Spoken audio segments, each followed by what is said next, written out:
Morty's Diner. Hot coffee without the toxic sludge.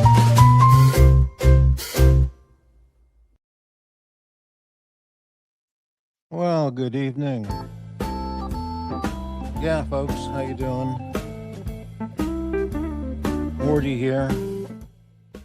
Barely.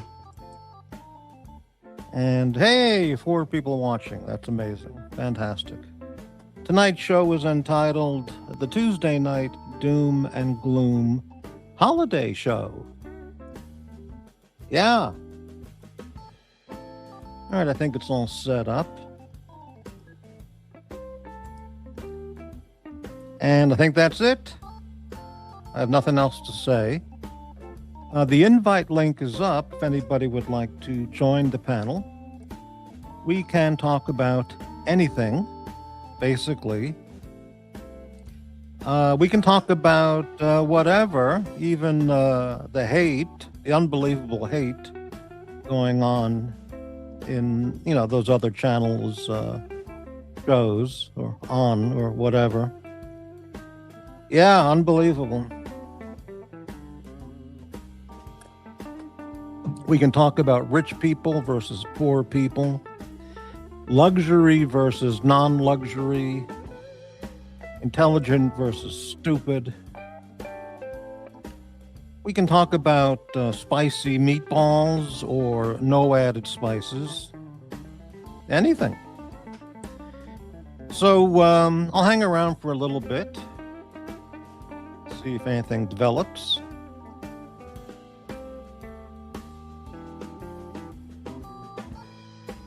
Yeah.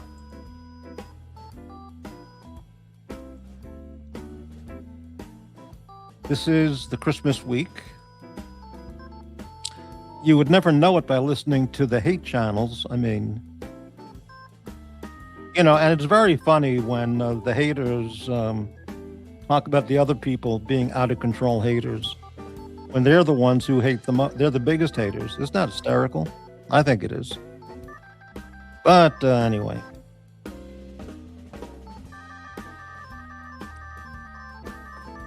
All right. Yeah, no content. I watched the Docs Report show today. There's a lot going on the Docs Report channel. He's now a network. He's got Dodger and Jamie doing a show. He's got T and Tickers doing a show. He's got the Jax and Bob overnight show. Wow. I think he should get his neighbors, Reggie and Donnie. They could do a show. Live from the villages adjacent. That would be a great show. That would get the highest views of all those shows. But, anyway.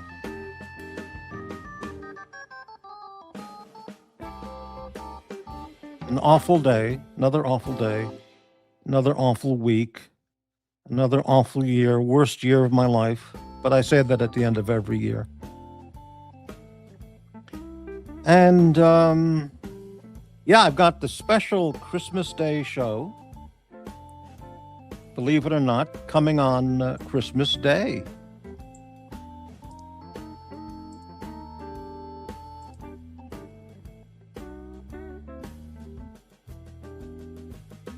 Thought I had that up there.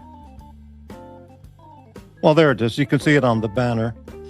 Everyone's invited to the Christmas Day special show at Morty's Diner this Thursday at 1:30 in the afternoon.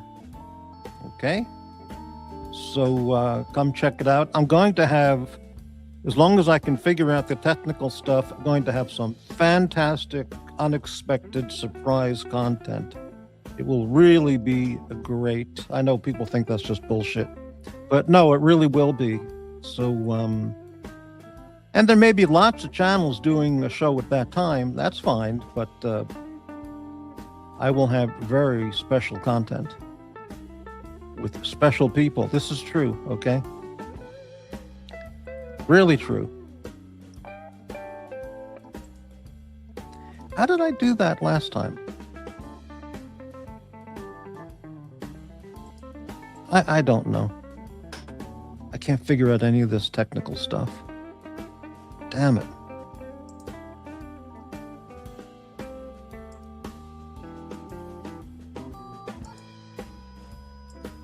It is so complicated. There we go.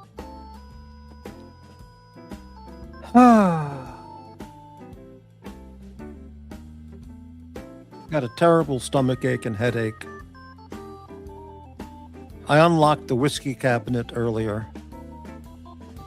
I've decided what I should do is just become an alcoholic. I think that would... I tried that years ago, but it just didn't take. You know, like Susan becoming a lesbian. It didn't take. But maybe I can try it again. Because I've got nothing else going on. You know, just no reason for anything to be here anymore. So I watched some of those other shows, The Hate. Yeah, they talk about me all the time, spreading the hate and the lies. The hate wouldn't be that bad if it was based on truth, but it's not. It's just based on lies, made up shit. But yeah, they talk about me all the time. There, the haters. Hey, look who's here, Davy Smalls. Is it safe to be seen here? Well, I think so. I've got a target on my back, really? Well, I can't vouch for anyone's safety, but I try and keep this a safe place. People do sneak in to cause trouble, but I terminate them as soon as I can. In the giving years? What does that mean? All right.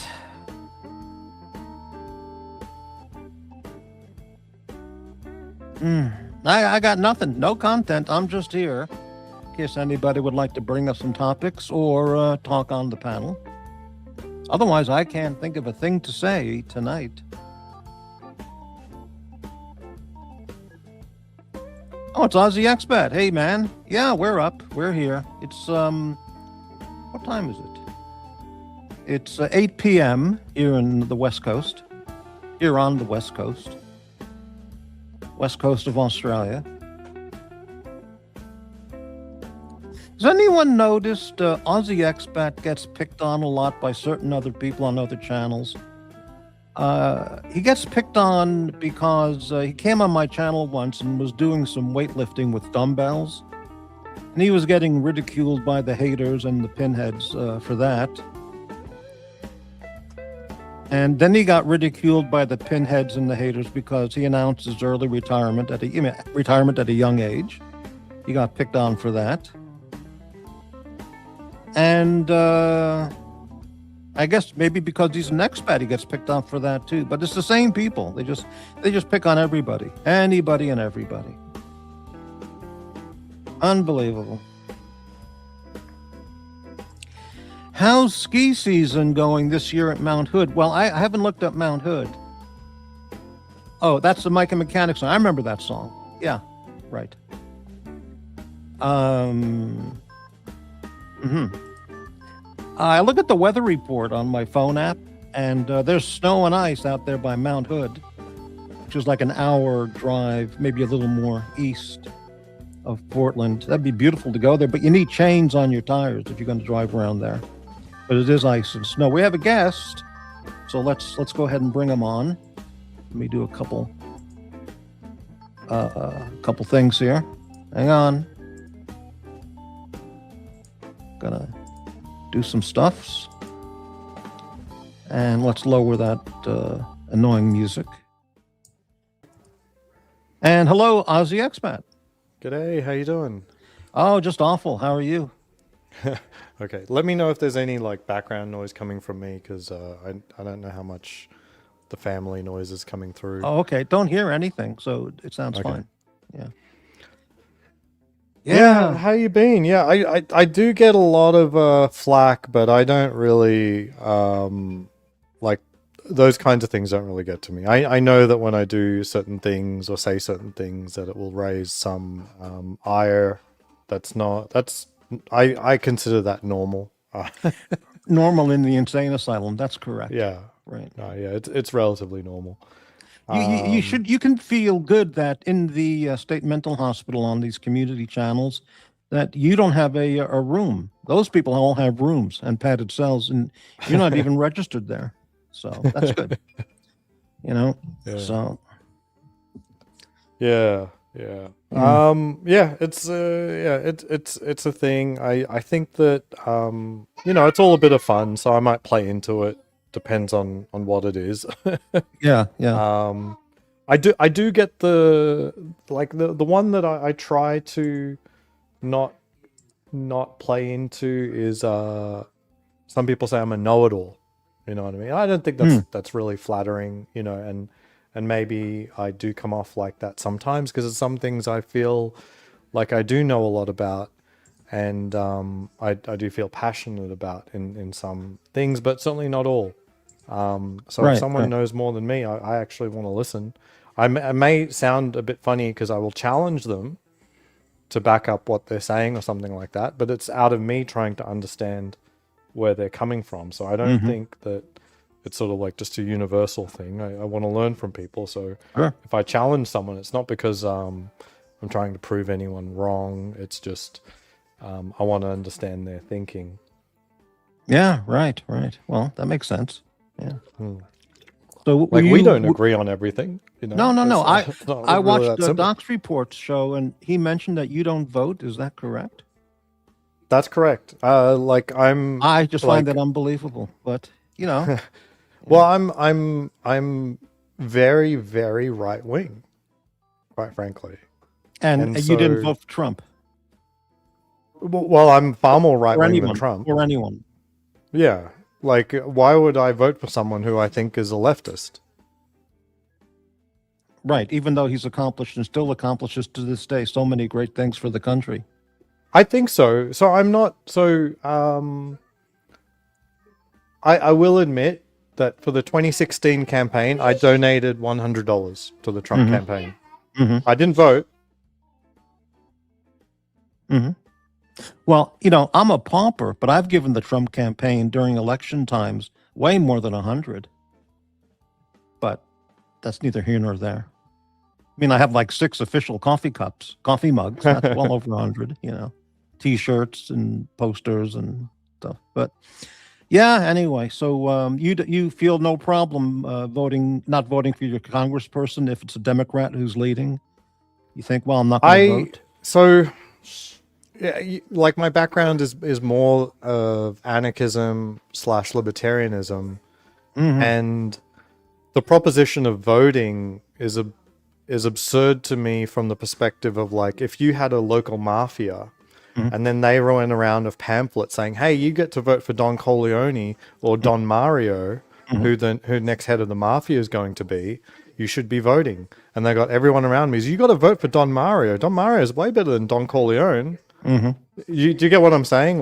Completely. But do you think Trump is the same as Pelosi and Biden?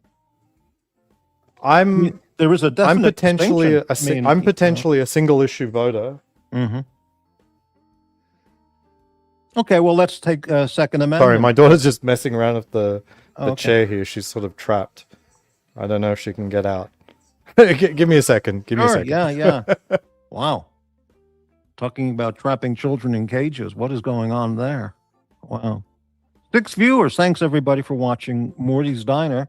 There's so many shows on, I'm sure, and you 6 people have decided to check out the channel, so that's great. How about a thumbs up, anyone? Everyone, help me get a little support for free support from the viewers. Thumbs up. Okay, Aussie? Yeah, all good. Okay.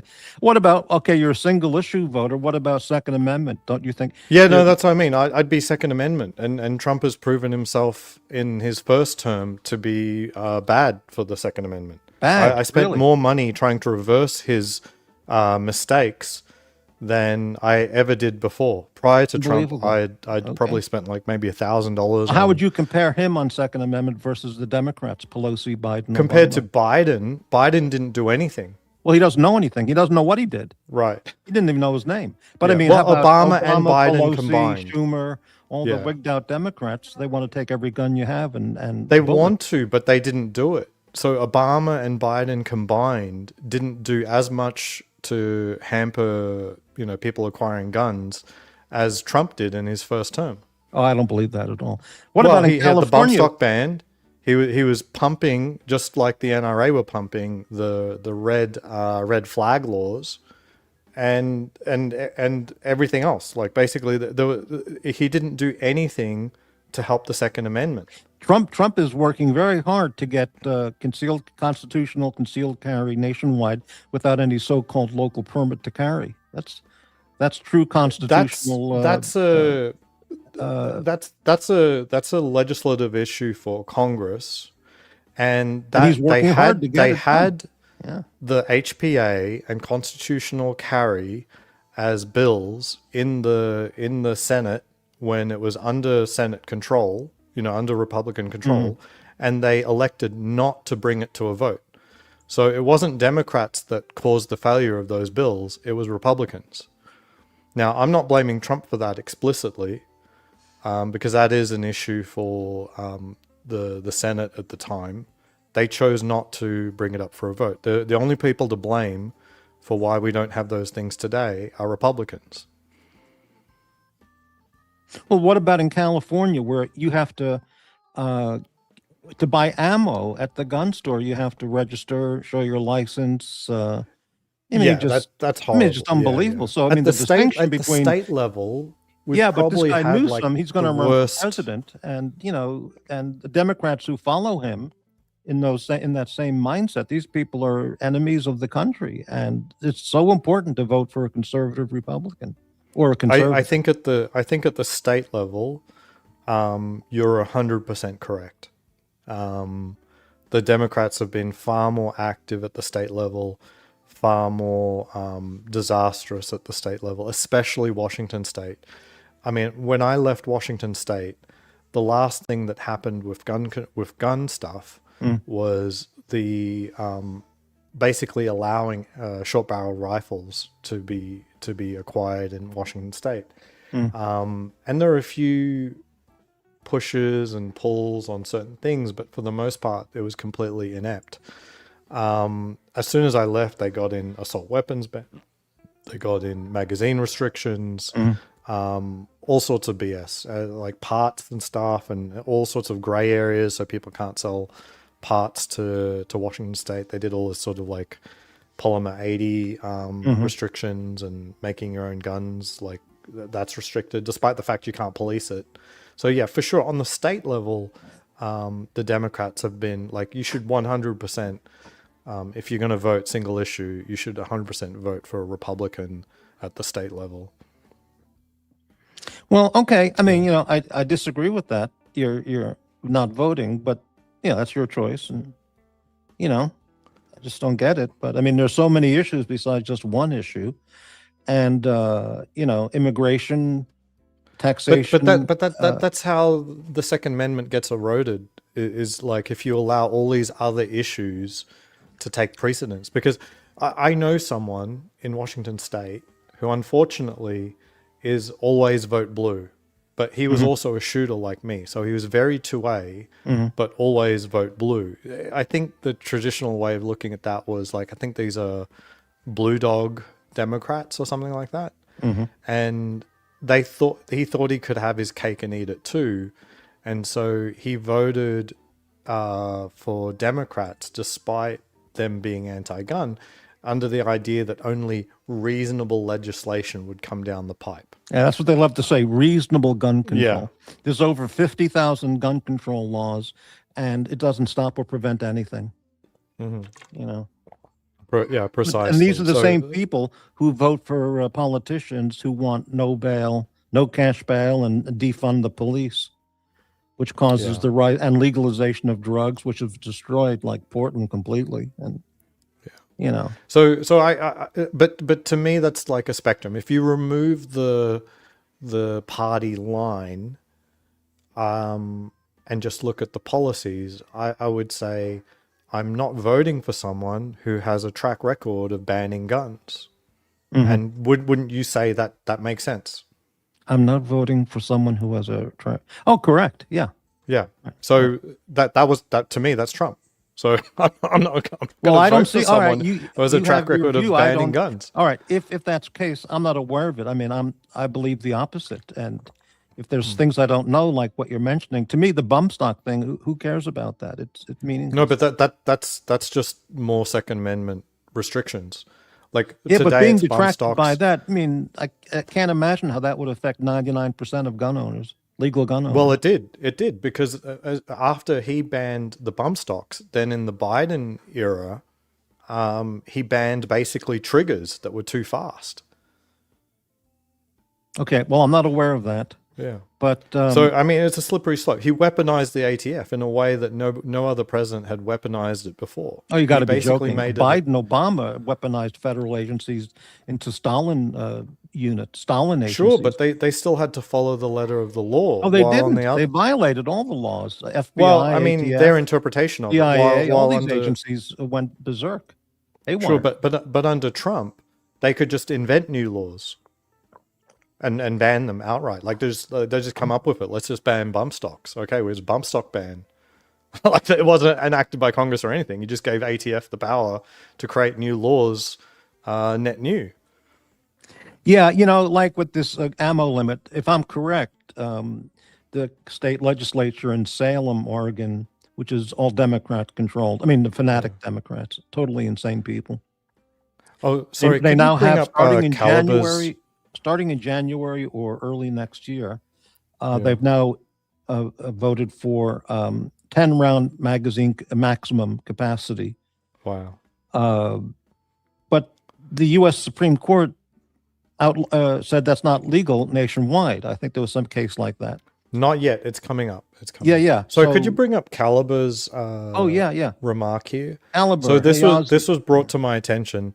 There's someone on Discord that has copied my profile, and it's Aussie Expat period, not Aussie Expat, but Aussie Expat dot. That's the only difference between mine and theirs, and also join date is relatively recent compared to when I joined Discord. Oh, was that actually you on the Docs show earlier? No. He's saying on Discord. On Discord, there's a scammer that's actively trying to contact people, pretending to be me, and doing things like I don't know. I'm guessing like sell a watch or something like that. It's complete bullshit. So please beware on Discord. I'm not approaching people to do any business with anyone on Discord. Like that's not.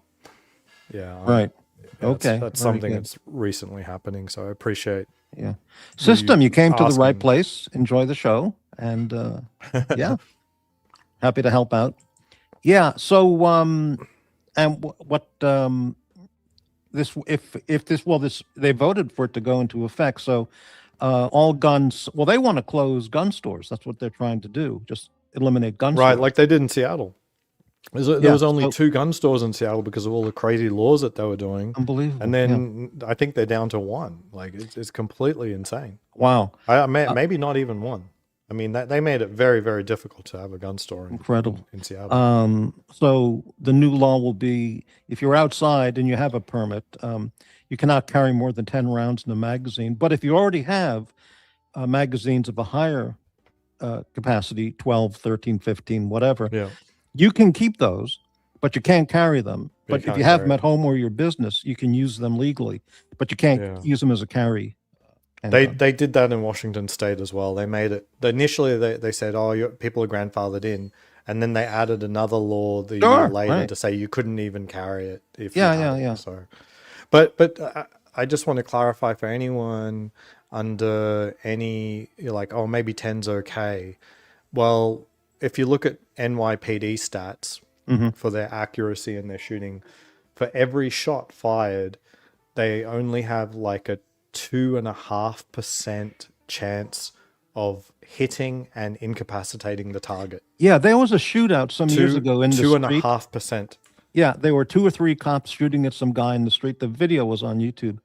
And there were 43 shots fired by the NYPD, 3 officers, and the guy was hit 3 times. Okay? Yeah. So 3 out of 43. So, so it's unbelievable. Yeah. Now, So I mean, just going by NYPD, trained officers, right? Quote unquote, trained officers facing the same threats that you or I face have a success rate of 2%, meaning they need to fire 50 rounds to incapacitate a target on average. And they want normal people to have 10 rounds. And normal people may face more than one criminal at a time. Yeah. You may face 2, you may face 3. Yeah, people who passed those laws like Gavin Newsom and the governor of New York and the predecessor sexual deviant guy before Cuomo. They're surrounded by state troopers in their bodyguard detail who are carrying like a 17-round mag with 3 backup mags on their belt. Okay. But they impose what? And this guy Cuomo, why does anyone need more than 7 rounds in a gun? But he's protected by 5 officers, each with about 70 rounds apiece, Yeah. So why does he need that? Why doesn't he just give them all revolvers and 1 reload? I mean, and my life is more important than his. Correct. Oh, correct. Yeah. Yeah. Because these politicians, no citizen is above another citizen. There's no It's really that simple. Yeah. Every politician except for Trump is immediately replaceable with another person just as bad. Immediately replaceable. Yeah. That's why there are deputies and vice presidents and deputy mayors and assistant secretaries, and replace them in 1 minute. So. Correct. Yeah. There was a debate, a conversation on Tucker Carlson's channel. He was talking to Pete Buttplug, or one of those other awful Biden appointees, the guy who was sleeping with a Chinese spy.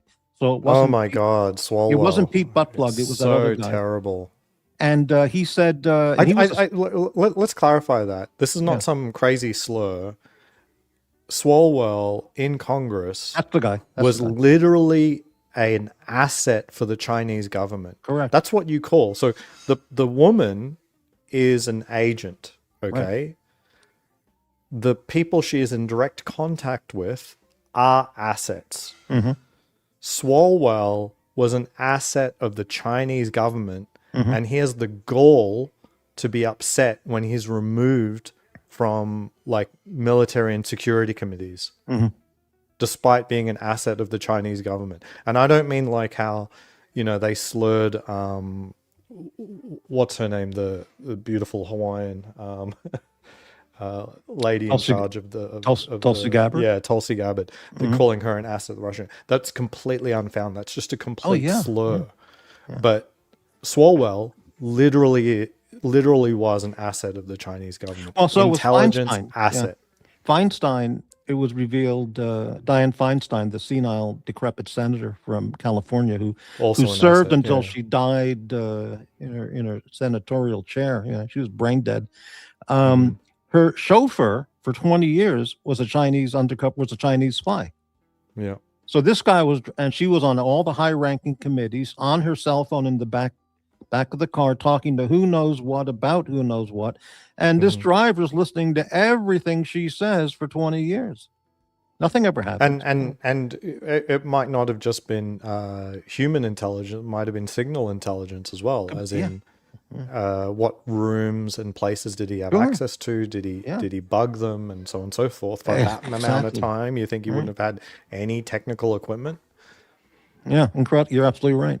Yeah, so this guy Swalwell, Tucker Carlson says to him, they were talking about banning guns and magazines over 10 rounds or whatever, and he said, why are your bodyguards allowed to carry high capacity weapons, and me and my wife are limited to a 10 rounds or a 6-round revolver? And he goes, well, you got to be joking. He goes, no, I'm absolutely serious. He goes, why? He goes, well, there's just no comparison. He goes, what, my life is not as valuable as yours? And he goes, well, don't be ridiculous. But it was the exact comment. And of course, Swalwell's life, he's immediately replaceable with another, Democrat, mouthpiece, another yeah. Democrat piece of shit. So I mean, but they won't let the common citizen have the same rights that they give themselves. With 5 bodyguards, and all carrying 5 magazines apiece, and it's amazing. Yeah. I don't know why we can't kumbaya with the Democrats on gun laws, where at least, okay, if the gun laws are going to go in, why are there exceptions for the police? Exactly. Can't we just kumbaya on that? Like, they don't like the police. I personally don't like the police being more having more firepower than me. Can't we just agree that if you make a gun law, just make the fucking gun law? Well, because why can they buy because the special Democrats guns and need- special magazines? because the Democrats need that topic, need that category to turn their brain dead voters against conservatives and Republicans. It's just another thing they can use. Another. I think it's actually more a Republican failure that they don't bring this up more often. I don't think Democrats are ever faced with the question, why would you arm the police with better guns than the people? Well, they're trained. Why do you think the police they're are so professionals, special? and they're trained. And the fact is, I think more NRA member types, real aficionados are better trained than their local police officer. They train more, they shoot more. And like you, for example, and your typical cop, I mean, you're well better trained, so yeah, millions of Americans very common. Millions of Americans shoot better than their local police. Well, I mean, if you look at the stats for civilian involved shootings versus police involved shootings, civilians' accuracy is roughly 80%. Typically, while for police it's down in like the less than 20% range. Yeah. This scumbag Swalwell, he was, if I'm correct, he was running for governor of California, but he was just revealed that his primary residence that he was declaring was Washington D.C. So he didn't meet the requirement of residency to run for governor, but he's probably going to challenge that because he's a Democrat scumbag. But yeah, that makes sense, though, that he would now want to move on to another, horrible career as now governor of California after being a secretary in the cabinet. Jesus, Wild. How horrible. Yeah. Just horrible. Yeah. So and he also seems like a dimwit. Oh, yes. All these people are, especially Pete Buttplug. Yeah. Yeah. I think Swalwell's definitely like 10, 20 points lower than Buttplug. I mean, he seems like a real idiot. Yeah, these people aren't genuine like barely idiots. Functioning. There was that congressman from 10 years ago or whatever. I forgot his name. He's a black congressman from, I can't remember. And he was worried. They were talking about Guam. what's that island in the Pacific? Yeah, Guam. Guam, yeah. And he was talking about if there are too many people on Guam, the island will sink. Yeah. he was saying this in congressional testimony. He was worried about the island overturning because there's too many people, the island flipping over. Why he felt the need to ask that question is wild. Like, clearly he didn't run that by anyone else, but for some reason he felt the need to throw in some more wall clock time with him speaking. This is wild. They're idiots, absolute idiots. Like, you don't have to use your time just because you just don't have to do it. So why? Well, they want the camera time because they keep thinking that they're going to have a good a sound bite that they can show on their local hometown news stations. Of their congressmen in action, but they always stick their foot in their mouth. Yeah. So I've been thinking, daydreaming. I had a daydream. With my time, I could try run for political office. This is a pure daydream. I looked at my resume. I've spent 11 years at Amazon and then another year working for another well-known lefty organization. I was like, this is a horrible resume. This is a horrible. Well, it's better than Obama's who never did anything. Right. Or Bernie Sanders has never done anything. What would my policy be? Oh, hey there. Well, what party would you run on? I don't think the party matters as much as the policy in terms of like getting popular, because you also have to run against other party members too, right? Like you've got to get Well, your yeah, vote in yeah, and stuff. but would you run as an independent or as a? Would you join a particular party? I think that's I think that's almost a different question. Okay. Like it's not, that's not really, funny enough, I think the party that you run for may actually not be a political question at all. It's more of a logistics thing, as in, are you going to be able to automatically attract the right kind of voters that will listen to your policies? Are you going to be able to fundraise effectively with that label? You know, like, so a lot of people will choose a politician correctly will choose their party based on what they think will help them gain power, rather than saying, I mean, how else are they supposed to choose? You know what I mean? Like, oh, I'm fundamentally a Republican at heart. What does that even mean? As in, it's the people and the policies that define what being a Republican or a Democrat is. So if you're coming with policy, you would have to then say, where would I fit in best? All right, all right. So, what my would be path? your issues? What would be some of your? I've been thinking about this. I really care a lot about the younger generations and how hard the world has become for the young, and it's what I was getting on at in Dox's channel. And I just don't think that we should continue to perpetuate this sort of bankrupt system. I don't mean capitalism. Capitalism is good, but I mean literally the direct reaching into the pockets of the unborn and young and saying, "Hey, you, I get to live off you." Like, I don't think anyone has that right. Now, I don't think anyone has that right of anyone else, but for sure, at least the young and the unborn. You know what I mean? So my policy would be no tax on Gen Z, no social security, no tax, just this And generation onward. What age group is Gen Z? I think the oldest Gen Z would be like 24, something like that. Okay, no taxes. Yeah, they just, if just to cut off, if you're that young, guess what? You just don't have income tax. You don't have social security. It's that simple. You pay sales taxes, right? That's going to be very hard to figure out, and too easy to skirt around. But income tax.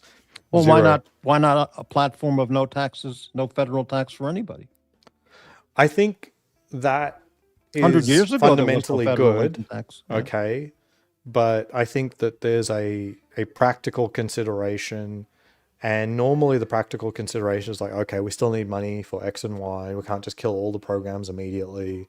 And it normally comes down to is like, you can't cut taxes without inadvertently benefiting the wealthiest as well. Like, they're trying to be more progressive with the tax system.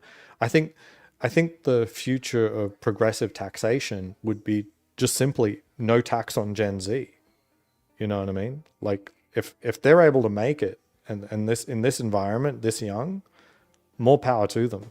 They owe nobody. They've come into the world with nothing. What do they owe anyone? Can't you say that about every generation? The World War II generation, the Korean War veteran generation. I mean, isn't it the same? No. The level of entitlements that the government pays out people these days is absurd. Yeah, I mean, you look at it, Social Security and Medicare is completely unfunded. The only way that they can keep it going is if they import enough illegal aliens and have enough new people born to leech off them. Well, no, I would say eliminate all, throw out all the illegal aliens, keep Trump in office another term or two. He's already taken $4 trillion from the tariffs, which can, so you just leave him in there. He's taking in trillions and trillions and trillions of dollars. The whatever deficit there is, debt, it's going to come down under Trump. Unfortunately, he's now 80, and Sure. he can't stay around. No, another 20 years. I think those are good moves, but I mean, I think we need to like you think about it, like you're earning like the lowest amount that you ever will because you're young, and everything's so expensive. None of this was Gen Z's fault. None of it. No, not the entitlements, not the way the economy works, the lack of positions to even start your career. Like none of this Well, is I their disagree. A fault. lot of the Gen Z people are at fault. They become trans. They start wearing nose rings like a cow ring, No, I think that's a nose lot more ring, of my and generation. That's a yeah. lot more the millennials. Like the Gen Z are so new at this, and they're very cynical of all of this stuff. You know what I mean? It was definitely the millennials that were a little bit, how do we say, uh, how would I say, eye in the sky, sort of, looking to the sky, just very optimistic about things that don't matter. Certainly all of the PC stuff. That's I'd say millennials. if It's I not would really say Gen on your Z. plan, put millennials in a government work camp for 5 years, doing something beneficial for the country, and after 5 years, they're tax exempt, income tax 5 years, exempt. even for millennials. Okay, that's Yeah, I interesting. mean, and that way, Yeah. they're doing something for the country, and after 5 years, no income tax for the rest of their life, and I think that's a very good deal. That's a pretty good deal. But I mean, like I a think road. I for mean, like Gen Z, road they don't need the construction. camp. I mean, The road Gen Z don't construction. need the camp. I They don't can mean just go camp straight camp. to I mean camp like no, civilian conservation corps, something like that. something. And But after 5 years of that service, they're eliminated from the income tax, and they've contributed to conservation, homelessness, community safety, whatever their assignment is, and yeah. yeah, In fact, anybody can do that. Anybody should be allowed to do that. That'd be yeah. great, including veterans, Interesting. military. Potentially. I think Gen Z don't have to do anything. They don't owe anyone for what's happened and what entitlements exist and stuff like that. Like if Social Security goes bankrupt, it should go bankrupt under my generation, not Gen Z. Gen Z shouldn't have to spend their entire life paying into Medicare and Social Security for benefits they'll never see. We already know the system's bankrupt. It's just which generation will be the one we pull the plug on. Unfortunately, it's going to be the millennials. I mean, it's going to be the millennials no matter what. We just don't need to harm Gen Z right now, is the what I see. Well, personally, for your children, do you think they'll be fine? Because you're leaving. Well, as long you've as we taken pull care the of plug their at some future. point. But I mean, you've taken care of their future to at least give them a secure grasp on a good life. So why would you be so concerned about this? Because you and yours you're set. You're okay. I just don't like the idea of it's why I talked to Docs, and he was kind of a coward. He wouldn't engage, and it's just what the boomers did was just very selfish. They voted for themselves benefits for themselves that would be paid for only by people who were unborn.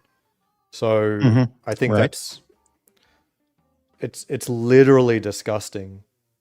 You know what I mean? It's literally disgusting. So I think that a boomer Well, is saying, it the "Hey, I boomers did or it. the I politicians? played the game and I got mine," is Well, just typical boomer talk. Is it the boomers or is it the politicians in Washington that just kept building and building and building up the debt, passing these laws?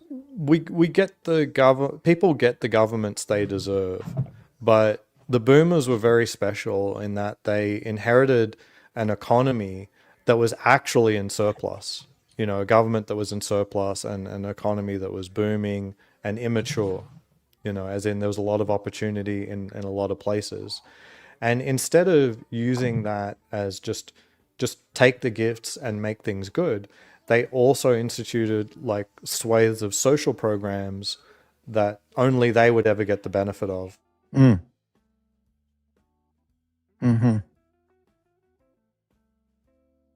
Well, For sure, you can't blame Gen Z for Social Security and Medicare and how it's unfunded. That's just not their problem to solve. yeah. So, are you talking about a federal elected position or a state, local, or? Oh, I don't know. It's just daydreaming. I'm just for me, like that issue of just seeing young people struggle and yet their paychecks are still being reduced just so that we can pay the unfunded liabilities of boomers is just crazy. And the boomers aren't thankful for it at all. They say, well, I did my part. And it's like, no, you made it worse. Like, what are you talking about? When the boomers went to university, they got it for free.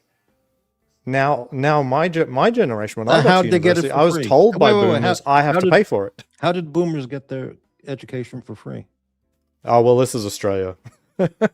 Oh, I assume in America that most of the boomers got their education for free. I think you mean secondary or college? College. How did they get it for free? No, I don't know. I assume that's what happened in Australia. Is what happened in England. Unless you get a scholarship, that covers everything, you have to pay for it. Even a state university or a community college, you have to pay for. When I was I didn't go to the community college, but it was like in Long Island, it was like $4 a credit at a really probably the best community college in the country, and but now it's not like that anymore. But okay, I'm reading that basically it was drastically cheap. It wasn't free, but it was drastically cheaper. So back in the 60s, 70s, community college was basically $4 a credit. So anybody could have gotten their 2-year degree and then moved on further. And if they worked hard enough and got, all A's, then they would get a scholarship to a 4-year college to finish their degree. But that's not the way it is now. Yeah. Yeah. Tuition in the 60s and 70s, public university between $400 and $1,000 per year, which inflation adjusts is between $3,000 and $7,000. Yeah, you literally could have gone in New York State, community college, a couple $100 a year for your courses. And then gotten, if you worked hard, gotten a scholarship to the state university system, and maybe paid nothing. So California, it was free up until the 1980s. Okay. New York, it was free until the late 70s. Really amazing. So all of a sudden, when Gen X wants to get university, when millennials want to go to university, it's amazingly expensive or not free anymore. Funny how that is. Well, I would say funny. I would say the answer for that is work as hard as you can, get all A's, and apply for a scholarship to Hillsdale College. Right, sure, but I mean, we're talking about entire generations, not like individual achievements. Like, what is the peak of individual achievement? They could also join the military, and after they finish their GI thing, I mean, they're 6 years or 5 years, they can get college paid for free. Yeah. So that's Yeah. So it's not like there aren't options. It's just that we ask young people today to exit with their degree. With literally 5 or 6 years of their salary as pure debt that cannot be forgiven. But we have to factor in, if someone graduates UNLV with a BS in mechanical engineering, they're going to get a job. Okay. That's really not true anymore. You don't think so anymore? No, it isn't. That's the other. That's what I was saying about the mature economy. Unfortunately, the junior engineering positions are rapidly disappearing because of Indian visas. You mean, or that's part of it, as well as AI, quote unquote. Like, I mean, Amazon over November, December, January, are firing 30,000 people in corporate, most of them engineers. So someone will spend 5 years studying engineering at an expensive school, and meanwhile there's another, like, Amazon are still doing 10,000 H-1B engineers from India. They have to eliminate while firing Americans. They should eliminate those visas for the foreign workers. But you saw Trump; he completely tacoed on the H-1Bs. Oh, did he? Okay, well, all right. Like, he said, reasons for that. You're not allowed to renew any H-1Bs anymore, blah, blah, blah. And then by the weekend was up, it's like, oh, no, that's all reversed. Well, I'm not aware of that. I'll have to look into that to find that out. But okay, but at least give this point. If you can't get a job at a good school with an engineering degree, like you could, let's say 30 years ago, you certainly cannot expect to get a job if your bachelor's degree is in gender queer theory, or Chicano studies, or black lesbian history, some major like that. So Whereas look, those majors, of course, were non-existent. sure, but I don't think entire generations of people were studying bullshit degrees. Mm-hmm.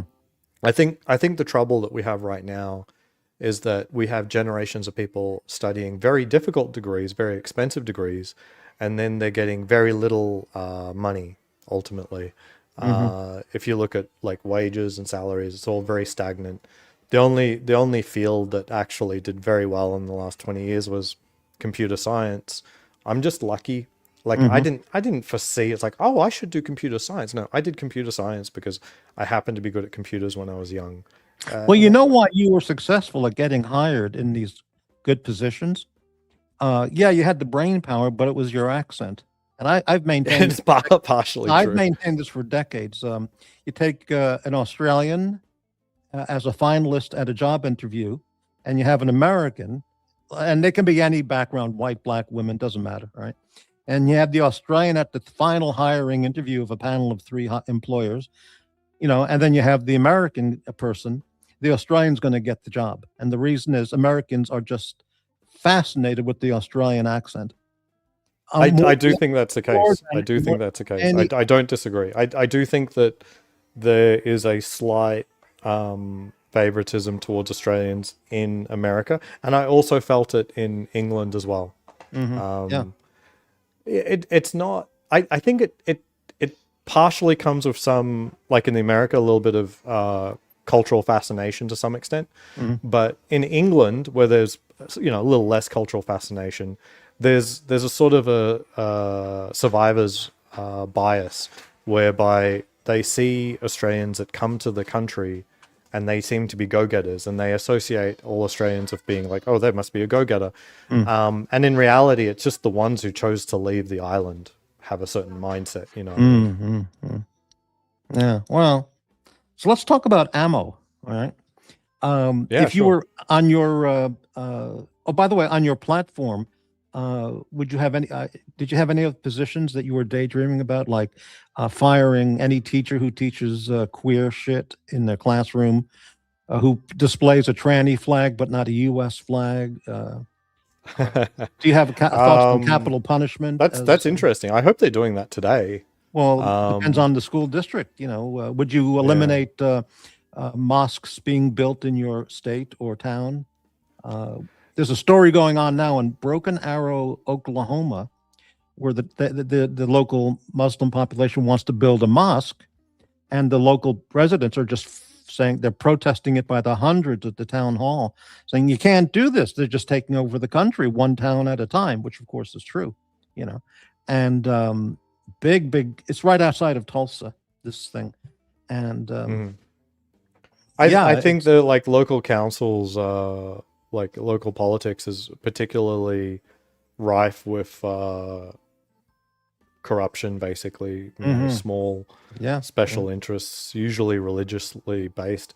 I mean, honestly, I saw a documentary on I can't remember, certainly on the East Coast somewhere, where the school district was basically captured by the local Jewish community, and they just keep voting for the public schools to get less and less money, and for the Jewish school to get more money. And it's it happens everywhere. I think in Las Vegas, the closest thing to a scandal that I've been made aware of is they're building a huge Mormon temple next to to Lone Mountain, and it will be garish and hard to look at. Sure. And they paid for all of the councillors' positions, and they're getting a special exemption from all of the building codes to be able to build this towering monument. So that's everywhere. Yeah, it's kind of everywhere. Wow. All right. Well, the private Jewish school or private Catholic school is going to be a much better education than the public school run by Democrat unions, So, but I agree. But at the same time, I don't think the Jewish school is open to anyone who isn't Jewish. Ultimately, I don't know. It leaves the people who aren't Jewish with no schooling. Well, that's kind of their job to fire the communist teachers and get a good school board in there that hires quality teachers. Yeah. But anyway, well, okay. I'm saying like the school Yeah. board is occupied by people who do not have children in the schools that they're overseeing, basically. I see. That doesn't make sense. Maybe it Yeah. does. I'm not sure. No, there's Yeah. like a grift involving special needs students and stuff like that, Mhm. and like the amount of money allocated. It's all very corrupt. But anyway, In your campaign, have you daydreamed about a campaign slogan? 'Cause oh, you'll it need would a be the catchy policy. poster. You'll need a No catchy tax for poster Gen and- Z. That would be it. No tax for Gen Z. No tax for Gen Z. Wow. Yeah, and I would hope that millennials and boomers would realize the error of our ways, quote unquote, and say, you know what, we give the go for Gen Z to not be burdened by the bullshit that we put up with. Well, if you could get every Gen Z person in your district to vote for you, you could probably turn the election to your side, to your favor. That might also well, make the other like generational people go after you and make sure you don't win. Well, I'm not proposing that the other generations have to pay more taxes. Yeah. So I would hope that this wouldn't just be sort of like an identity politics issue where it's like, I want black people to vote for me and not white people, and so on and so forth. No, I would hope that no tax on Gen Z would actually be something that everyone could agree on. I can't agree with that. I think if we're all going to suffer, we all have to suffer. You can't But exempt the whole the generation. Gen Z, like they weren't alive when this stuff was enacted. Too bad, baby. Too bad. Go back to the Middle Ages. The new generation that was coming up, having children after the Black Plague. Okay, when there's no food, there's no homes, everyone's dead. It wasn't their fault, but why should they get special privileges? They're going to have to suffer like everyone else. No, but you're talking about a natural calamity. Social Security and Medicare are already broke. Right. So that's not, it's not. You're just asking for someone like, okay, there's a car crash. Right. Okay, it's taking place slowly over the course of 20 years. Right. But I want to throw babies onto the train before it crashes. I can't be on board with that. Like, I'm not going to race alongside, say, hey, you babies, this is how our system works. Get on the train as it crashes, please. Well, now, okay, well, we'll see how your campaign develops. Sounds interesting. Yeah. Let's talk about ammo. All right. Yeah. Do you stick with one brand the same all the time, or do you like to experiment all the time with new calibers and I mean new brands of the caliber you use? But for target ammo, I just take whatever's cheapest and hope the gun runs. Right. And what about for self-defense? Do you stay with the same thing, or do you like to keep trying other stuff? It's so expensive. I've honestly bought a single batch of hollow points from Federal HSTs about 10 years ago, and I haven't used them all up. Right. Like, well, that's one of the top. You would hope that you never use them all up, right? Yeah, right. Well, I don't know. When the Battle of Portland comes, I'd like to use them all up. But... yeah. So HST, that's one of the very best. So there's really no reason to keep trying and experimenting. I'm not aware of any new round that's come along or any new threat developed that makes it less relevant or something. No, that's like still one of the top 2 or 3. Yeah, I mean, I've certainly learned more about critical duty. So critical defense is sort of the main competitor to the HSTs for, basically direct shots on soft bodies. But if you look at the testing, the critical defenses are not as perfect as HSTs.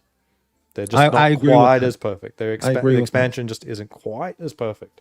Yeah. Perfectly fine, but not quite as perfect. There's no reason to go away from the HSTs. Now, critical duty has the selling point of being better for barrier penetration. So the idea is if you need to shoot through a wall or a car door or a windshield, that the critical duty will not expand in the wall, will not expand in the windshield, but will still expand in the soft body. So this is a sort of a complicated scenario, but a real scenario. So if you spend most of your life in a car, a lot of people do in America, it probably makes sense to have something. Hey, I sleep in my car. Whatever. It makes sense to do that. So cops spend most of their lives in a car. Yeah, right. It's as simple as that. So it makes sense for them to have something that's more capable of that. And so it sounds like critical duty would be a good thing. However, I've seen testing in the last year and a half, 2 years, that shows that HSTs actually perform better than critical duty at that task. Mm-hmm. So there's no real, like, if anything, HSTs have become even more relevant. Mm-hmm. Like, there's not like, oh, but if you spend time in a car, maybe critical duty. It's like, actually both HSTs are good. Have you ever done your own gel testing? No, that's way too expensive. Yeah, not the gel, but the ammo. Yeah, I watch a lot of videos, a lot of channels that do ballistic gel testing, and they're really fun to watch. And I have a favorite channel of all those. And I wish I could do that. Just buy ammo and guns and just in my backyard, just shoot ballistic gel. That'd be a good, fun thing. I think ballistic gel is a really, so I think the main thing to look at with ballistic gel is that it was only created to be consistent. Mm-hmm. It isn't necessarily a representation of what it will do in a human body. Its incapacitative effects and stuff like that. Yeah. It's not the main thing is it's consistent. As in, you could take 3 shots on ballistic gel. It should be roughly the same for the same ammo. And then you can directly compare that to another ammo. Whether or not in real life ballistic gel tests, the results translate well for real life is a completely different field of study, in my opinion. But hopefully, but all of this is based on like testing from the FBI in the early 2000s. Mm-hmm. So they sort of settled with this idea that something that penetrates at least 13 inches in ballistic gel is going to perform well on a real body. So they're not, how would I say, ballistic gels are not the actual test of whether or not an ammo is good. The real test is, unfortunately, the one test that the FBI sort of came up with more than 20 years ago. And I don't even know how the FBI came up with that. Yeah, I remember reading from gun magazines back when I started in the quote, when I developed the interest in this around 1990. There was something in France called the Strasbourg tests. I think it was France. And what they decided on testing calibers and all that, they used live sheep. Right. And they would just shoot them in the head, shoot them in the body, and just look at the results, Yeah. And though that would be politically incorrect now, if you're going to eat the sheep after you shoot his head off, I mean, it's no problem, Well, as long as we're talking about humane kills, I don't see a huge issue. I mean, so there's no difference between shooting the sheep in the head versus putting them in the slaughterhouse. I mean, probably even more humane, actually. Yeah, I mean, like usually it's like captive bolt, right? It's basically a gun as well. Yeah. So there's still room for things to be wrong or right about whatever tests well in ballistic gel. Sometimes though the results are very helpful. Like they'll shoot brand A and it'll go 12 inches or 15 inches or 10 inches, and then they'll shoot 3 rounds of brand B and it only goes 3 inches. Okay. Yeah. Well, then this is just no good. It's just it's better than nothing, but it's just not acceptable. There are other brands that are better, and it's been demonstrated you'll get more penetration with the other brands. So in those cases, I mean, it's very helpful. But then again, if you get a direct shot in the forehead, I think you're okay no matter what you used. So a good website for this is luckygunner.com. Oh, yeah, I watched that. Yeah. So they have a website, and they actually have little images of every single ammo and it's ballistic test, and you can see for any caliber which one you should buy. Basically. Yeah, I look at their their website for their sales website. They have some videos there as well. I like Tools and Targets. You ever watch that channel? I think I've seen it. It's a guy from Virginia. He's got a heavy Southern accent. He's one of the best YouTube presenters of any channel. I think he would be great if he just reviewed air fryers. I think I would still watch him, or pickup trucks, or bread makers. I mean, he's such a great personality, and he really presents the stuff well. So I recommend that channel, Tools and Targets. I guess I watch all his videos. Yeah, and, absolutely. Yeah. For target ammo, I just use whatever's cheapest, unless I see like significant problems. But the cheapest ammo for the longest period of time has been like steel cased Russian ammo. I don't think it's anymore, but I found testing across like 5 different handguns that it was on average the most accurate ammo I could find in bulk. The Russian like shit? You mean like the Lamo steel and Russian Wolf ammo and stuff? Tulamo and Wolf, yeah. Those things are supposed to be like they just jam and I've never had them time. jam. Really? And they are the most accurate on average. Now, for a given gun, there may be another bullet, another cartridge that's slightly more accurate, but tool ammo is either 1 or 2 on that's all amazing. 5 guns. Wow. Because I've never amazing. bought the Russian ammo, because I've always seen stories that they really dirty up your gun and they misfire. I mean, they stovepipe and jam and. Yeah, no, I've shot literally tens of thousands of rounds of steel case Russian 9mm, and I've never had a problem. Like not at all, none. Now, I will say that the it's not Smith & Wesson, it's Winchester steel, awful. Disgusting, like very inaccurate and very, very dirty. So it really comes down to the cartridge and not like, oh, steel is bad, steel is good. No, that's not true. Brass is good, brass is bad. No, that's not true. Really? You really need to know like the actual cartridge. The Winchester steel case, awful. The Russian stuff, probably the best ammo you can buy. So basically it's not about steel is better than brass or something like that. It just comes down to you test it. You got to test it. Right. Hey, I've neglected the comments for the last bit. So let me catch up there. Darth Diggler, how you doing? Hello, Daniel Quack. You need a master's to get hired. Well, okay. A master's in Bayesian isn't a recognized. You got the wrong channel, Daniel, but okay. Hello, Brightling. The education system has been progressively brainwashing young children for years. Absolutely correct. I associate all Australians as Puck Elf and T-Dubs. Well, okay, yeah. Daniel Quack, the platform should not be a broke-back form. What a bird crash. What is that?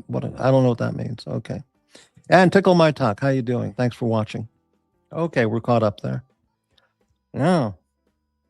What's this private chat? You're right. Okay, got the message. Very good. All right, let's get the music back up a little bit.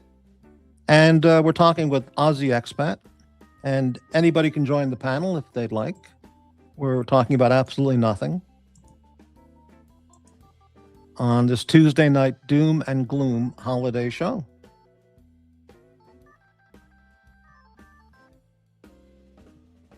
Yeah. If I ran for public office like mayor, governor, I would have a platform that would never get me elected, but it would be the right stuff of how to deal with, rioters, anarchists, drug dealers, pimps, Democrats, communists, but I would never get elected. So, or as a school board, to a school board position, I would never get elected. So certainly not in Portland, never. So, yeah. All right. By the way, on this Doom and Gloom show, don't forget the two people that are watching, Super Chats, Cash App, and PayPal are available to help out Morty's Diner. He needs the money. That's all I can tell you. Thank you. Let's bring up another picture there, by the way.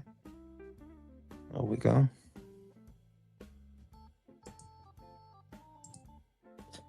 This is in reference to our friend Jax, who now appears on the Docs channel with Dr. Bob.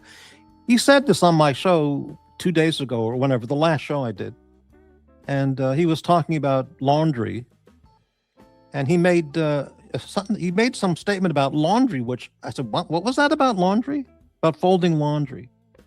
And he didn't get into the details, but I understood what he meant. So I wanted to just highlight that as a famous quote. And the quote was, "There's more to getting your laundry folded than just getting your laundry folded." That was by Jax on the Morty's Diner channel, December 21st. And if you think, and he was talking about, well, if you know his background, then you'll understand what he was referring to. And he didn't want to get into the details, but I understood what he meant. If you know the background there. So yeah. Anyway, but okay, very good. Yeah. So how many caliber? Unless you don't want to answer, how many in terms of handguns, or altogether, how many different calibers do you have at the present time? Unless you don't want to say. Yeah. Okay. 22. 380, 9mm, 45, 223, 762 by 39, and 308. So 7. 7, right? Okay. I've got most of those are NATO rounds, except for the all right. The short so I've stuff. got at the present time a 380, 9, 45, a 12 gauge, and 223/556. Okay. Yeah, I got 12 gauge as well. Yeah. 12 gauge. So let's go down each one, and for defensive, do you have defensive ammo for all of those? Not the 22. Yes. Yeah. I mean, yeah, I would consider them. I would trust my life to. Yeah. Okay. So can you tell us? Can we match what your choices are? Yeah. So going from 380, I use I think Hydroshocks. So those are the older generation. The Hydroshock Federals. or the Hydroshock Deep? Just Hydroshock. Yeah, Regular so it's pretty Hydroshock. old round. Yeah, but, yeah, that goes way back. That's actually done very well in gelatin testing, even today. Yeah, that's what I looked up, It's because still dependable. Yeah. the problem with HSTs is that they expand so much the penetration isn't very Right. far.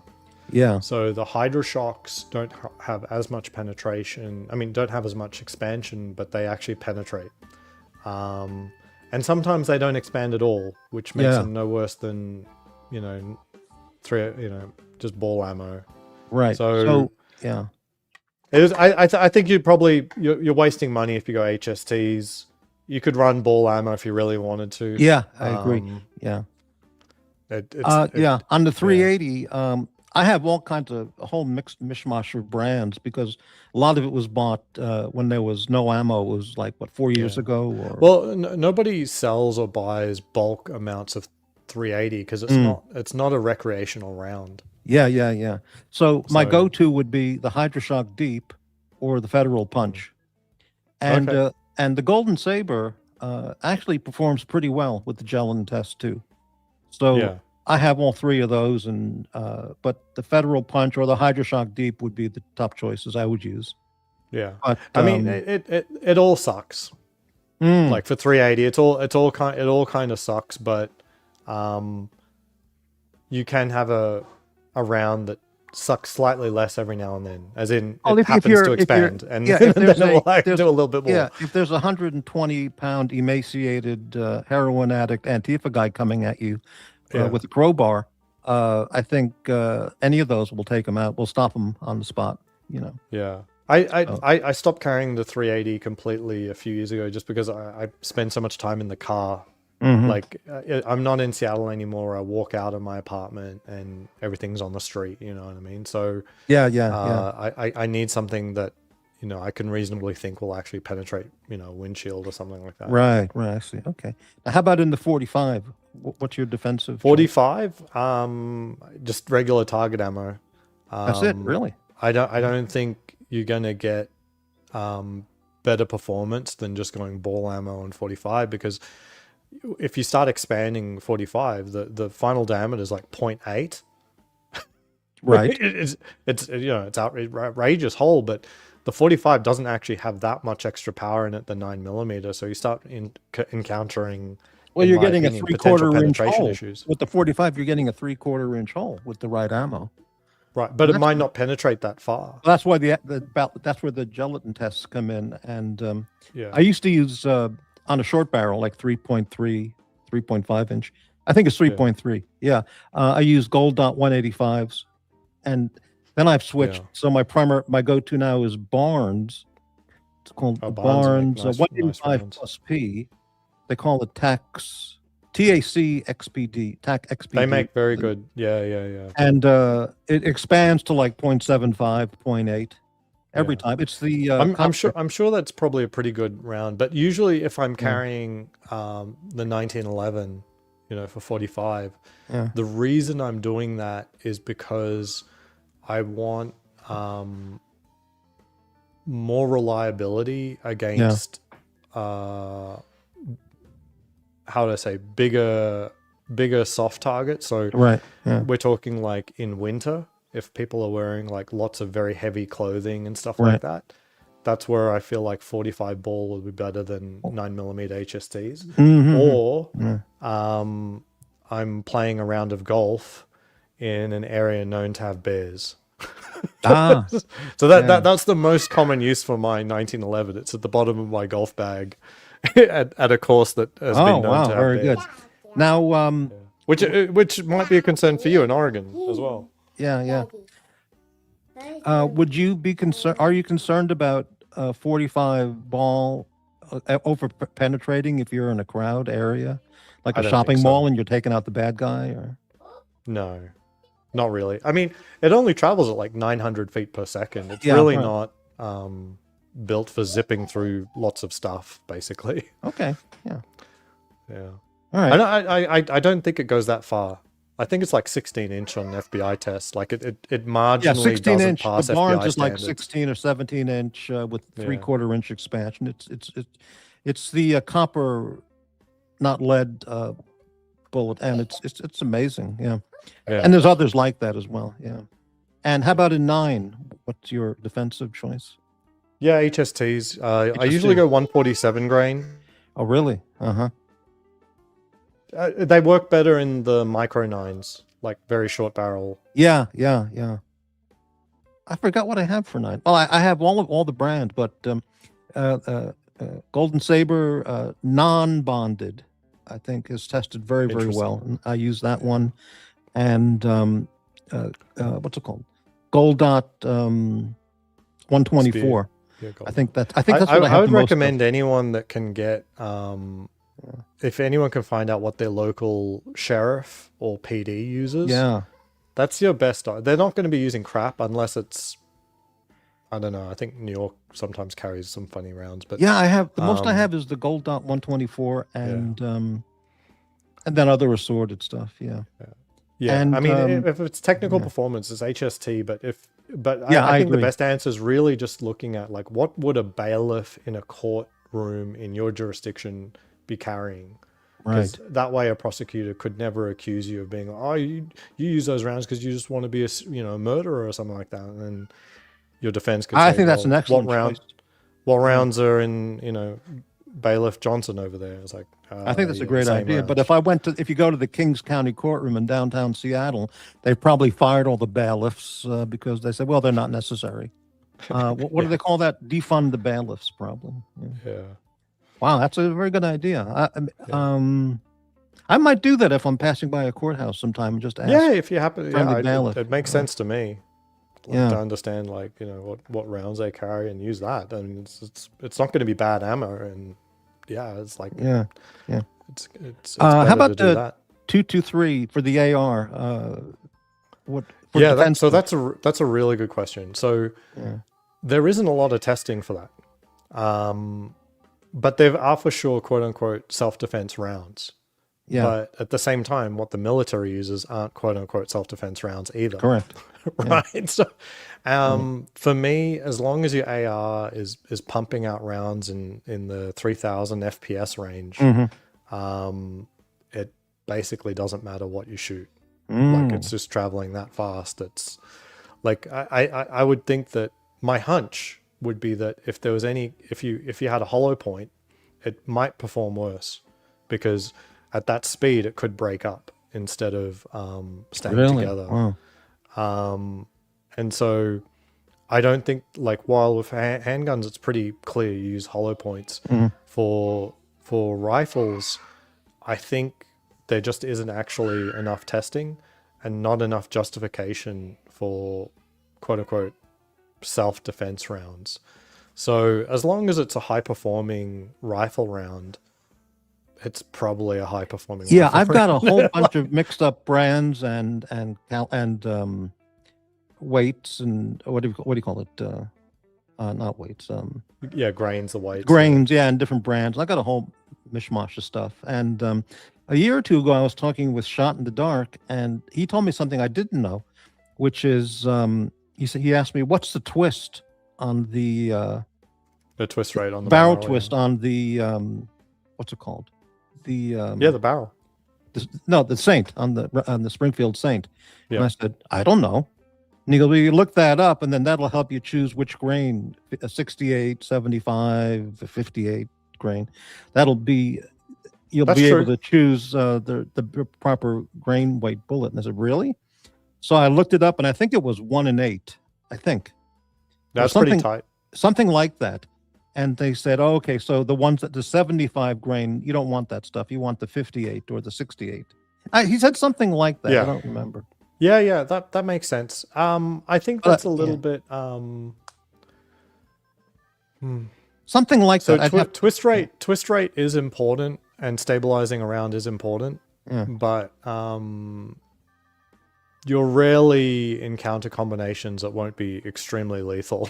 Yeah, Like, right. it's going to affect accuracy, but hey, if a round is keyholing, traveling sideways at 3,000 feet per second, I mean, that sounds way worse than it going, pointy side in first. Yeah, but I looked at it in terms of, well, home defense versus a street battle, like in the upcoming Battle of Portland, which I would just choose. I wouldn't be worried about hollow point or anything. Just the most powerful. Yeah, I mean, and if you go to the range and you can shoot a tight group with it, that's the only thing I'd be looking at. I did see some gelatin tests on a Winchester. They call it something like Defender or some name like that, and it really performed very, very well at like 3,000 FPS or something. So but I got a whole bunch of ammo and 5.56 also, and the only reason to go like some sort of specialty round on 223 is if you've gone for a relatively short barrel, like 10 inches or 11 inches or something like that. There may be higher performing rounds, usually heavier weight. Because they're only pushing like 2600 FPS, something like that. So it means that the twist rate should be tighter and potentially, getting better external ballistics, as in higher speed from that barrel, is what the round has to be catering for. But the simplest answer to that is don't give yourself the problem. Don't buy an AR that's less than 14.5 inches and maybe not less than 16. What do you think for defensive use, getting 5.56 instead of 2.23 ammo? Or will they both be? It won't make a difference. Yeah. Technically, 5.56 has slightly different profile, and a lot of barrels sold now. This chambering called 223 Wild, which you may not even realize, and basically any AR can take either round. I don't think there's going to be an inherent difference between the two rounds measurably. unfortunately. Right. I think there are potentially measurable differences on internal ballistics, as in what happens in the chamber during firing, but once it's left the barrel, there's not. It's like just going to be a 55 grain bullet traveling at 3,000 plus FPS. It's not going to be any real different. Yeah. I mean, and so the bullet is not going to change between 5.53 and 5.56 and 2.23. There's just some slight differences on the neck geometry and internal case volume and peak pressure values. Like there's slight differences, but none of them are dangerous differences, and none of them will result in the bullet doing something different in the same gun. Yeah. Shotgun wise, I've got a whole assortment of stuff. Number 1 buck, 4 buck, and double aught. A whole assortment of brands. I used to think that birdshot would be like a really bad choice, like a laughably bad choice. Yeah. But I saw some more testing, and in, house-like environments, distances, there's no real difference between birdshot, buckshot, and slugs. Well, you're still getting an ounce of hot lead coming right into your guts. It's gonna completely obliterate someone, regardless of which shot size you choose. Well, yeah, but you're not going to get the deeper penetration by using number 6 birdshot. That's the thing. So I've settled it's on going to be pretty deep, though. Like, yeah, but I think if you're firing under like 8 yards, it's going to be pretty wild. Yeah, I used to have that. A friend recommended that when I first started, but I now use number 1 or 4 buck if it's a home situation. If that's fair. Yeah, if it's the Battle of Portland, it's double aught, and I have a what's that called? You sling it over your shoulder like a bandito. What is that called? You could put 50 bandolier. I bought one from Uncle Mike's or something like 10, 20 years ago. It'll hold like 50 shells. And you sling it over your shoulder. So I thought if it's a full out battle, I can load that up, head out into the street, and just go apeshit until I get taken out. But whatever. So the last one is 308. Yeah. Ultimately, as I said, a high performance rifle round is going to be high performance externally and terminally. Yeah. Like rifle rounds, you don't have to like really second guess. There isn't like a good or bad thing. Like if you said you had hollow points, like the only one I would question is like hollow points on 223, because that's such a tiny bullet going at such high speeds that any kind of effort to make it, split apart, I would hazard a guess that there's going to be some non-zero chance that it completely breaks apart as opposed to staying together. And, unequivocally staying together is what you usually want. Yeah. Well, hopefully I'll get a chance to use all those on live animals at some point. But I mean, sheep and ducks and stuff. Yeah, like 2-legged animals, like whatever. Kangaroos. Exactly. Right. Well, that would be great being in rural Australia. If you had a rifle like an AR, and when shooting wild feral kangaroos and shit, you could do that all day long. Yeah, there's a YouTube channel where there's a guy that does it. It's like he spends like an entire day trying to cull enough kangaroos. Wow, that's pretty good. No, look it up. It's fascinating. It's just like it's like bang, bang, bang, bang, just like literally, like just doesn't have enough ammo. Wow, that'd be like living in East Texas or Arkansas and just shooting all day long, killing feral hogs, and that's fine. That's supported by all the local towns, and you can try out all the different rounds of ammo you have and see how they work, and that'd be great. Yeah. Wow.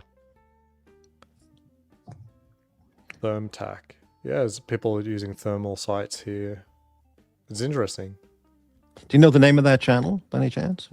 I'm the trying kangaroo to find guy, it, but I'm not. There's a lot of channels now showing a lot of kangaroo culling. All right, I'll look for that later on. Yeah. Wow. Australians lost a war to emus. Emus. You mean the giant bird? Yeah. How'd they lose a war? What do you mean? Let me look it up so I get my facts right. You can look it up. I could send you the Wikipedia article. The Oh, Emu okay, War. sure. Yeah. Emu This is war. fantastic. Hold on. Emus are kind of like ostriches.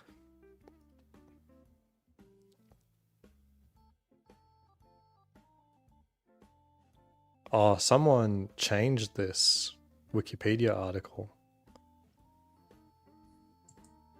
I want to see the history. Someone's changed this. Gotta go Yeah, back a bit. I just looked this up. Emu Wars, Australia. Yeah. There it is, Wikipedia. But the right hand panel normally has a Wow. has a panel, like, so for each battle they'll have a panel that shows who is the victor, and in the in the case of the Emu War, Australia was not the victor. Well, Participants, I'll read that. outcome, Unbelievable. failure. That was 1930s, it said. Yeah. So 2020, let's see, 2020 version of the page. Failure. Okay. Could be better than failure. Let's see. Oh, okay, so 2019 is the earliest version of this. So maybe I need to go to like 2021.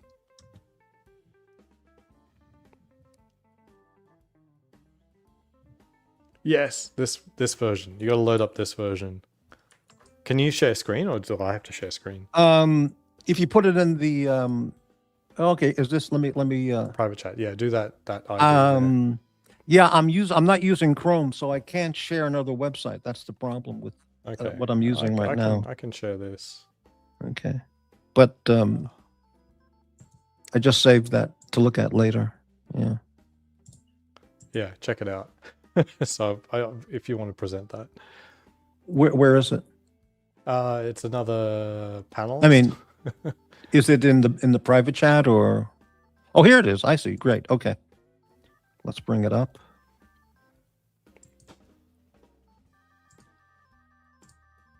I might have to take it down one thing. Hold on. There we go. Great. So the Emu War, also known as the Great Emu War, was a nuisance wildlife management operation undertaken in Australia over the latter part of 1930 to address public concern over the number of emus. But I love this panel here. So this is like, you know, your basic stats panel on Wikipedia, and we go belligerents, Australia versus emus. Wow. Commanders and leaders. So George Pearce, Major G.W. Meredith, and the Royal Australian Artillery. For the emu side, none. Strength. On the Australian side, 2 machine guns. On the emu side, 20,000 emus. 20,000 emus. Holy cow. And but if you look at it, the result, emu victory. They didn't make much of an impact. Yeah, in wiping basically, them out, like or? they just okay, we've used up all of our ammo, and to continue this war would be amazingly expensive and pointless. It's like the emus have won. That's all they used? 2 machine guns? Wow. Yeah, I mean, if they used more machine guns, it wouldn't really change the But I mean, outcome, what if right? they had a whole brigade armed with machine guns and hand grenades and mortars and shit? Yeah. Wow, Well, that's I mean, amazing. the emus can run, so I mean, you're also chasing them down, you know. Well, they need helicopters with 50 cows out the window. Yeah, not in 1932 though. Not there too, right? Yeah. Yeah. I gotta get my son to bed, so I might pop on later, but it's not okay. a promise. Thank you for that information on on all that stuff. Yeah, it's fun. Best of luck on your campaign. And Yeah. yeah. No, well, how about taxation is theft? We'll just keep it simple. Taxation is it's okay. That sounds good. Yeah. That's better. Yeah. All right.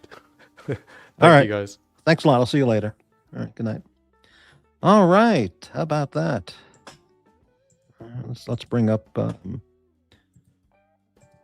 There we go. And I think it's time for a little break. Let's Let's take a video break here.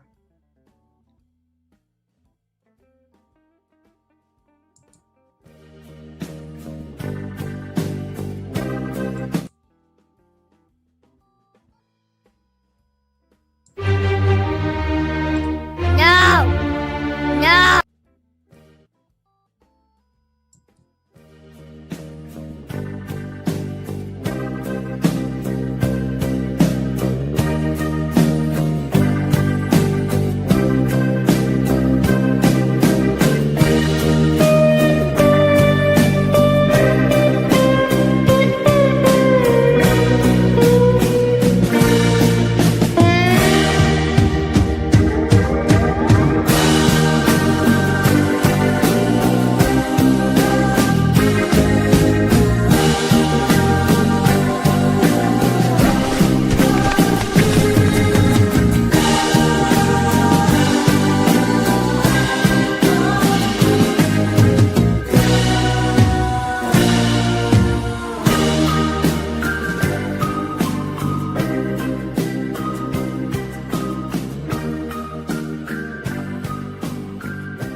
Morty's Diner.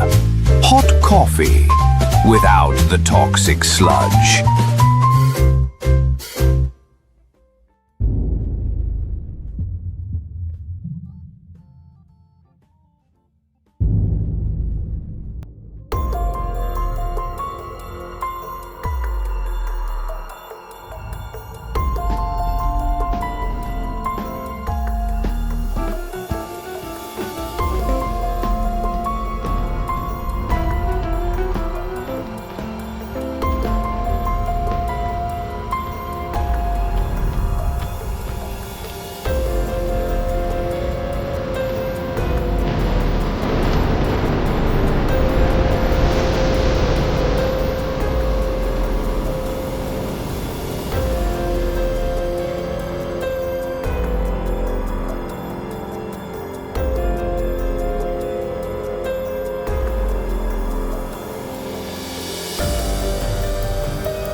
We're back. All right. Let's lower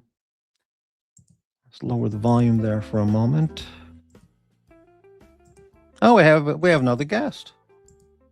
Amazing. All right, just give me 1 second to catch up on this stuff. 1 second, please. Hang on. I'm getting there. And hello, Spring. Hey, Morty, how you doing? Oh, another horrible day. How are you? I'm doing okay. Taking my vacation a little early. Great. Watch some Who's that in the movies. avatar? That's Emmanuel Goldberg from 1984. He's the guy that the evil people made it look like he was the head of the resistance. Ah, I see. And had the book, and anybody who read the book was basically guilty. So I see. Okay. Did you ever see the movie of Fahrenheit 451? yeah, I did. I actually I'm a big fan of the lead character in there. It was Oscar. Oscar Werner. Yeah. He was in a really great French film called Jules and Jim. Ah, yes. I That saw had that. one of the most beautiful women on earth in that movie. Oh my God! Catherine Deneuve. I don't think it was her. It was somebody. I don't think it was somebody famous, but he played the Austrian guy, and there was a French guy, and they were both in love with her. And it was kind of a talking movie, but it was a fun movie. Yeah, Jean Moreau. That's who it was. Oh, okay. Yeah, she was a very famous French Ah, actress, she 50s was and 60s. Jean Moreau. And yeah, I saw that when I was in my 20s, so I really don't remember it at all. Well, I just saw a movie I think you'd like. Have you ever seen the movie called The Package? With Gene Hackman. Yeah, and Yeah. I mean, the ending is kind of it loses it for me, but in the beginning, it's really tight and interesting. The very beginning, up until the point where he goes to the East-West Berlin gate, and he takes the transfer of the prisoner. All that action before that, up to that point, was really, really good. Then got a little, I don't know, but I liked it overall. Yeah. Yeah. You know what I didn't like about the movie was his girlfriend or his former wife, who was working as an army colonel or whatever she was. Yeah, yeah. She had this long, poofy hairstyle. You remember that? Yeah, And well, I she's thought, been in a lot of good movies, actually. oh yeah. And I thought, how could that be an approved army officer hairstyle? It looked like it didn't make any sense to me. But and then her assistant was the actress from Oh, she's one of the most beautiful black women, Pam Grier. My God. Pam Grier, right? And a young when she was much younger. Yeah. She was in a lot of blaxploitation films. Oh yeah, in the 70s, right? Yeah. And I think, I mean, I don't know if you're a big Tarantino fan, but what's it? Jackie Brown was a fun movie, and she was in that. Oh, that's the one movie I can say I liked of Tarantino without any real reservation compared to his other deviant. It was more human. They were just more human people doing human things, and they weren't going out of their way to do crazy things. So yeah. Hey, 90 Knots, great to see you. Happy Christmas, 90 Knots, and all that. Jean Moreau was a real classy French actress, and if you've ever seen the movie The Train with Burt Lancaster, did you ever see that? now you keep recommending that, and I see it. I think I can get it on Tubi, so I should try it. Oh, it's an absolute must-see. Absolute must-see. Can I ask you a question? Does it spend a lot of time on the train, or is the people No. outside the? It doesn't. Okay, yeah. No, I like nobody's trains. on the train. Well, there's about 1 minute where the Germans are on the train. Because I It's like based on- movies, like it's based on a Braveheart. true story in French World War II history, and it's a 10 out of 10. I think it's just a great film, and she plays the hotel owner who helps Burt Lancaster hide out from the Nazis when they're looking for him. And Oh, I just watched a hotel movie that's not quite as it was uplifting. Hotel Rwanda. Have you seen that movie? I saw that. Yeah, I like Nick Nolte in that, but I don't really remember the movie. Yeah, I know. But the yeah, I mean, it was just really depressing. Ultimately, they leave, but so many people were left behind. It was Oh terrible. yeah, Yeah. yeah. Forgot the name of the actor who was the star of that film. He's done some really good movies. Don't remember his name, but I remember Nick Nolte. He played the UN soldier. What a sad position to be in. If that was true, he couldn't. He had a gun, but he couldn't use it, and they just kind of Yeah. had to stand in the way and hope they didn't get shot. I mean, Right. God, what a horrible Yeah, position to be in. The blue helmets. My God. exactly. Right. Yeah. So that was. Yeah, bad. The Train is it's a must see. I recommend it on Christmas Day. It would be a good Christmas movie. And the guy who plays the Nazi in charge of the train, Paul Scofield, absolutely Oh. beautiful, brilliant. It's kind of funny. He's the guy that he won an Academy Award for playing Thomas More, right? That's right. Man for All Seasons, and Yeah. Oh, that's interesting. That's interesting. he's one of the best movie Nazis I can think of. Just a great job. Yeah, absolutely. Yeah. The people will say the best Nazi was in the what was it? The other Tarantino movie that was sort of the, Christopher Waltz. yeah. But I saw that movie and I just thought, I don't know. There's a certain way of trying to be, glorify death. It just seems a little bit too odd. Yeah, I think his performance has been extremely overhyped. Yeah, it was certainly good and solid and all that, but I mean, it wasn't like the greatest Nazi performance ever. I mean, Nazi character ever. I mean, when you watch The Train and the Nazi in that movie, or lots of other films, there's great Nazi characters in all kinds of films with great actors. He did a little campy, so it was getting on towards Hogan's Heroes Yeah, you know, in Well, the beginning, when he's appropriate, in the right? farmhouse and he's interrogating the farmer who's hiding some people under his basement Yeah. floor, there's a scene where he pulls out the farmer pulls out a pipe, starts smoking. So then he goes, then he pulls out his pipe, which is a gigantic meerschaum kind of pipe, you know. Hmm. And there's a behind the scenes interview where he's talking about that scene, and Tarantino says to him, "Hey, when the guy pulls out a pipe, why don't you pull out a pipe too, but a bigger one? But I mean, a really big one, you know?" And it's like, you know, it's like mine's bigger than yours kind of thing. Yeah. God. And he goes, "You think so?" He goes, "Oh yeah, let's do that." So he gave him a big pipe. And I thought that was just ridiculous, you know. But It was Don Cheadle. That was the. that's it. That's the guy. Yeah. He's good. Yeah. So Yeah, I haven't been. You know, it's kind of funny. I get on Tubi and I start looking at all the recommendations, and I think to myself, do I really want to spend 2 hours watching that? And most of the time I say no. But lately I've said, well, what the heck? You know, I finish up work around 6 or 7, and then I figure yeah, I can spend a couple hours. And so I've seen a few decent movies. I saw the Russia House finally, which had Michelle Pfeiffer Sean and Connery. Sean Connery in it. Yeah, I've never seen that. Yeah. that has a real. I mean, it's a typical Jean Le Carré ending, Mhm. which is it's very subtle.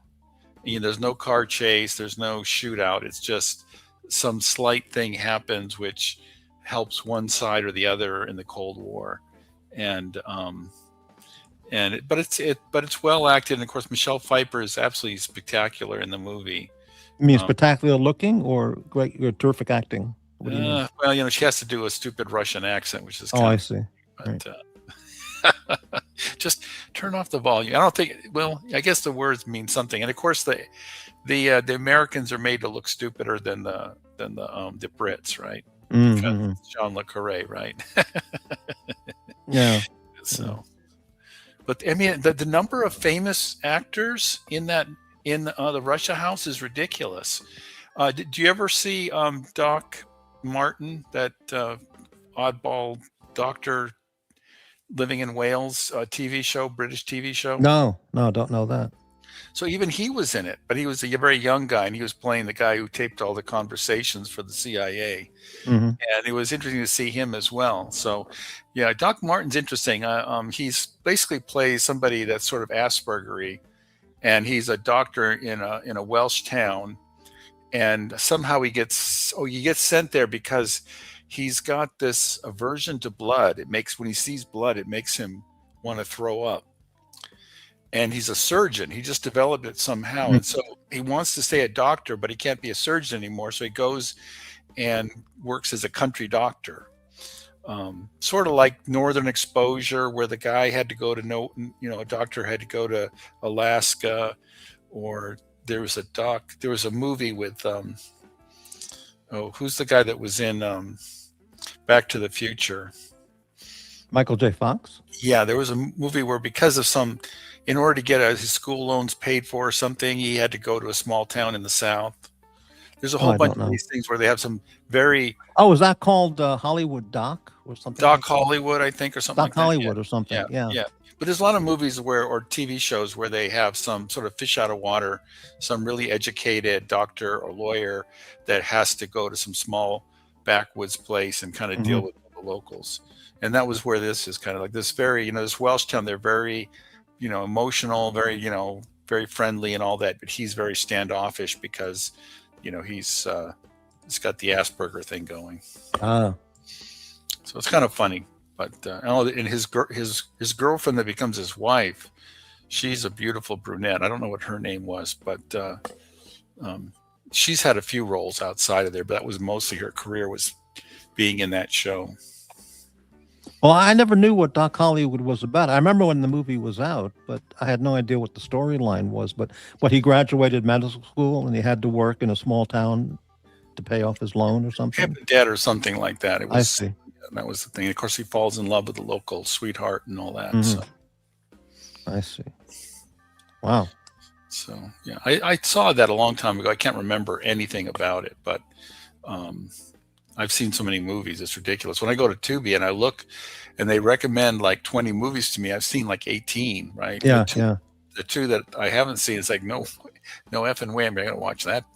You know, Basic- I watch Tubi a lot and Pluto as well, and I found that Tubi shows way more commercial breaks than has way more commercial breaks than Pluto.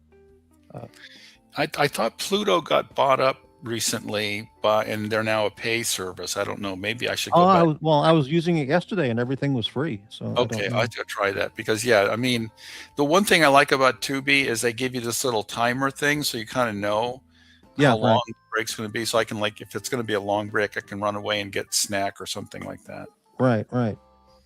You can, yeah, yeah. But I watch them both, but Pluto has less commercial breaks because I mean, I was like 3 minutes of show, 3 minutes of commercial, it was like that. It was This way is too not much. quite that bad, but I mean, they do have an amazing selection. They have all the Batman movies. They've got a lot of. I'm surprised at the number of like Academy Award winning movies they have and Mhm. things like that. I mean, everything's like about 10 years old now, but they're like still like movies I wish I had seen back then, and I wouldn't mind seeing just on a smaller screen. I don't need to go out to the movie theaters to see. Right, right. Yeah, Pluto is right now. It's currently showing all the James Bond films, Oh wow! and yesterday I didn't watch them, but they were showing Thunderball. When I clicked on, it was Oh, that's a Thunderball was classic. on, That's a which I classic. hadn't seen since it came out, so I really don't remember it at all. But I was watching some other thing at the time. That has the famous flipping car scene, right? Don't remember. I don't remember the movie at all. It Yeah. goes over a bridge that's kind of tilting one side. Oh, that's the one Man with the Golden Gun. Oh, I thought Uh, that was Thunderball, and then it does a sort of a 360 roll and then keeps on going forward. Yeah, that's Roger Moore is being chased. He's chasing Christopher Lee, and he's Oh, got this country bumpkin Louisiana sheriff in the oh yeah, car yeah, with him, exactly. Yeah, exactly. and they go over that bridge, and the car twirls over and lands on the other side. Yeah. Wow. I can't forget a scene like that. Yeah. Mm-hmm. Mm. So you got any plans for a decent dinner on Christmas? Beans and ketchup. I think that'll do it. You know, maybe some rice. I got. No, I don't know. I don't have any plans for Christmas. Just I'm going to do a show Christmas afternoon. No And, beanie weenies. You gotta get some all well, beef I mean that might be pretty good. I cut might off. have a turkey sandwich. I bought some Trader Joe's stuffing, and I have cranberry sauce, so I think that'll be it. You know, but nothing special. I had a nice Thanksgiving with my family. I think I'm going to just take a quiet Christmas, but I want to do something. I might make myself some pasta or something special, just so I don't have to. I don't want to suffer with like Swanson or anything like that. I watched I saw a thumbnail of a video of best 10 worst pasta brands, and Barilla was in the top 10 of the worst supermarket. No way. That's what. Well, listen, I don't know who makes the videos. It could be anybody making these videos, but I've always thought Barilla was pretty decent. You know. I mean, there's a lot of places. I mean, yeah, there's Barilla, DeCecchi or DeCecco or Yeah. that's a step above that. Yeah. And then you recommended this Rufo Rumo. Rumo, and I've got that in my cabinet right now, and that's a step above that. But I mean, if you have to choose between Barilla and anything else that's there, like Cremette or Cremora or Oh, that's awful. Cremette, awful. yeah, that stuff is horrible. And then like Barilla now has some luxury brands, so they have some ones that have the rougher surface, so that they absorb the sauce more and things like that. So they're trying to do a step up. Yeah. Back in New York as a kid, the two big brands were Ronzoni and Oh. Butoni. Yep. I haven't seen those in a while. Gee, I remember those when I was a kid. Those were the ones we got. My mom would never stoop to Cremette or Cremora. Oh, that's awful. That Cremette used to be one of the sponsors on Let's Make a Deal. Always, that would be one of the exactly. prizes, one of the cheap prizes and stuff. And you Or would The Price is Right, one of the other shows like that. And you But would cook- Ronzoni was like the brand, I think, and Butoni. But Ronzoni's still around, but I don't know about Butoni. That was way back. Yeah. I think you cook cremette with that turtle wax. I think that's what turtle wax is for. It's awful. Yeah, really terrible stuff. Yeah. I mean, that's the idea. It's like that was before people, talked about al dente and everything being al dente, right? Right. So they wanted things to be mushy for the kids to eat, to chew easy or something like that. Because, Yeah. that's one thing I didn't like about SpaghettiOs was that by the time you cooked it, it was mushy. Well, I've never cooked on any of those. I always eat those cold out of the can. SpaghettiOs, Chef Boyardee, anything, Franco-American, anything. You just eat it out of the can because I found when you warm it up, it doesn't taste as good. Do you put it in a dish and then eat it off the floor like a dog? I might eat it out of a dish, but I would just eat it out of a can. I'm thinking a dish the plastic dish that with a high lip that says Fido on it. Oh, okay. Yeah. Well, I mean, if I were going to have a can of that right now, I would just eat it out of the can. Why bother with a dish? Oh God, yeah. I had a roommate who did that, and yeah, I just shook my head every time he pulled the can out of the closet and just started opening it up and eating it. It was just crazy.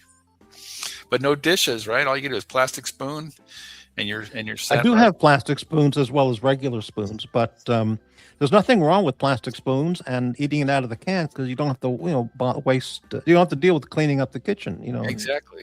Yeah. So it does make a lot of sense. Now, if you have company coming over, you may not want to serve them a can of SpaghettiOs with a can opener and a plastic spoon. That might not go over well, but Exactly. don't know. You get like a special gold can or something like that. I don't know. Yeah. No, yeah. So yeah, there's that's the thing. Everybody's got some other. Somebody like unless you're like your great grandparents came on the Mayflower. Right. Everybody's got something, Italian, Jewish, German, whatever. So if you don't want to have the turkey or ham on Christmas, you can have latkes or lasagna or Exactly. brats or whatever.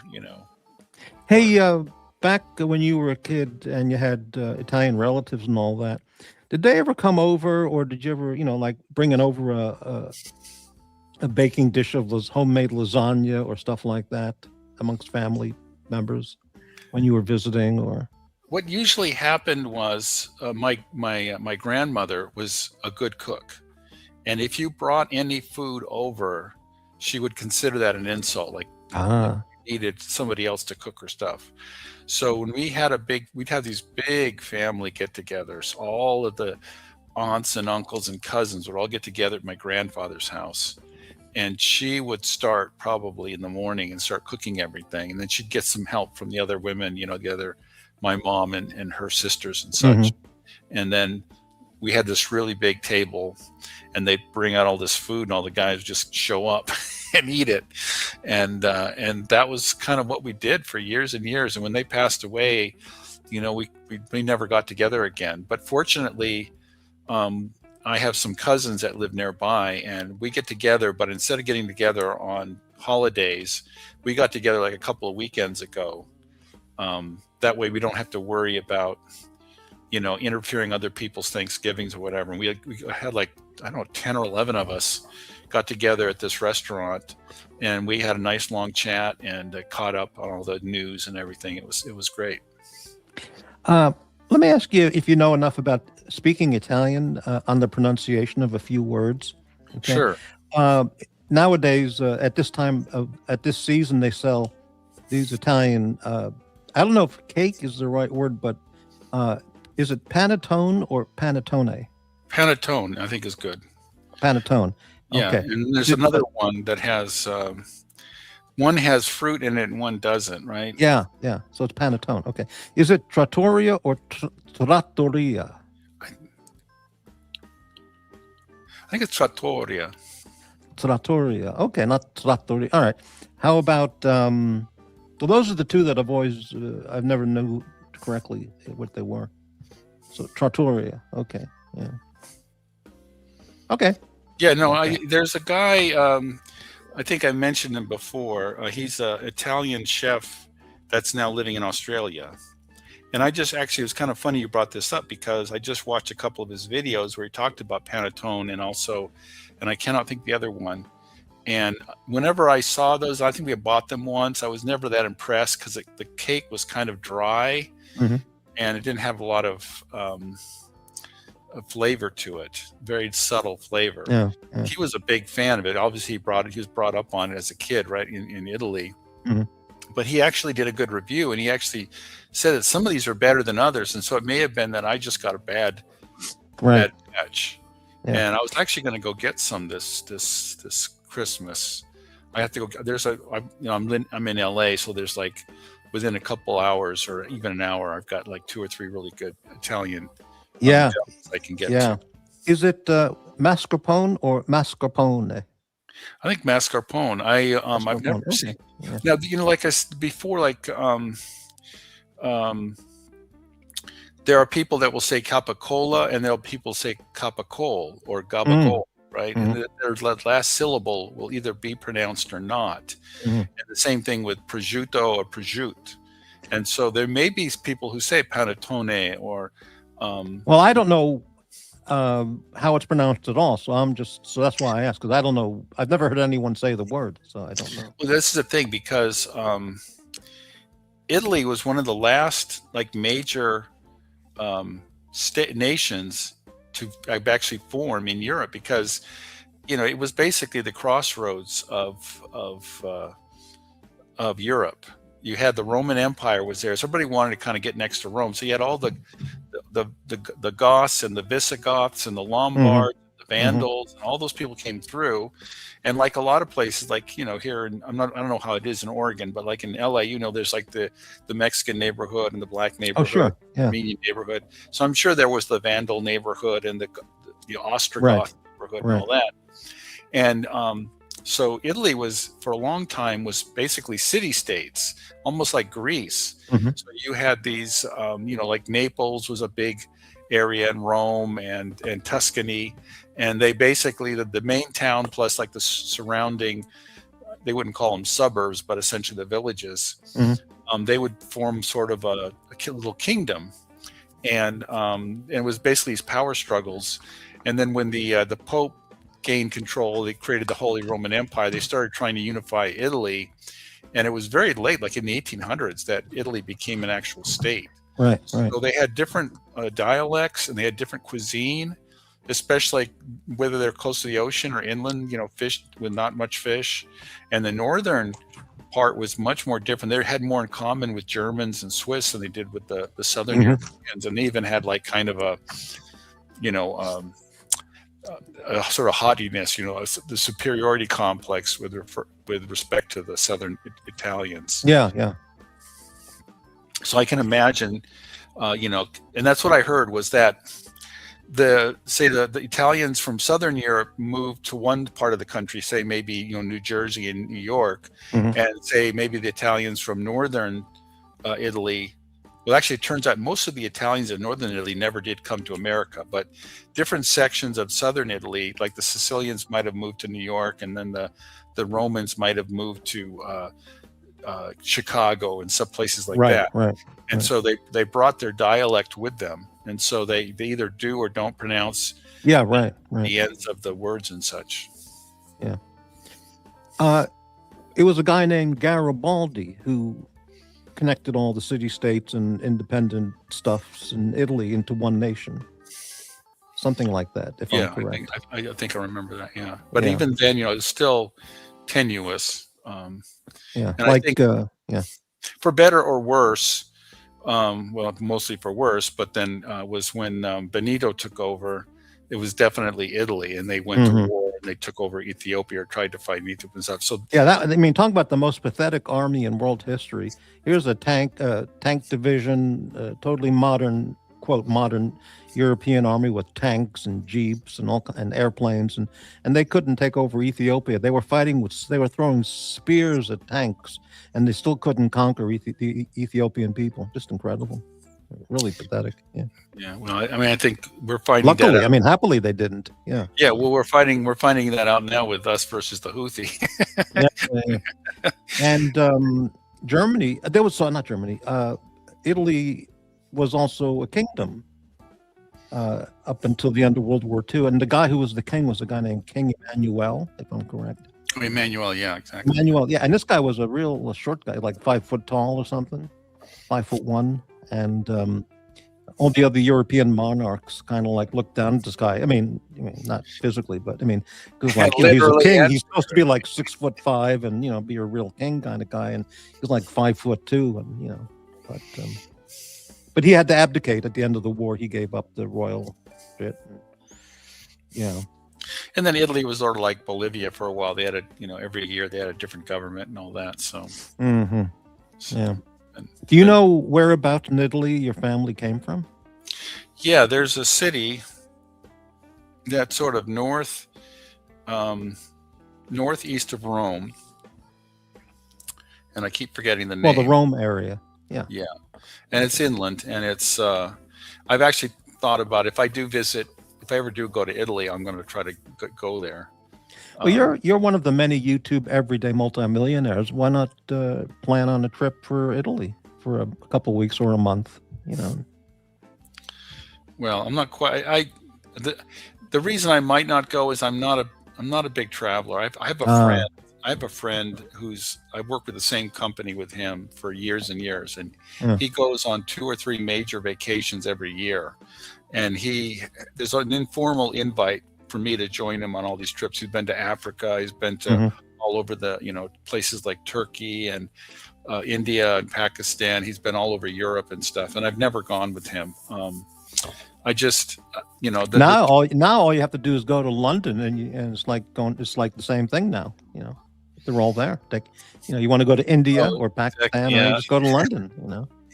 That was so funny when I was at what's that guy's name? Oh God, the British guy who interviews everybody and gets everybody into fights. Piers Morgan. Piers Morgan. Anyway, he was trying to convince this other Englishman, that about immigration, and he said, "We got curry," and this guy's like, "You're gonna trade all this English history for a good bowl of curry?" I just watched a video today. I forgot who this lady was. She was some EU official. She was Danish. That was it. And she was saying England is now more than 50%. How do you say? Well, invaders. Okay, put it that way. And Sweden over 50%, Germany over 50%. One country after the next, and these leaders of those countries they've just destroyed Europe. It's just destroyed, and there's no coming back unless there's a major all-out war. It's over. Well, Hungary and Poland are the only 2 countries holding out. Thinking about that, I mean, they're still really concerned about Ukraine, and they suggest that if they have to, they're going to try to, build up their armies and go in there and help them against the Russians. But I really wonder if you're some guy from Syria that just got there a year ago and you just ran away from Syria because of all the war and that stuff. Are you going to want to fight for France or Germany? I don't think you're going to want to do that. No.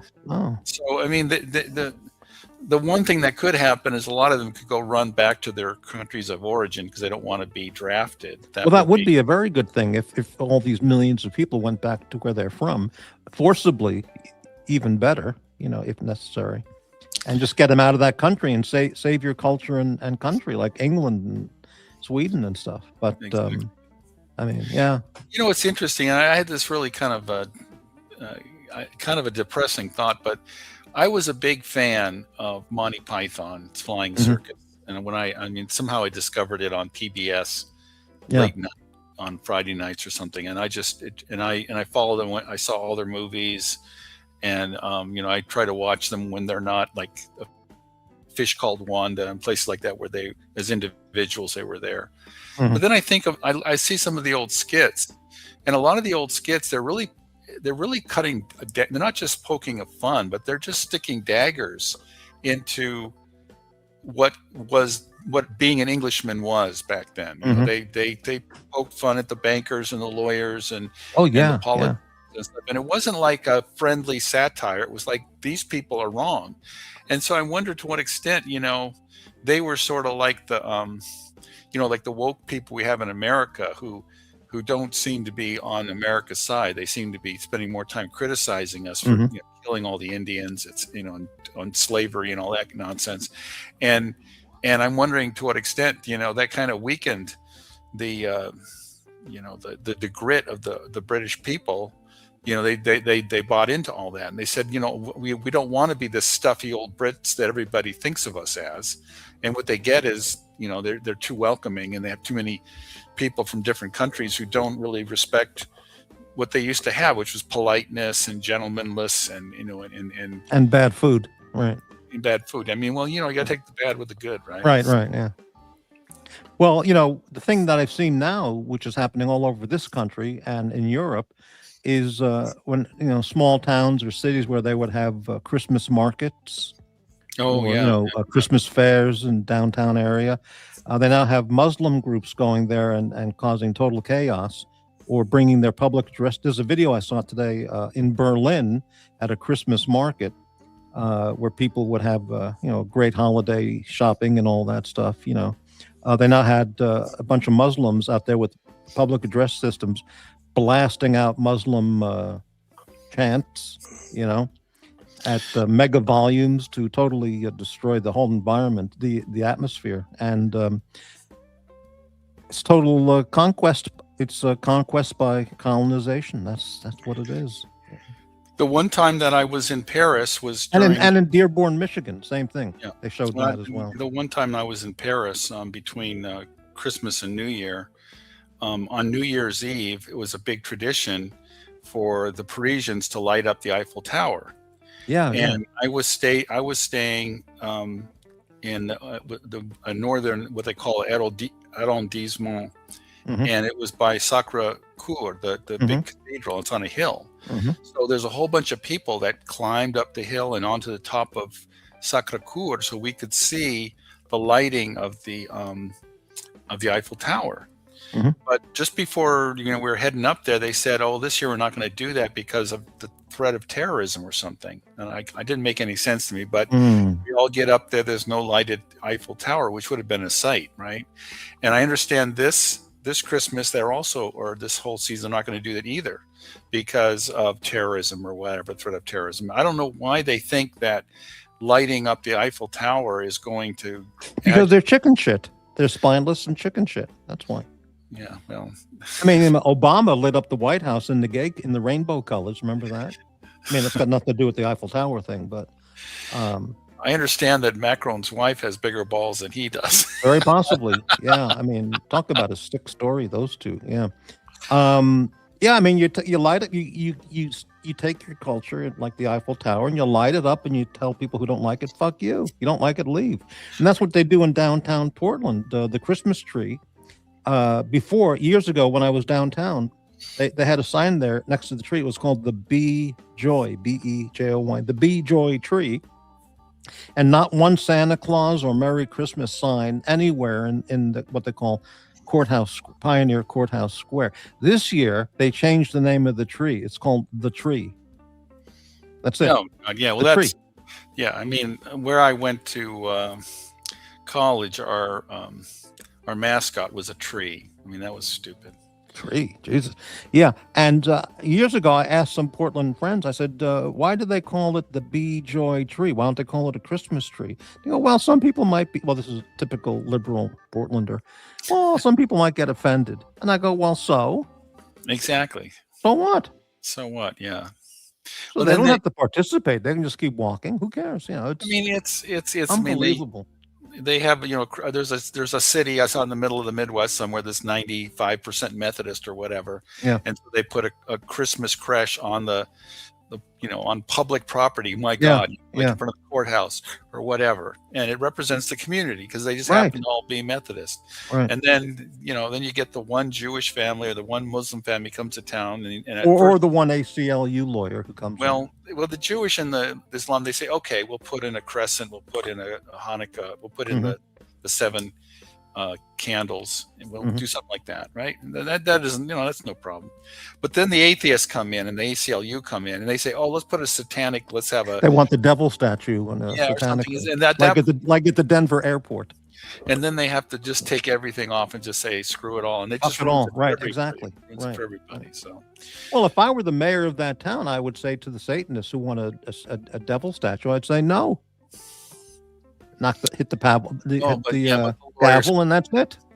the problem is that the lawyers come in and then they sue everybody and then they can't afford to fight it. Every once in a while, someone does fight it. They Well, give then them, I would hire the Clintons, and the lawyers would have mysterious accidents. yeah, And I'm not removing. I'm not exactly, changing the event for the Satan statue. exactly. It's that simple. I don't know why they laid down on the train tracks with their heads on the rail, officers. They seem to Yeah, just yeah. like that, just like those two boys in Arkansas. Well, unbelievable. Yeah. By the way, speaking of Arkansas, one of the channel, I watch a lot of the police body cam videos, and one of the best channels that shows all these police body cam videos is in Arkansas. They profile Arkansas state troopers on their body cam videos. Okay. And these might be the toughest cops in the country, state cops in the country. These guys are phenomenal in terms of chasing people at high speeds, doing a pit maneuver, not taking any bullshit, pulling people over and immediately sniffing out that this person's probably a drug transporter. And then they finally, they get the drug dog, and just based on the experience, this guy thinks, why do you have such a large suitcase in your back trunk, in your back of your hatchback? Well, I just went to Oklahoma for the weekend. And then the cop in his mind's thinking, okay, he went to Oklahoma for a weekend to visit his mother. Okay, then why does he have this gigantic sized duffel bag in his back? And he puts this all together and he goes, what's in the bag? And he goes, oh, just clothing. He goes, So he puts all this together, and then he finally decides to get the drug dog, and the dog sniffs the car, and he opens it up. It's like $5 million of meth in the bag. It's just like incredible videos. I think I saw one of their car chases, and it was like an operatic performance. They had like 4 or 5 different guys going after him on different dirt roads and things, and I think the guy finally drove off the road and crashed. So. Yeah, these car chases in Oklahoma, Arkansas, they go like 120 miles an hour after these bad guys. It's crazy. And wow, it's amazing. And you knew about in LA, and when Channel 9 especially, they love the car chase. So we get a lot of those, but they're 9 times out of 10 they're anticlimactic because the guy just runs out of gas and then he runs out of the car and gets. Yeah, I'm so against those live Channel 5 in LA or 9/11, whatever. They would break live for the helicopter view of the car chases. And to me, that's not a news story. It's just, you cover it on the nightly news and you don't have to do it live. But there was a story when I was in LA. So this would be late 90s, or I don't remember. Some guy carjacked a 7-Eleven a 7-Up soda delivery truck. Okay.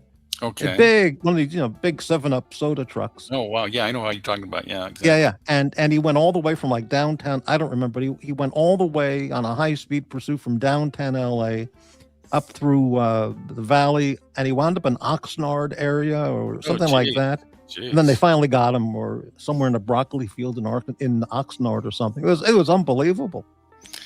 They had one, and it's 9 times out of 10, like I said, it's really boring. But every time when it's exciting, they got to pull the camera away, because there was one thing where it looked like finally there was somebody. I guess it turned out to be an off-duty police officer. He was driving in his private car, and he saw this guy coming from behind. He probably had the police radio in his car too, just to check and see what's going on. And he did a pit maneuver on the guy, and the trucks, the truck that was the bad guy was in was flipping all over the place, and finally landed. And they, we don't want to show you that. Yeah, I want to see that. I want to see the guy smushed on the side of the road. That's what I want to see.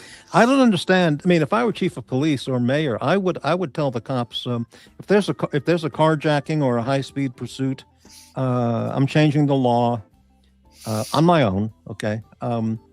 Just shoot the car to shit, and because the danger to the public when they go through red lights, intersections, pedestrian walkways at high speeds. The danger that they can create is just beyond imagination.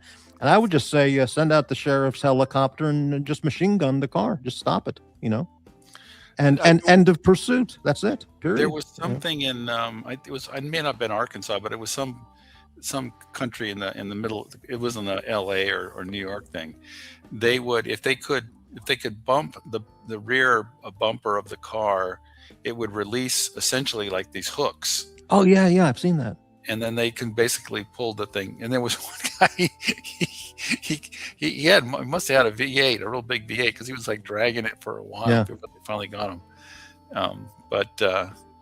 So that's that would be a good thing if we had some of. I don't know if we bought those or not. I've seen them do the stripes, but that's about it. Right. Well, there's some gadget that is now being used by some police where, if they can get close enough to the guy they're pursuing, if they can get close enough to the rear bumper, I don't mean touching it, but close enough, there's a gadget that they can shoot out like a big net or rope kind of thing, and it hooks on to the back of the car of who they're pursuing.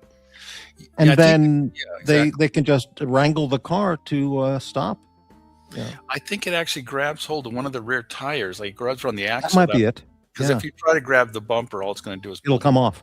That might be it, and it's an amazing invention. And if they can get close enough to blast off that rope thing, whatever it is, and I guess it goes on the tires, and then they've got the guy. He stops. Exactly, yeah. But I say shoot up the car anyway, But I also thought about these high-speed pursuit guys. They should have a helicopter like an Army. What do we call those? A Chinook double rotor thing. I know where you're going with this. I know where you're going. And have a super giant magnet attached to it. And if it's one of these guys who's just going insane, street after street, putting thousands of lives at risk, just have the helicopter sent over and just dispatch the giant. He can hover over the car while he's on the 405 and just lower the magnet, and he's got the car. Head out to the Pacific Coast at Santa Monica and just dump the car in the water. And then the local police boat can pick them up. I love it. I think that would be legitimately reasonable. I love it. Yeah. But I'm not chief of police, so I can't do that. Nowadays it's ridiculous because they're now making it even more. They have this overlay, so when the helicopter is following the car, they have an overlay like a Google Maps where they tell you all the street names. And so instead of backing off of wasting all the time with these stupid chases, they're actually improving the technology so they can give their audience more bang for their buck. So unfortunately, I don't think that's going to go away anytime soon. Yeah. I just thought something back when they did the OJ chase down on the 405, and they had 10, 20, whatever police cars pursuing OJ at 10 miles an hour speed. You remember that? Or 20? Yeah, oh God, that was crazy. Yeah. Why didn't the police chief or the sheriff just radio ahead and say, okay, they're at the 405 going south, approaching Wilshire. Okay, at the next exit, I want 5 police cars totally blockading the highway and have them standing in front of their cars with shotguns for when the OJ car approaches. And then you guys behind him in pursuit, just pin him right in there. Why didn't they do that? I think I know why. Because who was his friend that was in the front seat driving the car? Yeah, the other guy. I don't remember his name. He was saying that OJ had a gun and he was threatening to commit suicide. Good. Well, again, we're talking about, 80s and 90s police. We're not talking about 50s and we're not talking about Dragnet. We're talking about people that went to sensitivity training and all that BS, right? So yeah, okay. Well, yeah. If I were the chief or the mayor, I'd say, look, we got to stop this guy. Okay, he's a suspect in a double homicide, and we're going to blockade the highway in the front, and we're going to pursue him from the back. This sounds like Patton talking. We're going to kick him in the ass, and we're going to rip out his guts, and we're going to stop the car. And if he wants to off himself, hey, that's his choice. But we can't just drive around following him all over Los Angeles all day. It's ridiculous. Well, the thing I guess they would have said is, okay, he wasn't a threat to the public because they're going so slow, and he was a threat to himself, and so they were trying to get his friend to talk him down and put the gun down and all that nonsense. All right, well, at least stop the car. So have the highway, the 405 blockaded. No, okay? I think they felt like if they had stopped the car, that he would just say, "Okay, the jig is up, and I'm gonna shoot myself." So, or that he was gonna shoot out, and Well, that's a game of chicken. That's a game of bluff. yeah, Maybe I he know. would, maybe he wouldn't. And if he did, okay. And, And why would he have threatened to kill himself if he wasn't guilty?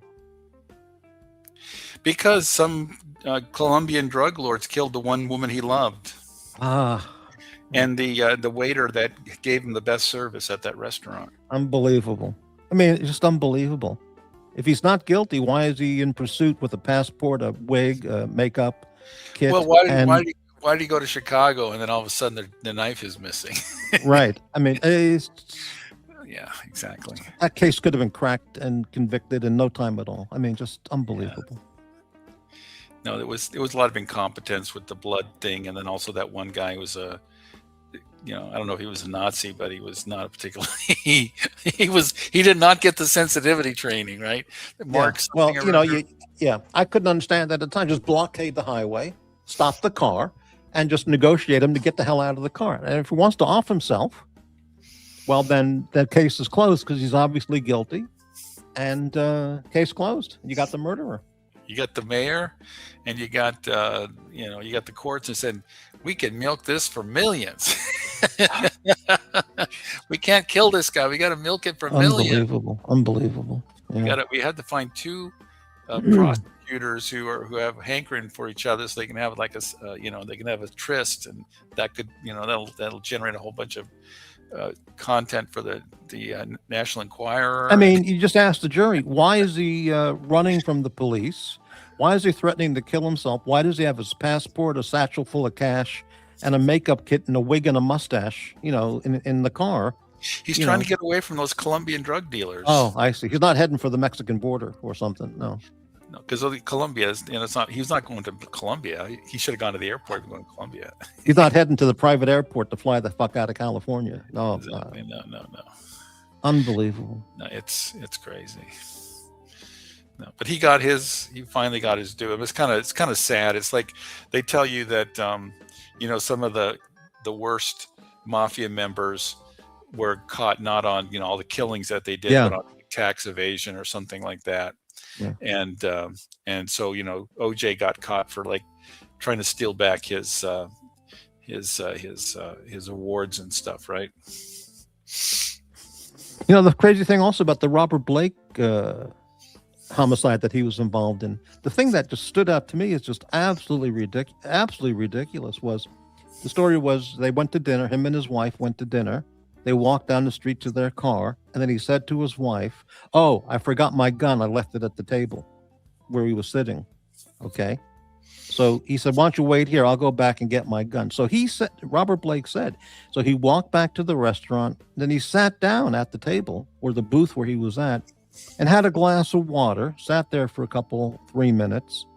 And then he got back up and walked back to the car where he found his wife was shot, sitting in the car. One, who the hell forgets their gun? That doesn't make any sense to me at all. What, does he take it out when he sits down every time? That doesn't make any sense. Okay. And then if he did grab the gun, why did he sit down and have a glass of water for 3 minutes? That doesn't make any sense to me either. So that's the whole case right there. Well, but I don't know. I liked Robert Blake too much. Me too. Yeah. I think some people need killing, and her, from what it tells, his wife was his wife was gold digging. Yeah, she was working for. He was bad, no question about it. And but his story at the time of, I forgot my gun back at the dining table at the restaurant. He went back and sat down, had a glass of water for a few minutes, and then that doesn't make any sense. Well, there's there's like the thing like the Black Dahlia murder. They like the idea that everybody knew who did it, but he was a big member of society, and so they covered it over. And there's this whole idea like. It was a great movie. What was it called? Yeah, I'm looking that up. L.A. Confidential.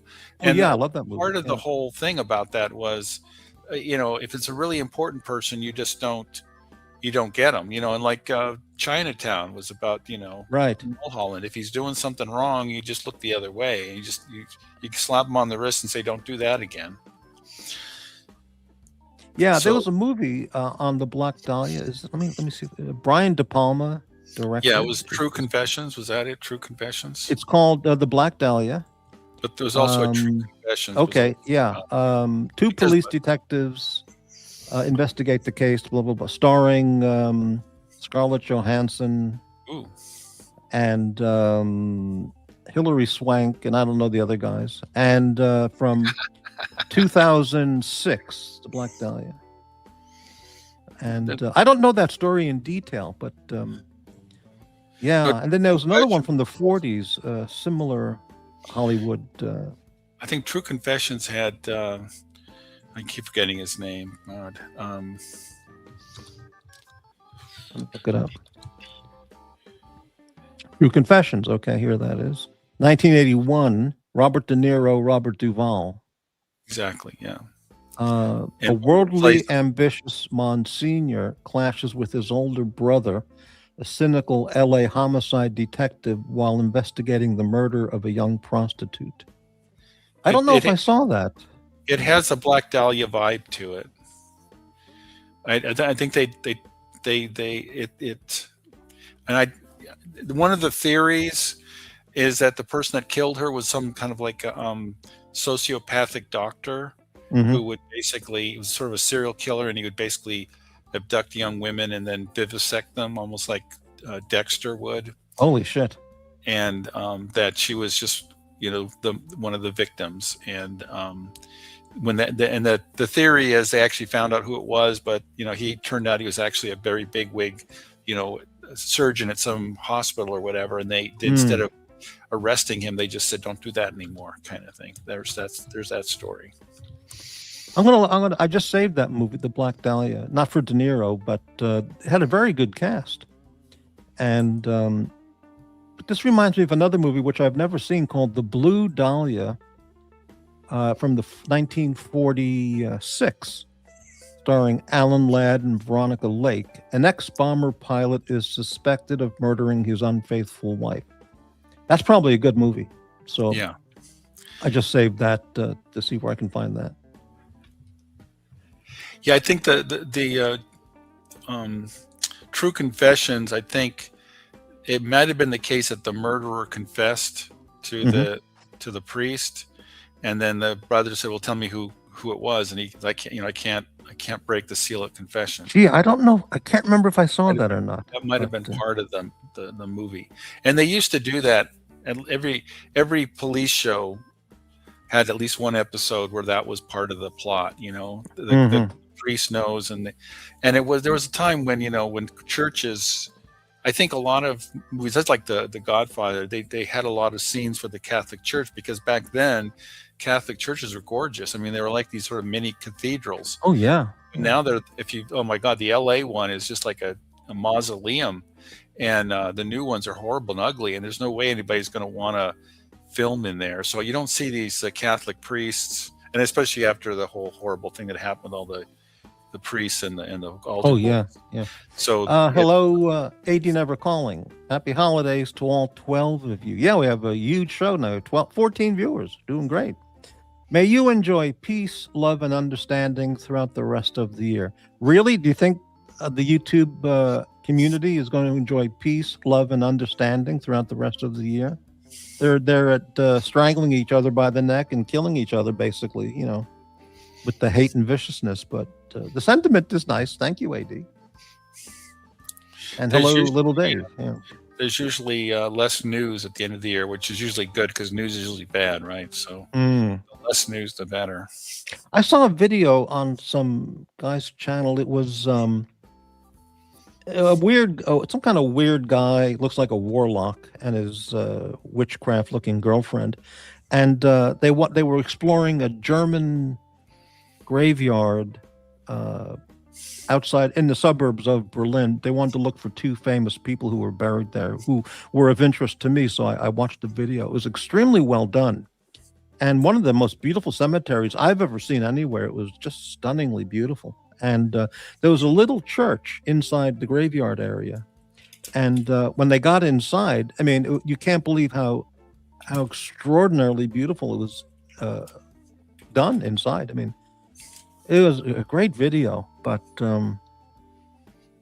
yeah, I don't know. Davey Smalls says, Narc, the anti-Semite, was added again tonight. Well, yeah, I mean, that's who he is.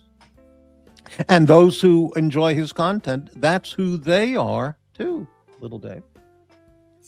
Yeah, right there, these channels are full of racists, anti-Semites, misogynists, criminals, felons, convicts, psychopaths, sociopaths, really sick people. Okay, there's my statement that'll get played on the other channel. There we go. Thank you, little Dave. Right. Amazing. It was weird because I mean, there's a lot of Jewish people that own, jewelry stores and watch shows and all that kind of stuff. And if you're wanting to get in the market for watches, why would you be an anti-Semite? I mean, it's just but these people, Narc and etc., they're not into watches. They're just into hate and viciousness. And but I thought they all had like at least 3 Rolexes and stuff. And even the ones that are into the Rolex and stuff, they're all psychopaths, sociopaths, and mentally disordered. So, I mean, some of the people I think that's been hinted at that they're sort of like a trust fund Arab, the sons of wealthy Arabs, maybe. and I could see them being anti-Semitic, but I can't see the average Joe who wants to get on an AD list being anti-Semitic. Oh, but they're anti-Semites and racists are everywhere, And on these channels, they come right out and show their hatred. I mean, I grew up in a very small town that didn't have a lot of Jewish people, and I didn't have a lot of Jewish friends. So I could have grown up to be an anti-Semite. But when I went to college and I went to work, and some of the best people that I met and worked with, some of the more intelligent folks, were Jewish people. So it'd be like, how can I be anti-Semitic when that, the people that I meet that are Jewish are just decent human beings, right?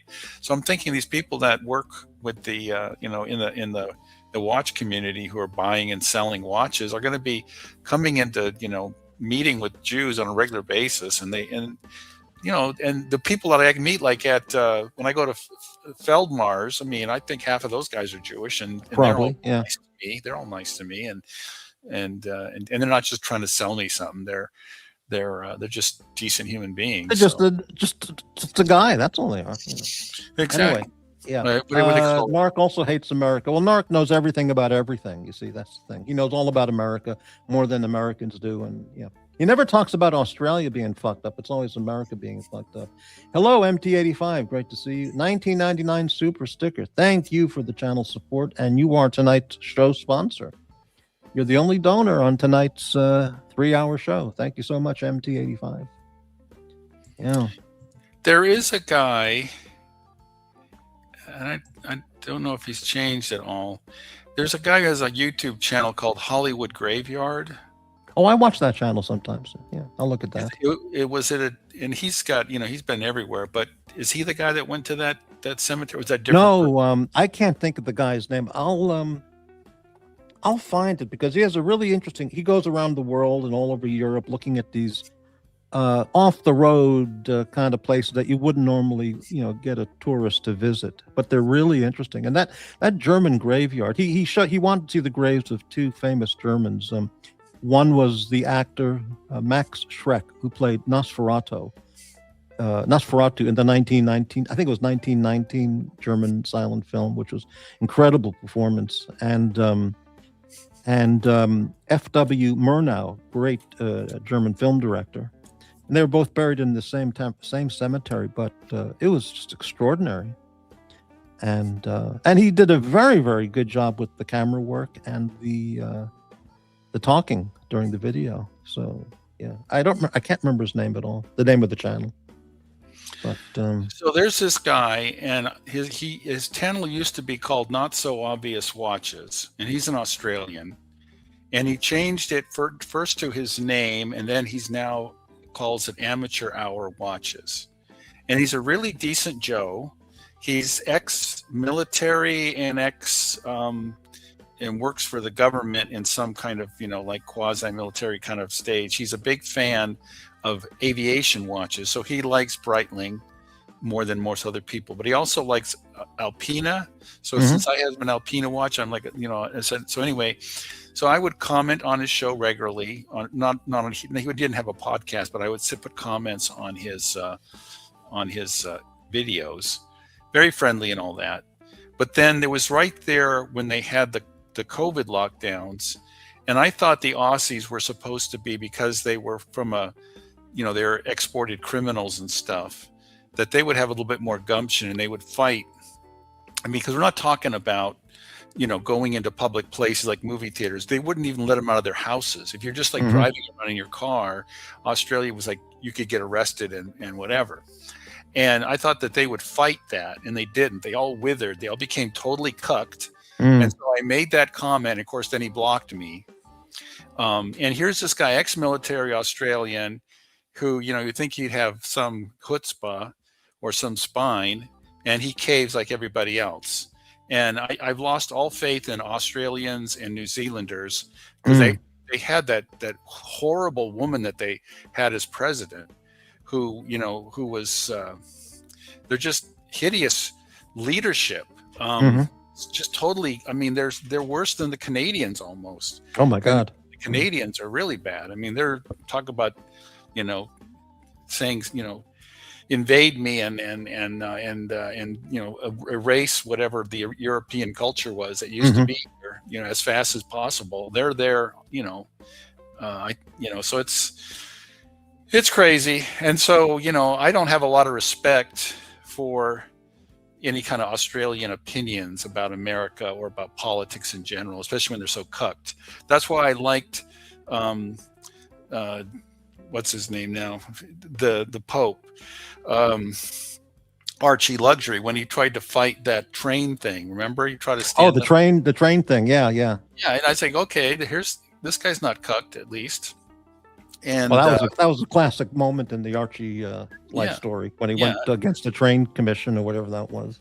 Yeah, I mean, that was pretty good. You had to go to trial for that. Yeah, exactly. So, I mean, there was one thing I was really impressed, because he used to be in the similar to what I'm doing in the computer business, and he showed how he had done this really intricate job of routing all the cables into computers that he had. And I thought, wow, this guy, he looks like a slob when he's doing his show, but when he's doing his work and he's being paid to do it, he does a great job, and he takes it seriously. And so that was, and I mean, these guys that are probably very filthy rich, either because their parents were rich or they lucked into something, Bitcoin or whatever the fuck they did, and they're just so self-important, and they can tell us what to do. I'm not going to tell the Australians, if you want to be cucked, great, go be cucked.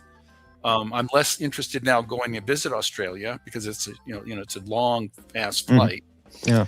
But if I did go, I want to get to Alice Springs as soon as I can, to get away from all their version of yuppies in Sydney and all that. So anyway. Yeah. AD Forbin says all the jewelers are Jews, even the Arabs. They're Jews too. Okay. There's a tremendous history of the Jews being involved in the diamond trade. Exactly. This goes back hundreds of years, and there's reasons for that. Okay. But to say that all jewelers are Jews doesn't make any sense. And if you have to ask, well, why is there such Jewish presence in the diamond industry? The anti-Semites created this environment. Jews they couldn't go to medical school, they couldn't go to college, they couldn't have a business without getting their windows broken and streets burned down. They were only allowed to get into certain professions like small merchants type stores. They couldn't own land. They couldn't be farmers. They couldn't own land. They couldn't get a job as a professor at a college, So they went into businesses where they would be left alone, like running a little store, a little jewelry store, a little food, shop, a little, and then they would still get burned down and persecuted and pogrommed and, whatever, And so these anti-Semites who created, they're the ones who created this environment, Well, the same thing about loans. The thing about bankers and loans is like, that was one of the few things that it was interesting, because the Catholic Church was against usury, and they defined it not as excessive interest. They defined it like the Muslims do now, as any interest at all. So they let the Jews basically do the loaning, so that they wouldn't be the usurers. The Jews could be. Yeah. There's a movie, a very old film, based on the story of the Rothschilds. It's a Hollywood type overly done I saw that. drama from the 1930s. It stars Boris Karloff. He plays the Russian aristocrat Jew hater, and George Arliss, who was an A-level quote, actor in the 1930s, an English guy, talks about the story of the Rothschilds and how they were, because of the hatred of the anti-Semites, they were put into this position of, that's the kind of business that they would be allowed to have and be left alone. Well, they still weren't left alone, and they were still persecuted. It was funny. The Jews got back at the Goyim because, like on Sabbath, like Saturday, you're not supposed to start a fire if you're an Orthodox Jew, right?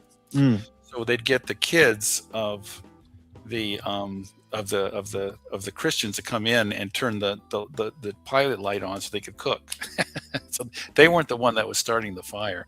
Yeah. So they kind of got back at them in a mild way. It's kind of interesting. Let me find the name of this movie, because it's worth watching. It's got a lot of Hollywood melodrama shit in it, but it's reasonably accurate enough that it's worth watching it. What the fuck was it called? The House of Rothschild. That's it. And it's really good, old style Hollywood acting movie kind of, with Boris Karloff playing a really fucking nasty Prussian bastard. Okay. 1934, The House of Rothschild. You can find it easily, I'm sure, on YouTube or somewhere. Loretta Young, Boris Karloff, George Arliss. The wealthy Rothschilds family undergoes prejudice from the anti-Semitic society they live within. Right. And it's the scum who were in charge then, the anti-Semites. They pushed them into these positions, and they benefited from them as well, So, but the Germans were. It was like, my understanding is that when the temple was destroyed in Israel, in Jerusalem, I guess, and some of the Jews were taken, as slaves, and others just left the area. They worked their way up the Italian peninsula, and then finally ended up in Central Europe, like in Germany itself. And they were welcomed to some places because they were very productive and good neighbors, et cetera, et cetera. But then, of course, the pogroms come later, and then you can be successful, but not too successful, I guess. Incredible. Hey, MT85 super sticker, $49.99. Thank you so much, MT85, for your support throughout the year. It means so much. Thank you very much. Greatly appreciated. And great. Now, what does this mean? The vulture's belly is full now. What the hell does that mean? Okay. Oh, maybe it's by the end of the year they've all gotten their pound of flesh. All these. I don't know. Yeah. AD. I never listened to myself. Probably sound like an idiot. AD. I'm wrapping presents. Can you guys please liven this shit up? Well, I should use more four-letter words, I guess. Incredible, right? I can go on a tirade about how cucked the Australians are. They had a deal with the French to get French submarines. And there were submarines that had already been designed and developed. It's just a matter of building them. They could have got them. They would have had them already. But they cucked their way to the United States and said, oh, no, you can't buy them from France. You got to buy them from us. Mm-hmm. And it wasn't even like they haven't even built the first one yet. And they were going to build them in America mostly and not even give jobs to the Aussies. That's how cucked they are. And they're totally cucked on. There's a guy, M Guy, in Australia who talks about how stupid they are with their fetish on solar power and stuff, and how they're destroying the countryside with these huge arrays of solar power or batteries or windmills. And and Australia is not a great place to have an electric car. Yeah, if you're zipping around within the city of Sydney or something like that, great. Yeah. But if you're trying to get across from from Sydney to Perth, forget about it. I mean, and there's Right. people that tried to do that, and they just failed miserably. They had to have someone drive out to them and recharge their car with a diesel. Unbelievable. Yeah. I mean, it's just Yeah. stupid. Slurms McKenzie, is this your first time here on this channel? I don't recall seeing you here. You're a big follower, a big fan of that guy, aren't you? Yeah, you are. You're palsy wowsy with that guy. Okay, well, that's fine. All Here's right. the other thing. I mean, we created this new. We already have the thing called Five Eyes, right? Which is America and Britain and I don't know, and then Oh, I know. Yeah. yeah. So they're like we shared things, but they're trying to create this new sort of thing called AUK or something like that, which is like we're trying to get together to kind of fight China, but Australia has so much trade with China that I don't know that we can trust them, because they're either going to want to stand on the fence or they're going to want to start working with China, because they're making a lot of money buying and selling from China now. Well, the thing about Australia is if we were ever confronted in a war situation and they weaseled out into that cuck position, we could just take them over, blow them up, do anything we wanted, and just take over their resources. If they didn't want to, get in the fight. Well, the thing about it is, if we put bases in We Australia, could steal we could bomb the Vegemite factory, and they would be wandering the streets in a God. total state of confusion. We'd dominate the country in a week. Here's a question I don't want an answer to. What tastes better, Marmite or Vegemite? I don't care. Well, yeah, well, that's the answer, correct. But depends if you're asking an Aussie, a Kiwi, or a Brit, because there's Promite, Marmite, and Vegemite, and the answer is, of course, who gives a shit? It's all disgusting. Exactly. I mean, God. They go, well, it's got high. I met these Aussie guys when I was living in Japan, and they were eating Vegemite and shit. And they go, how do you eat that stuff? They go, oh, well, it's great on toast. It's high protein. They go, it's got a lot of B vitamins in it. So I looked at the label. It's got like 0.0001% of vitamin B or something. It's like, this stuff has no nutritional value whatsoever. It's just high sodium and crap. Why don't you just put butter and strawberry jam on toast? It's like yeast. You're eating the waste product of beer making or something. I don't know. Yeah, you're gonna get chlamydia if you keep eating this shit. I don't know. Horrible. It's horrible. But you can't explain Vegemite, Marmite, Promite. These guys, they're just into it. Well, anyway, so I mean, I did try it. An Aussie guy bought me a jar of Vegemite to try it out, and I opened it up, and you look at it, and you go, "What is this fucking shit?" And I took a smell of it, and it smelled like okay. And then I put it on toast. I asked him, "How do I have this?" And he said, whatever, And it tastes like those beef bouillon cubes. Oh. People used to buy more in the 40s, 50s, 60s, 70s. You put a beef bouillon cube in a hot cup of water, So the taste was not objectionable, but the quality. I mean, the concept of the product is just like so stupid, and you got an entire nation or nations thinking this stuff is fantastic. So it's gonna get worse in Australia because they had that horrible tragedy on Bondi Beach, and so they're gonna take everybody's guns away and all that, or try to. So it's gonna be even more cucked. So who knows? Well, those things aren't going to stop. Those things are going to keep happening. Yeah.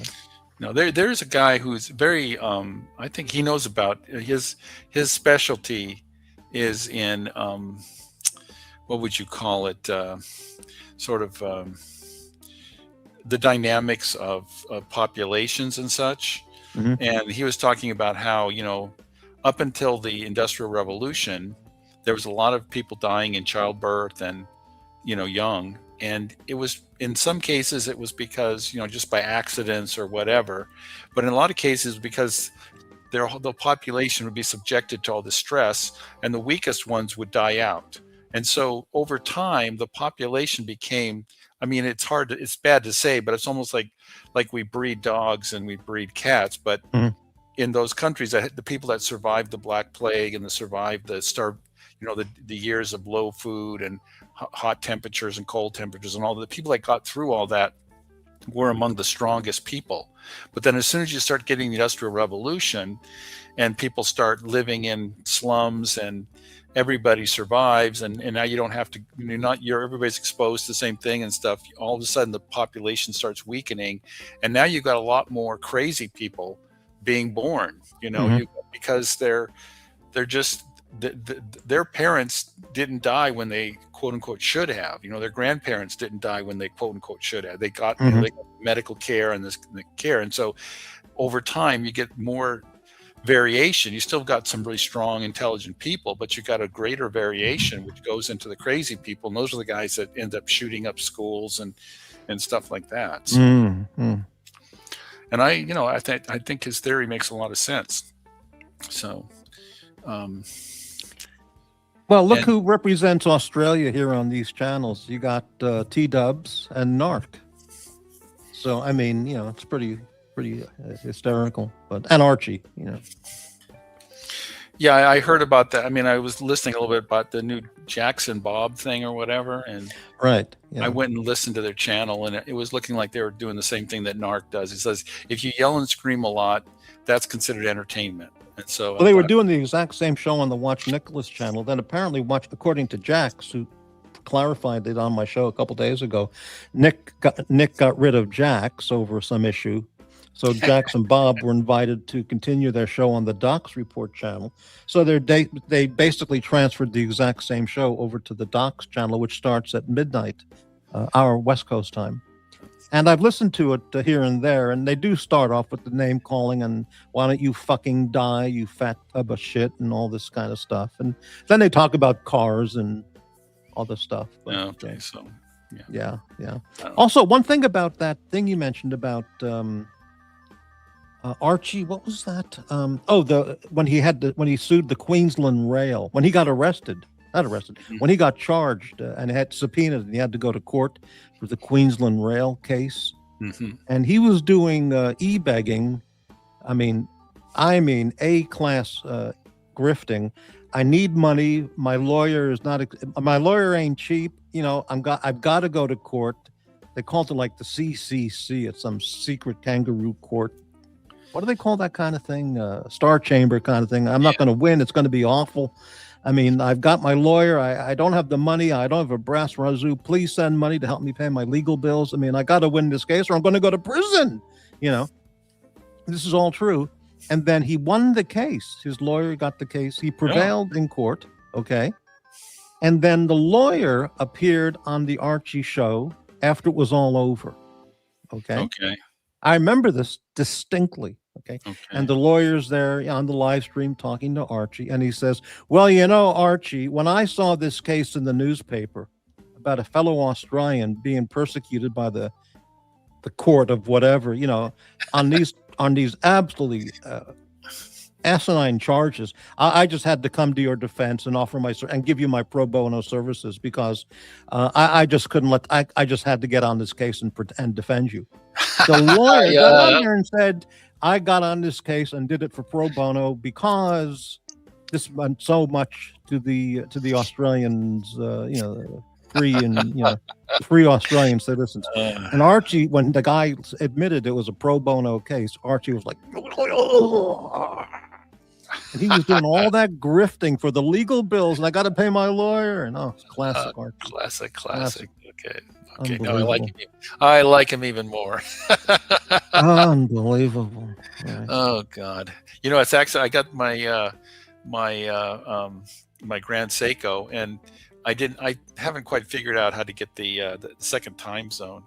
So I looked at it, I set it, and then I tried to see what the time was. And it turns out my second time is in Brisbane. So I said, I'm going to keep it there for a while because that's where the Pope lives, right?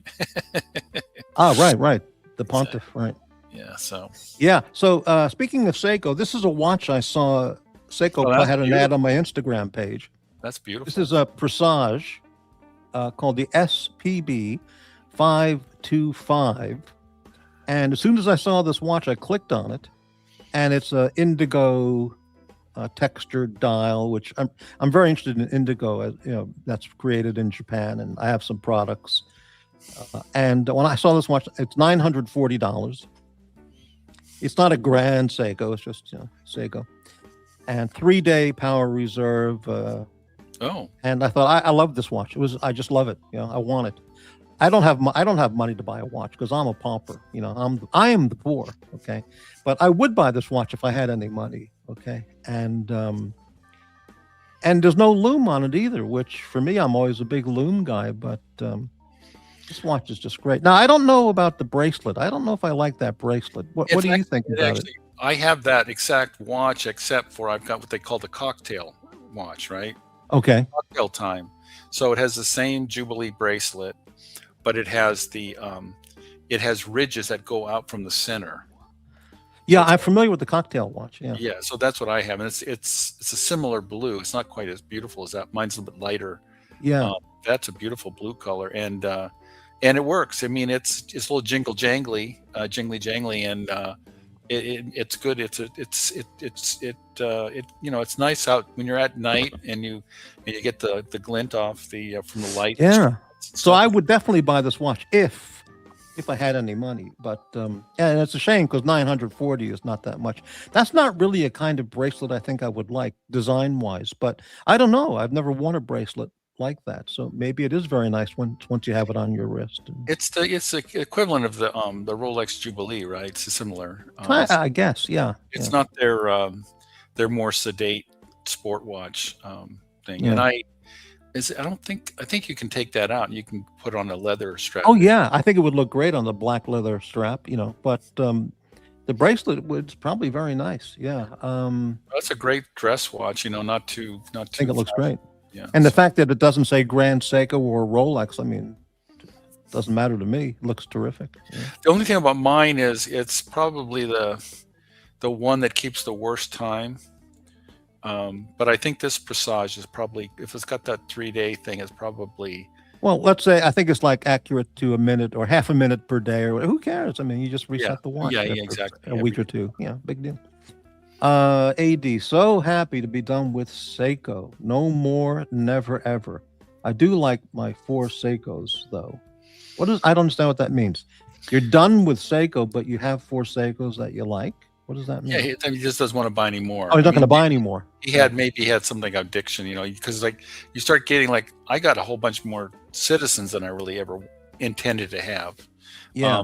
And then you start seeing some of the newer Citizens. They got some really bold faces and stuff that are kind of nice, and they got their own integrated watch. It's nice. Yeah, so. knowing lots of young women back in Japan,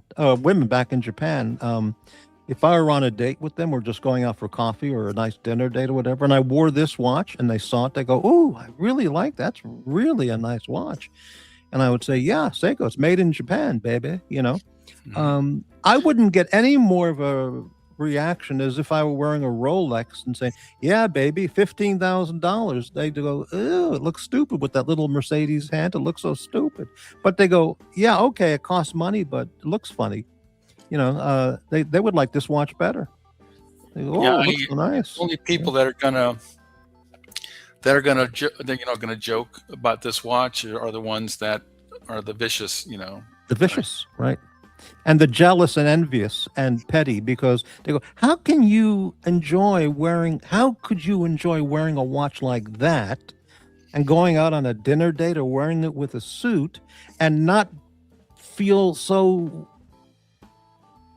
insignificant as a person by not wearing a Rolex?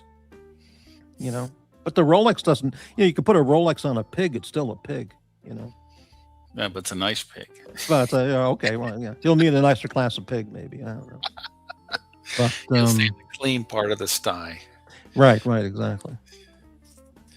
Oh well. Mm. So, it's interesting about New Zealand is the only people moving to New Zealand now are the multi-billionaires who are building their, their escape shelters. Because it turns out that there's not a lot of jobs in New Zealand, and all the good jobs are in Australia. So a lot of the New Zealanders are moving to Australia to get work. Mm. So they're concerned, that New Zealand is they have more and more sheep versus the sheep to human ratio is going up. Yeah, there's 100 million sheep in New Zealand. Wow, it doesn't seem possible, but I read that somewhere. If it's true. Yeah. So, Yeah. AD Never Calling. I bought my wife a Citizen for Christmas. And what was her response? What was her reaction? What was her response to that, AD? Did she like it, or did she demand a Rolex? You should. They have the Citizen came out with this. You probably wouldn't like it. I wouldn't, but a woman might. They have this one that's a bright yellow face.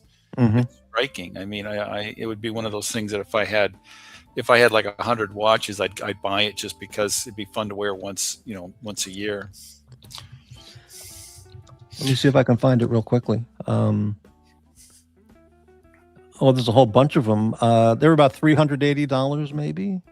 I think so. It's not. I think a lot of them are. Oh, I mean, they got tons of them. Let me. Oh, I can't share another web page. That's the problem, right? Yeah. Well, I'm looking at Citizen. They got a whole bunch of yellow. Oh, they do. Okay. Yellow dials. This is a special one. Is that the This color? one's $389. Ciosa automatic from the NJ015. 40 Yeah, mil. the TSOYOS TSU. Suyosa. Yeah, AD Never Calling is confirming that. Yeah. Yeah. Okay. It looks nice. I don't like the yellow dial myself, but that could be a big seller. Sure. And it's got Loom. What's not to like? Exactly. I'm going to see if I can get a screenshot of that real fast, because if I can just take a second to do this, maybe it'll work. Yeah. Because I'd like to show that if I can. All right. Where's your Morty's Diner coming from? Where is that? Is that your background for your computer screen? What Morty's Diner? No, that's the picture I'm showing. That's all. Yeah, but it's just okay. Like is like it your that. screen? Is it your screen? Oh, this one isn't your screen background. Okay. No. It's just a picture I'm putting on the screen there. Okay. All right. I'm going to bring up this picture. I think I can do it. Let's get that one down. Let's see if I can get this. Oh, I have to. Hold on. What kind of Davey Smalls brings up? What kind of a channel? Unless they're full of people that like to smoke the wrong kind of poles, Right. Would harass women. I mean, there's so few women that show up on these channels. Well, these people are sick and deranged, mentally disordered, psychotic, sociopathic, psychopathic, self-haters, and vicious, nasty people. All right. So that's the answer. Okay. Does You got her a blue dial. Does Davey, ER I had show to up, leave- or is she gone completely now? ER. I had to leave the other. I'm sorry. What was that? Has ER gone away completely? I haven't seen ER in a long time. Because we lost. What's the woman that started with a V? We lost her. Oh yeah. ER hasn't shown up on my channel in 2 years. We don't have any know. Voulez-Vous and. But yeah, right. The ER. I haven't seen ER on my We channel. have to give in a 2 years. special award to 90 Knots for still being hanging around. Oh yeah, she's great. Yeah, Davey Smalls. I had to leave the other channel. I don't like to see women being ganged up on. Well, that's what they do. They don't respect anything.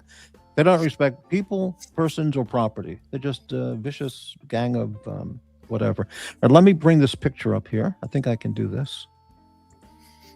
Here we go. Got it. Yeah, see, that's striking. I mean, I don't know if I wear it myself, but I could actually wear that because I'm supposedly a Chargers fan, so I could wear my my blue shirt and the yellow watch. Okay, mechanical watch. Now I don't know what that's not yen. That's something else. I don't know what that means. Is that Korean yen or Korean? That's not won, not Korean. Is that rupees? I don't know what that is. Okay, but it's 38,900 something. The Suyosa automatic from the NJ015 series, ultra modern sports styling, versatile 40 mil, sophisticated, blah blah blah, whatever. And that watch, I don't know about the color, but some people would definitely like that. Simple, and it's got Gloom. It's got Loom. Yeah, Loom. It's got good Loom on it. All the indices and the hands. Mm-hmm. But I don't know what currency that is. But yeah, very good. Okay, that off. All right. Were they AD? Were they going after Blondie, Dave? Oh, yes, in the chat. So they were going after Blondie. Ah, Jesus, incredible. Just hateful, vicious people. AD Morty, the new Citizen Zenshin is their best product in a while. These dials are amazing. Oh, AD, the one I got my wife is this. Okay, he got the same watch, 36 mil in blue, Citizen. Very nice. Yeah, they got some nice colors. I mean, the Seiko, they know that it's not just about, you know, having good mechanical, but also good styling. Right. And it's also too, I mean, like you and I agree that you have this modern case for the Rolex with these old-fashioned hands that just kind of clash. And I think the Japanese have this idea that everything's got to work together. Someone's like feng shui or something like that, and they can't be putting, you know, oddball carbuncle things together. That's a good word for it. Yeah, I mean, I'm not the Rolex guy here. Everyone else is the big Rolex fan, but that Mercedes hand on a Rolex looks so stupid. I mean, I just can't tell you, you know. But the Rolexes that I like are I mean, there's the sort of the entry level one, which is the no date, and that has the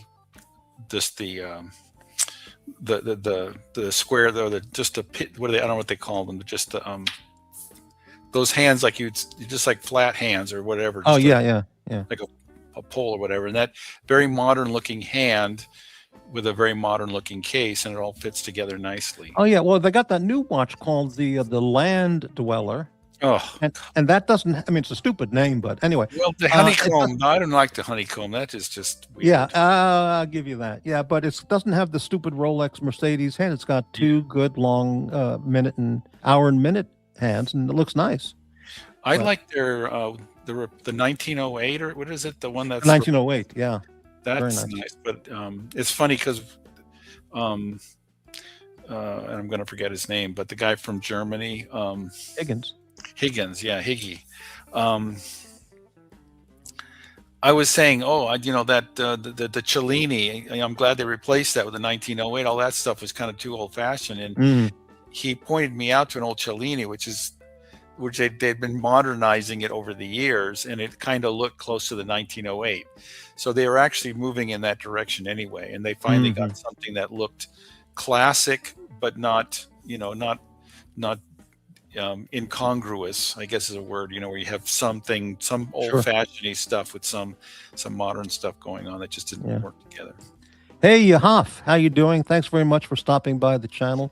Merry Christmas to the Diner crew, and hope Morty had a happy Hanukkah. All right, well, thank you very much, Hoff.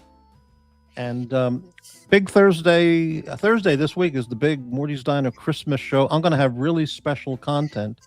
I hope people can check it out, because I'm not lying. I'm not false advertising. It's going to be some pretty special stuff. Never done before. I can say that truthfully.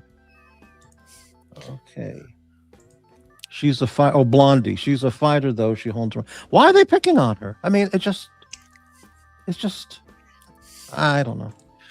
Citizen is going after the lower priced market Seiko abandoned, and they're doing it better. Yeah, possibly.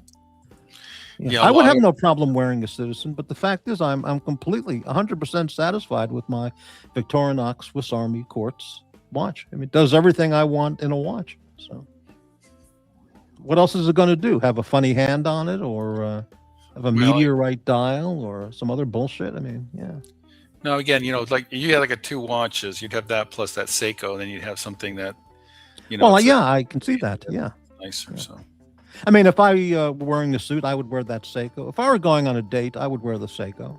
You know, I wouldn't feel like. Now, look, let's be real. If I were, you know, a Park Avenue lawyer, yeah, I would have a $20,000 watch, because it's required. You know, you can't show up with, you know, $1,000 an hour clients wearing a $200 Citizen. You know, people just won't. They'll think something's wrong with you. You know. Yeah, that's what they say. Like doctors and lawyers, even if they would be perfectly happy with a Honda, you know, they get the BMWs or the Mercedes to basically. And I know one guy who's a very wealthy broker but because he deals with clients over the phone and stuff, he doesn't have to do the show thing. He just, he's one of these guys that just has clients and they trust him because, their money's gone up, right? And he drives a Honda still, a beat up old Yeah. Honda. Well, once you get to a certain point where you've won the OJ case, you won the Robert Blake case, you've won this case, you won that case, then you can go back and wear a $100 Citizen, and you're still going to get the $1,000 an hour clients because they realize, they don't care what watch you're wearing. But as you're sucking your way up to the top, and everybody else in your office is wearing a Rolex, if you don't join the crowd, then you're just going to be isolated, And, yeah. Davy Smalls. Morty, can you address the rumor that you don't live in Portland, but you actually live in Los Angeles and you have a fat bank account? Okay, I can do that. I do live in Los Angeles and I do have a fat bank account. It's all true. There you go. Thank you, Davy. There you go. Can't give you a better answer than that. Right to the point. Your vacation home is in Portland, right? Yeah, my headquarters for the upcoming Battle of Portland. Like the Battle of New Jersey, the Battle of Delaware, the Battle of Long Island. Here from the Revolution, the Battle of Portland. It's coming, baby. So Battle of Seattle. It's all coming. You're either a secret supporter of Antifa or you're a Proud Boy, right? Well, yeah, I mean, or just trying to be a normal, just an American, who just wants to mind his own business, and not be taken over by the transsexual Antifas, which is a real thing. The Trantifas, they call them. They do have anti-furries and the furries. Right. The thing about when the battles comes, you're going to have the pink pussy hat wearing furries against the American patriots, all fully armed and trained and ready to go, and you're going to have the pink pussy hat wearing furries. The battle's going to be over in one afternoon. Well, unfortunately, it's not going to be that easy. There was it's either in Utah or Arizona. I can't remember. Actually, somebody wrote an article. There's a whole bunch of these Antifa people that are buying guns and training on how to shoot them. No problem. Yeah. No problem. They'll take out a couple of you guys. Well, no problem. I mean, they can buy the guns and learn how to use them, but they'll never know how to use them because they're too busy, with their furry costumes. And well, the problem is when they try to hold the gun, all the piercings they have in their fingers and palms and stuff are going to get in the way, right? they'll pull the trigger and the gun stock will bang into their nose ring, and they go, oh! I don't know. Halfology. I find it interesting. A lot of younger guys at work aspire to own Omega, especially colleagues in London. Well, that's very interesting. Why do you think that is, Hoff? Any ideas? Does Omega do a lot of advertising too, in terms like F1 and all that, or is that still Rolex? I think Rolex lost or gave up on something recently. I mean, I think they still do the Wimbledon. But there was a story about Rolex no longer funding one of these big sport events. Oh, I don't know. What watches do you see at at football, soccer, matches and things? No, interesting. Yeah, I don't know. Yeah. Or cricket. I don't know if any young people are. I know that there was some. I worked in the tech industry, and there were enough Indians that they started trying to get a cricket league going in the area that I was living in. So that was kind of interesting. I've never been to England, and I don't watch cricket if it's ever on TV, but I mean, maybe some British BBC channel or something. But do people go to cricket events? Like they go to a golf? Yeah, I mean, it's like they baseball, watch. right? Do they watch cricket from the side and stuff? I mean, it's stationary, right? I mean, it's like this pitch. And it's a huge field, I believe, because they can really wank that ball out there or whatever they call it. Yeah. And I've seen it on TV, like, Midsummer Murders. They had an episode where they had people playing cricket, but this was like a small town, right? So they had like a grandstand. It wasn't surrounded like a baseball stadium where you have people all around the whole thing. I don't know if they have that in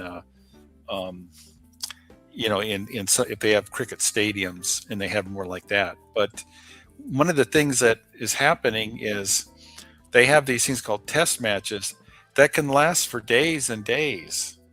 And so they're trying to come up with a version of cricket where it'll finish in an afternoon. And of course, the old timers don't like that. There's not real cricket, right? It's not cricket, as they would say. Right? Mm-hmm.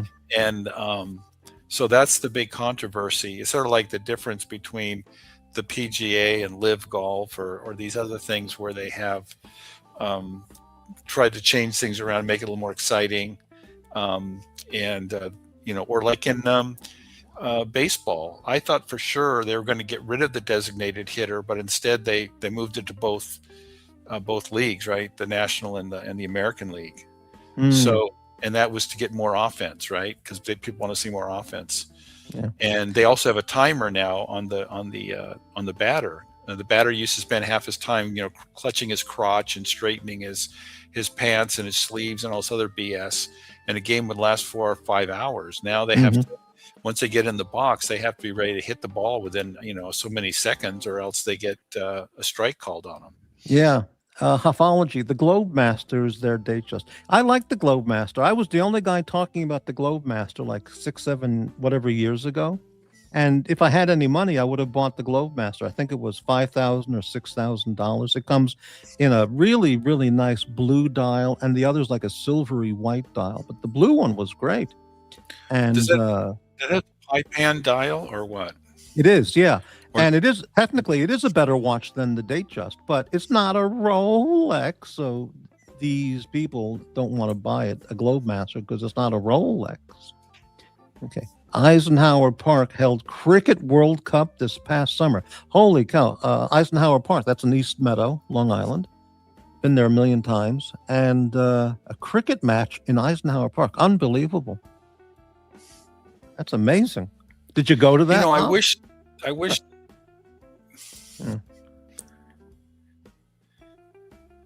Yeah. Cricket is got the most intricate rules. Right. The game goes on for days, doesn't it? Or something? Yeah. I mean, every time they have an up, I guess, or whatever it is, if they get ahead, then their team has a chance to get ahead, and they go back and forth, and that's why no one ever wins. Wow. They built the stadium for the cricket. Unbelievable. Who would go to that in New York? Who would go to the cricket match? That's incredible. Except any English expats, who would show up for that? Amazing. Yeah. Well, there's Indians and Pakistanis and pretty much everywhere, Australians and stuff. Everybody that where the British Empire was. Right? You're right. All the Indians, Pakistanis, and Brits and all from all over New York City, whatever, the whole area would have gone. Yeah, you're right. Yeah, it's like a K-pop or a J-pop performer showing up at the L.A. Arena or Madison Square Garden. Like, who would go to that? But all the thousands and thousands and thousands of young Koreans and Japanese in the area, they would all go to that. So, of course. Yeah, but it's interesting because, I mean, I could see the first time they did it, everybody'd go for just for the interest, right? But then is it going to have a crowd week in and week out, year in year? Right. It's like soccer. I mean, it had every opportunity to take off here in America because they're more kids are playing soccer because it's safer than football and such, and there are these soccer leagues, and there's ways that if you're a good soccer player in America, you can go to Brazil when you're in your teens and get really good training and all that, and still the soccer league is on fumes as far as money goes, right? I don't think it's doing really well, and so there's people are still more interested in football, baseball, basketball. Yeah, in New York, back when I was going to school and stuff, lacrosse was a really big sport in all the high schools in the New York, Long Island area, maybe statewide. But nobody plays lacrosse. Nobody goes to lacrosse games. But it was a really big high school sport. Way more so than soccer, which was almost non-existent back then. Hofology, huge Indian and Pakistani from New Hyde Park. Really? Wow. That's not the New Hyde Park What did I say? That's not the new Hyde Park I remember. Wow. No Pakistanis, no Indians back then. Wow. So I'm looking at some cricket stadiums. They're beautiful. It's like a perfectly round field, and Mhm. the pitch is in the middle, and the whole thing is surrounded. So you have people, 360 Mhm. around the stadium. So I mean, I don't know how many, like probably it looks like they could fit 100,000 people in some of these stadiums. Crazy. Back in the old Hollywood, there used to be a British cricket club in Hollywood, and Okay. mostly or all the famous British actors of that era were in this club, and they would all meet and play cricket, like Basil Rathbone and I don't know, James Mason. I mean, all those old time guys. Maybe before James Mason was in Hollywood, and Boris Karloff or whoever. It was a big deal, and a lot of rock stars, British rock stars, they played cricket, like Bill Wyman and Eric Clapton and all these guys. And there's lots of photos of them, and they wear these funny costumes with these funny little caps, Yeah. and That's it's a I was real English thing. I don't see how it translates to here at all, to Americans. But- I was thinking of like Will Rogers Park where they have the polo oh ground. yeah, I yeah. wondered how popular that stayed. I think they still occasionally have polo matches there. I'm not certain, but That's what it was. It was a big polo field there. Yeah, there was I visited that place. That was a really nice place to visit. Will Rogers' house. I had recommended this film before called The Loved One. Oh, I saw that. Sure. Yeah, and I mean that kind of hinted the fact. I mean, if you go down to Santa Monica, they have a pub, an English pub, Mhm. and I think that's where all the Hollywood Brits, the expat Brits, used to show up.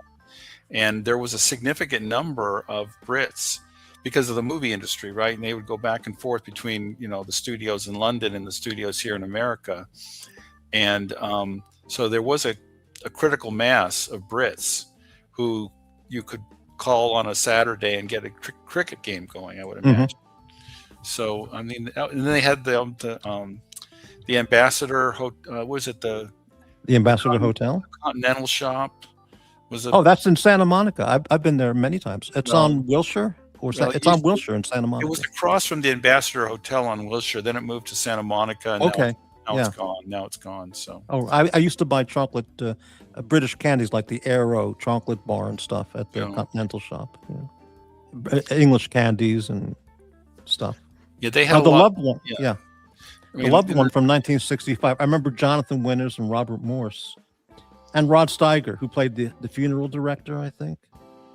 Really bizarre It film. was what's his name? The piano Jonathan player. Winters, No, the piano player. Liberace.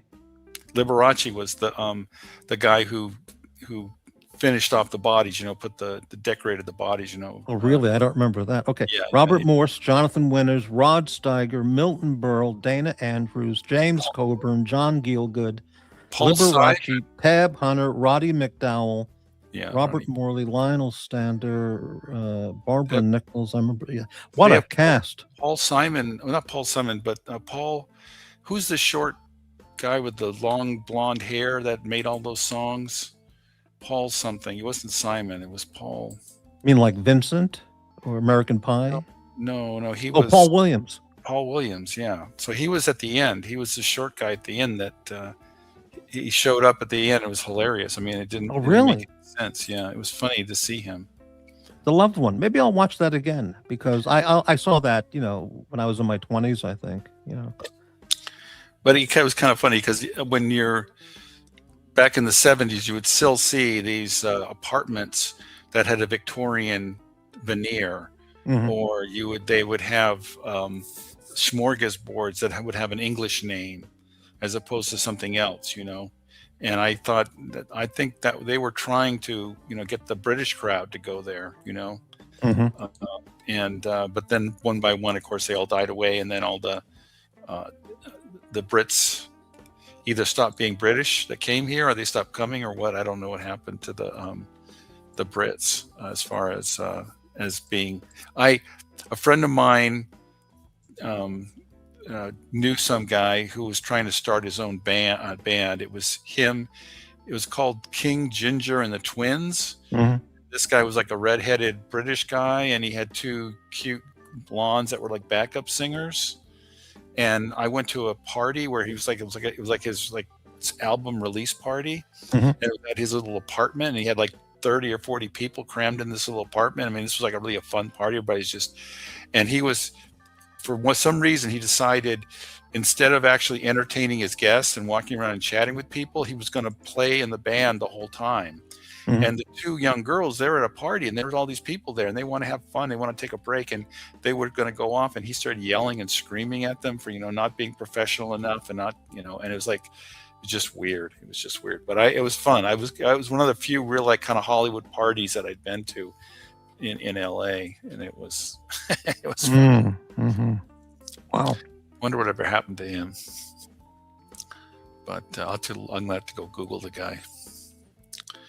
But they were cute. His twins were cute. Mhm. Yeah. Well, Well, it's all almost right. 11:30.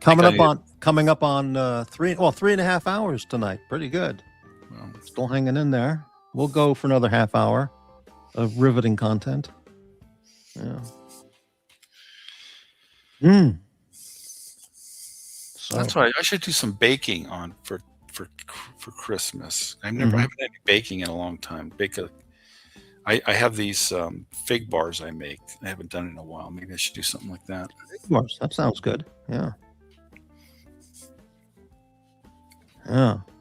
So, the mayor of Los Angeles is named Karen Bass, Correct. and I saw her. First, I saw of her was during the Pacific Palisades fires. Okay. Ugh. And not sending the police to remove the retard protesters off of the 405 freeway, holding up traffic and all this shit, But it turns out she has a very sinister background as a real felon kind of thing. Do you know about this? No, I didn't know. I thought she was like a congresswoman for a while or something. Oh, unbelievable. Let me see if I can find out what that was. She was friends with people who would bomb buildings and stuff. Yeah, she was a congressperson. She's from LA. Let me see if I can find those. In the 70s, she was an organizer for a pro-Cuban revolution group.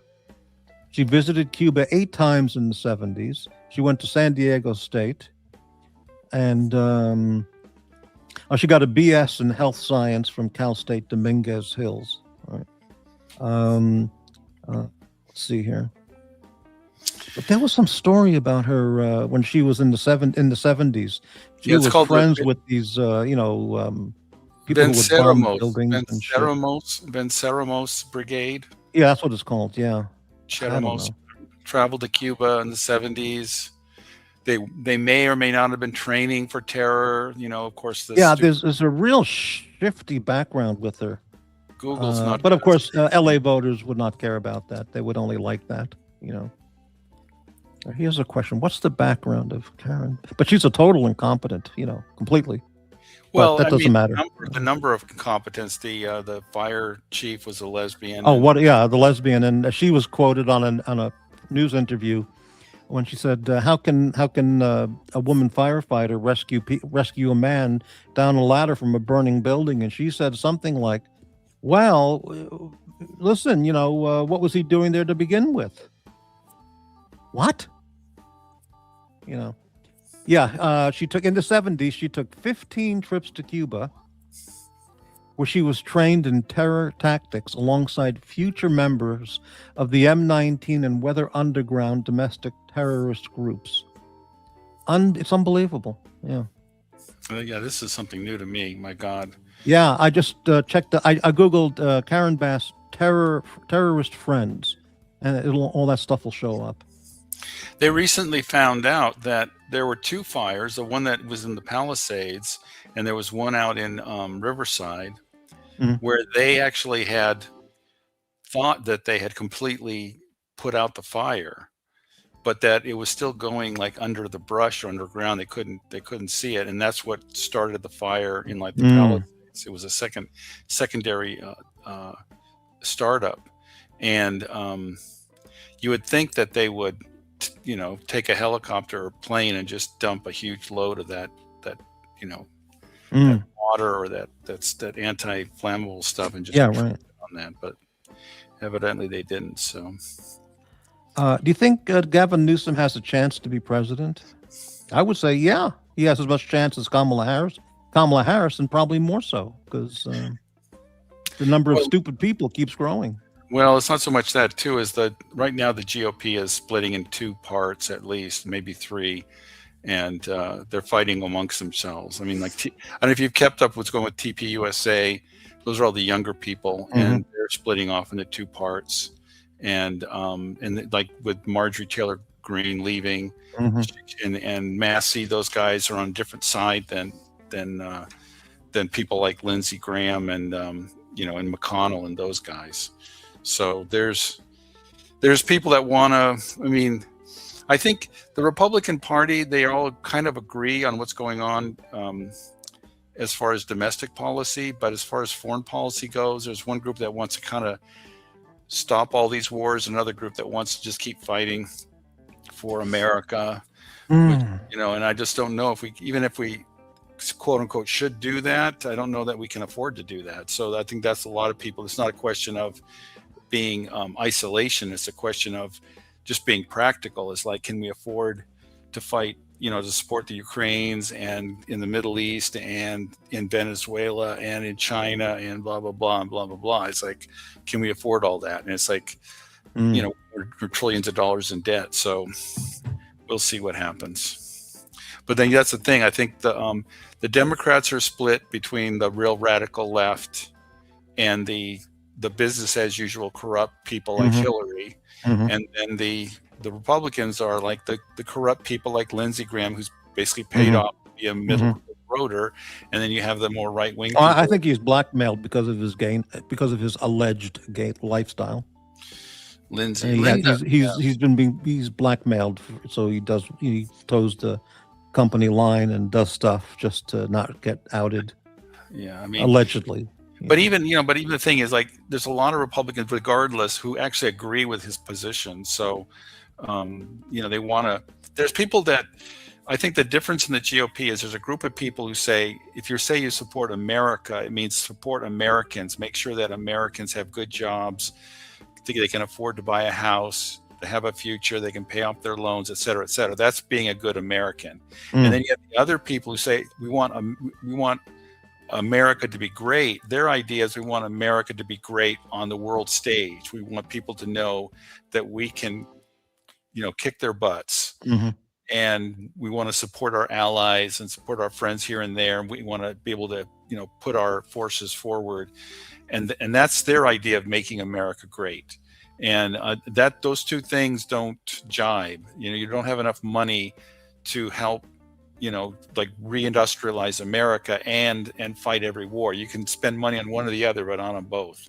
And so I think and if the Republicans are split and the Democrats are split, I think it's open. I think Gavin could come in there, or there was somebody else that's starting to look like a contender. But on the Republican side, Vance looks like a good candidate, but you also have Ted Cruz is probably going to try, I think. Yeah, and Marco Rubio, maybe. And maybe DeSantis might try again. I don't know. Who knows? DeSantis, right? Wow, 4 heavy contestants there. Yeah. Yeah, they're good contestants, and I'm sure there'll be at least one woman. Else you'll have who's the one that killed her dog? Who's in charge of DHS? Oh, Secretary Nome. Nome, or God, there's the other woman that keeps coming up. Tulsi Gabbard. Well, yeah, okay, I could support her, but she's gone into the woodwork. She gave a speech at TPUSA, but except for that, I think she's been kind of quiet. There's another woman who they were talking about as a vice president candidate, and I can't remember. She's more like a McCain type, so I wouldn't want her to be there, but she wants more war. Can't kill enough people. So anyway, I don't know. But it's going to be complicated. I don't, there's a guy that I follow a lot, and he's pretty good.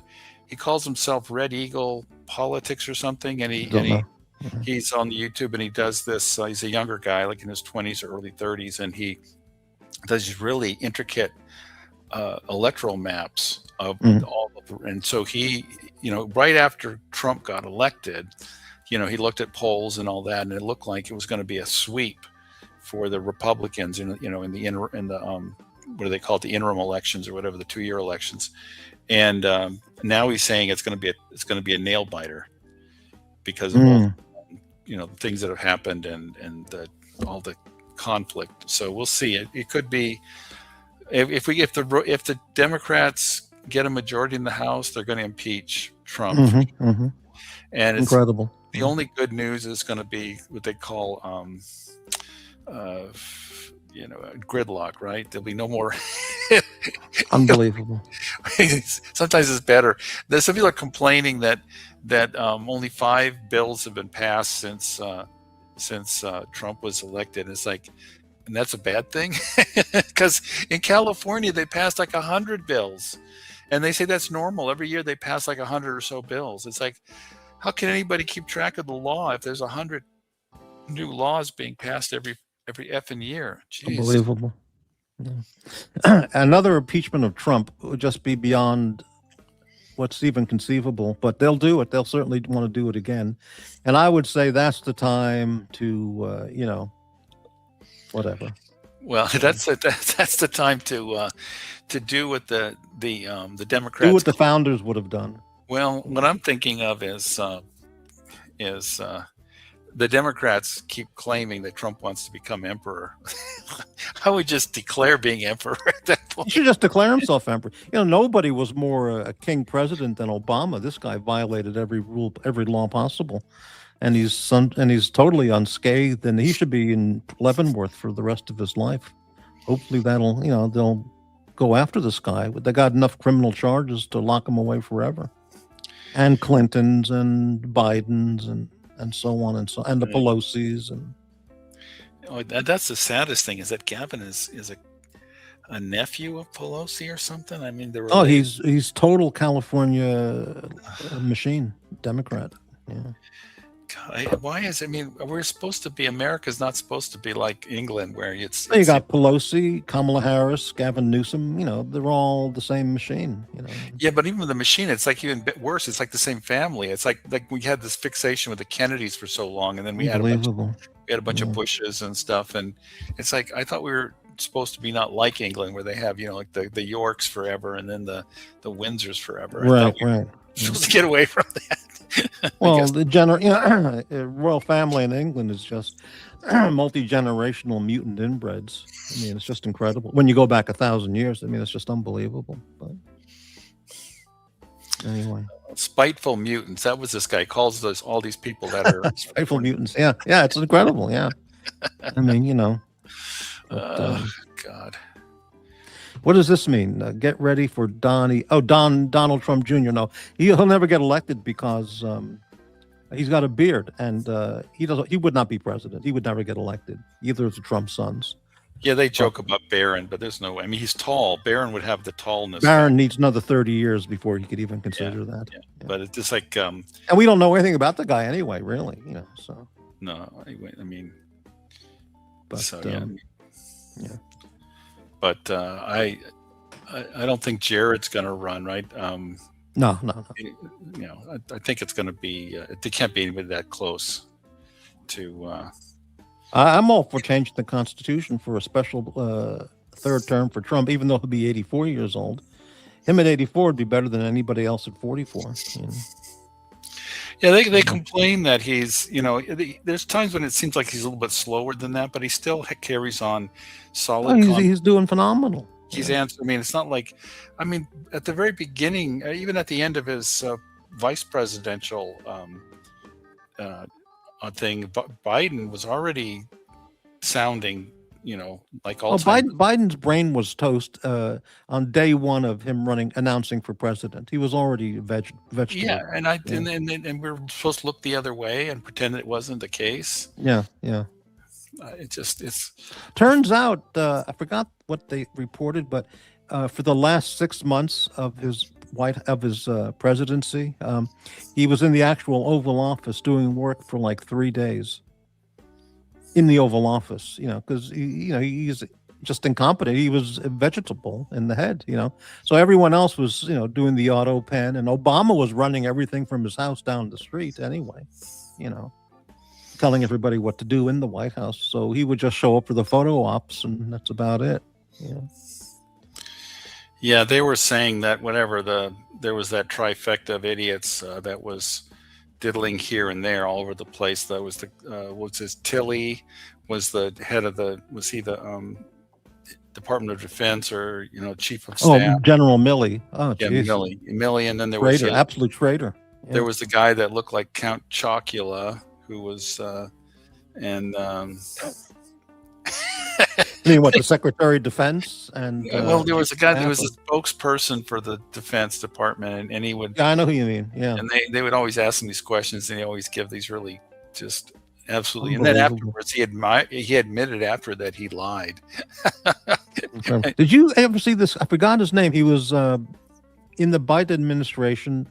He had a very important position in nuclear energy or nuclear power defense or something.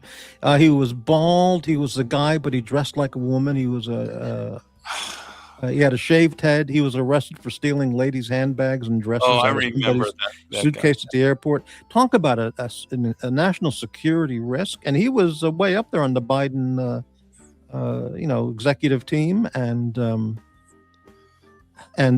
similar to like Rachel Levine being head of Health and Human Services. I was going to mention her. Jesus, unbelievable! I mean, it was a horror show. It was an horror absolute horror show. Yeah.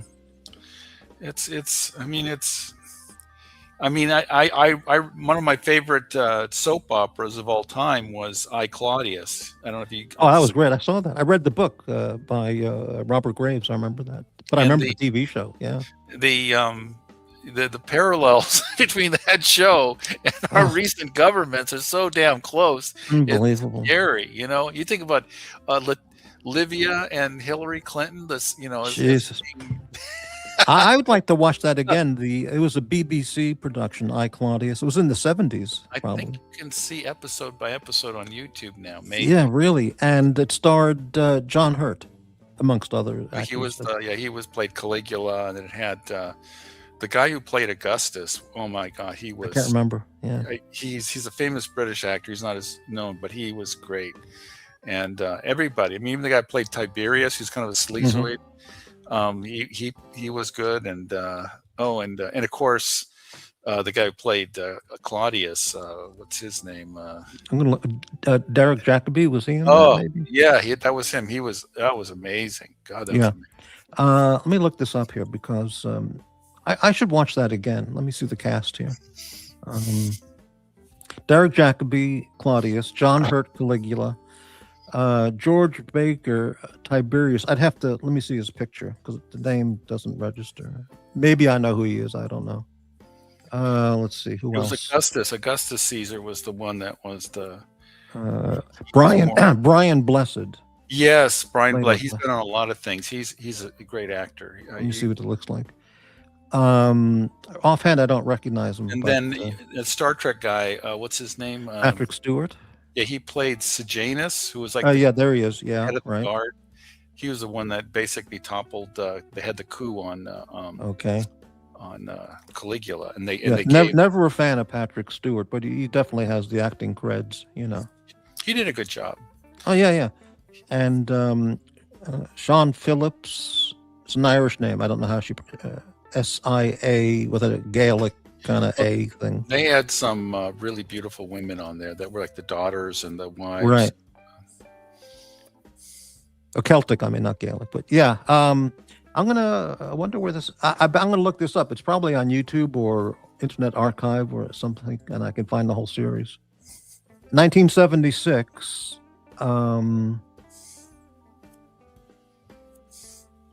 8 episodes, maybe it says. Yeah. I missed the last couple of episodes because I was going back to college, and it was like in September they finally finished it up. So I wanted to go see those. That was like Livia wanted Claudius to declare that she was going to be a goddess. Mm-hmm. They believed that that the only person who could make you a goddess was either the gods or the emperor. Mhm. and the final knife in her was that Claudius refused because of all the people that she killed, and he knew that all the people that she had killed, and so he refused to make her a goddess so that she wouldn't live forever. She would just die and go to Hades.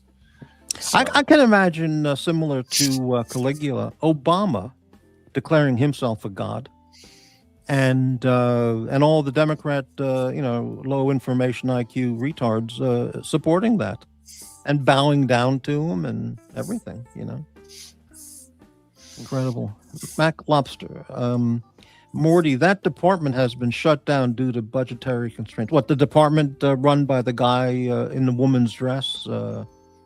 The wasn't he was a transvestite, absolute lunatic, and a thief and a felon and a psycho mental case. Yeah. well, the woman that or the thing that was head of HHS or whatever, the doctor. Yeah, Rachel Levine. Yeah. Yeah. Took her mother out of, or took his he was a man. I'm not going to say her anymore. Took his mother out of a facility during COVID because he knew that she would die if she stayed in there. Mhm. So violated, had the authority to do that when nobody else had the authority to do that, and so saved his mother while everybody else was dying. So well, that guy in the dress, and he's all for genital mutilation of minors and young children, and total sick, degenerate lunatic. Yeah. But what do you expect with a guy wearing a dress who thinks he's a woman? I mean, you can put chicken feathers on a dog. It doesn't mean it's now a chicken. Yeah, unless I'm mistaken. So, I mean, you can transplant chicken feathers. You can shave the dog and coat him full of chicken feathers. He's still a dog. He's not a chicken. But it's up to the dog. It's up for the dog to say if he's a chicken or a dog. So, right.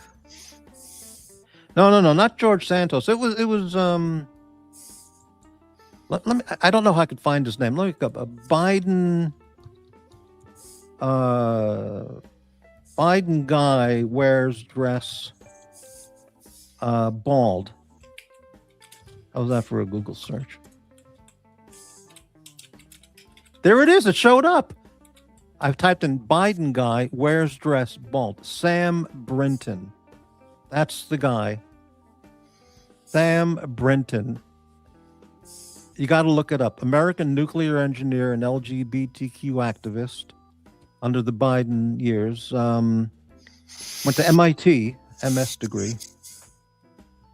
And you got to look at his picture and read his story. And luggage thefts. He stole luggage at an airport and started wearing that person's fur coat and dress at Harry Reid Airport in Vegas. He pleaded no contest and he paid $3,600 restitution. Suspended jail term of 180 days. Is bisexual and uses the they/them pronoun. Singer in the Gay Men's Chorus of Washington, D.C. Engaged to a guy named Kevin. Married in 2019. I mean, just look at his picture. He's wearing lipstick and he's wearing dresses. And how can anybody like this be in such high power positions? I mean, in the nuclear, it's unbelievable. Yeah. Sam Brinton. Incredible. I mean, of all the nuclear educated people with an MS degree, that's the guy they pick. sad. Amazing. Totally sad. I mean, they're almost like just messing with us, saying, "Ha ha, you let us get away with this." Yeah. Well, anyway.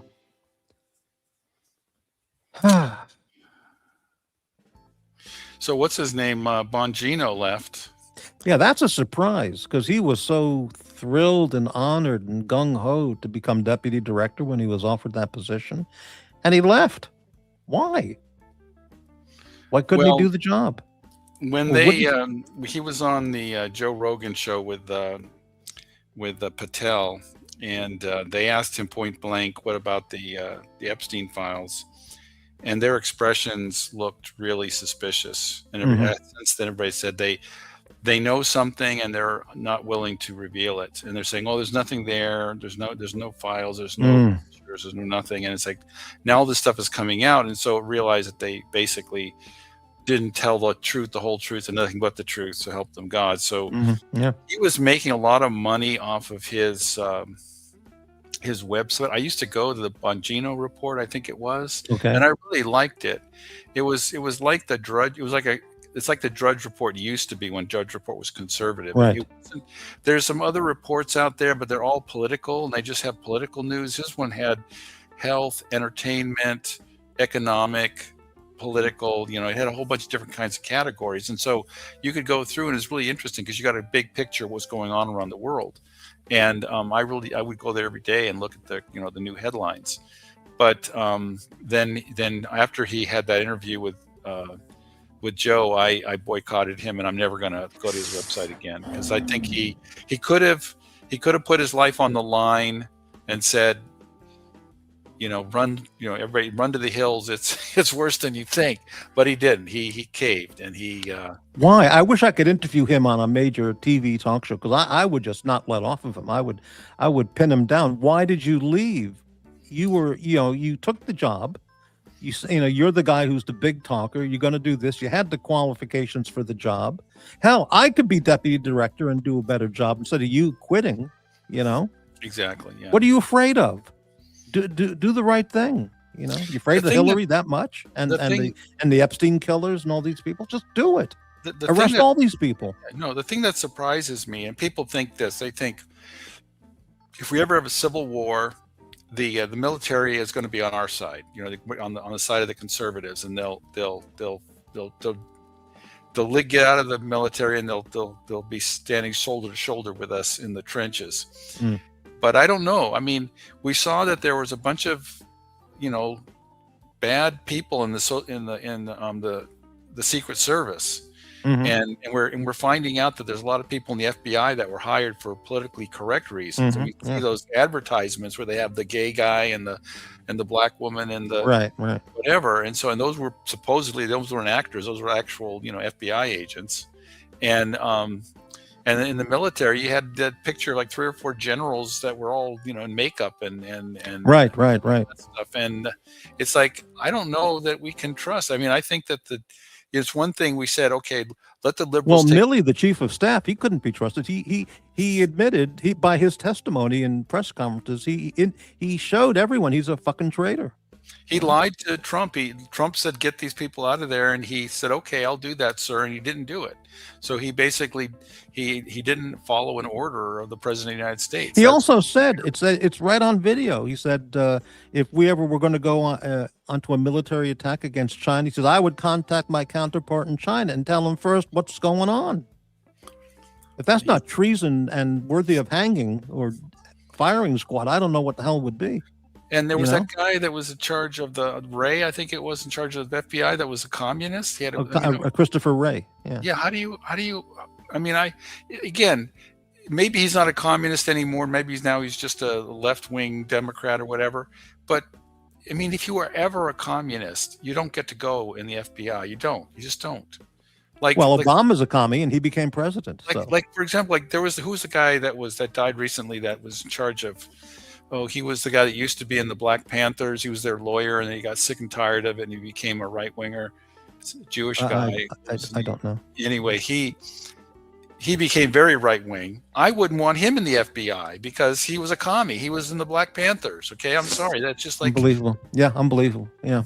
Mac Lobster, Spring, you must admit the Republicans blast more faces in public restrooms than the Dems. You think so, Mac Lobster? There was so there was a and little Dave, you're out of your mind, but okay, thank you for the comment. There was a comment that when the RNC had their convention, that the Grindr app was overflowing. So that was supposed to suggest that a lot of the RNC people were secret gays, and they were getting on the Grindr app to have some sex with young whatever Baltimoreans or wherever the Mhm. hell it was, right? So that was the big joke, that they're all like Linda Grahamnesty, right? No. But I don't know that that's true. I don't know. I mean, that's Well, there was that senator from Idaho, 20 years ago, who got caught in the bathroom soliciting for gay sex.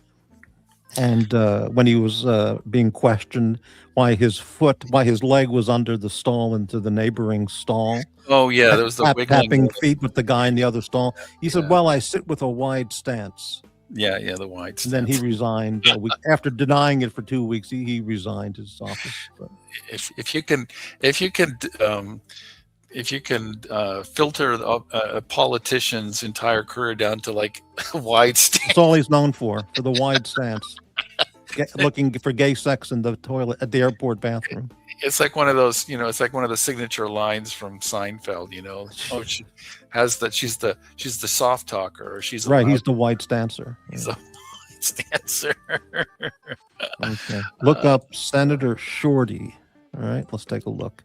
Well, that's the thing, though. I mean, you could have a gay a Democrat, and that's okay because they're okay with that. But you can't have a gay Republican. Well, they had a gay president. They're okay with that. Yeah. Yeah. So Okay, here we go. Ralph Shorty, American convicted sex offender and former politician, member of the Republican Party to the Oklahoma Senate in 2010. Okay, very good. State campaign chair, Oklahoma, for Donald Trump 2016. Okay. Resigned in 2017, charged with 3 felonies regarding paying a male minor for sex. Okay, there you go. All right. they're all. Well, it wasn't like doing cocaine in the back of the limousine like Obama did, with Larry Sinclair, but nobody wants to talk about that. Anyway. Yeah, I don't know. I mean, Yeah. there's that QAnon thing that came out in their Pizzagate, and Yeah. and I like it. The people that they call them Q-tards. I've never looked at the QAnon thing at all, but I've heard about it for like years now. I went on this thing called Free Republic. It's a bulletin board. People just they post articles and then people comment on them. And there were these people that kept talking about QAnon, and they got so annoying that this guy created a separate thread. He says, if you want to talk about the QAnon stuff, you have to go into this thread. Just keep adding to that one thread and don't talk about QAnon anywhere else. Just so that, he would, because he's, he needs money, right? So he can't alienate them, but at the same time, he doesn't want them bugging everybody else. Yeah. And they would get these cryptic messages, and it would be like the people that try to look at the Bible and count the number of characters and see, what the mysterious things are, numerology and all that. It's like, no, it's just crazy. Well, yeah. I mean, the one thing that happened is that if you remember, like the first Trump administration, they did have a lot of very famous catches of groups of pedophiles. Oh, yeah. And I haven't heard of any recently, but Well, look how many pedophiles they've caught and human traffickers they've caught in their ICE raids, and have stopped at the border since on day one when he became president in the current term. None of these sex predators have come into the country across the southern border, and he's been rounding them up by the hundreds and thousands. I mean, all these people he's picked up with ICE, and he's doing a tremendous amount of work in getting these people arrested and or deported. Well, there's one of the most evilest things that the Democrats did was basically saying that the border is open, and then hinting that if you come with a kid, you'll get special treatment. You'll get pushed to the front of the line so that paperwork will get done quicker and stuff. And so there was all this thing like, and they would claim I'm this girl's father or something. Yeah, but, right. And of course they wouldn't ask, and they wouldn't try to prove it, or they'd do a genetic test to see if there's any connection between the two. So how many children came over that way and then were then exploited Correct. sexually, or turned into like. Well, the Democrats, Biden, Obama enabled all of that.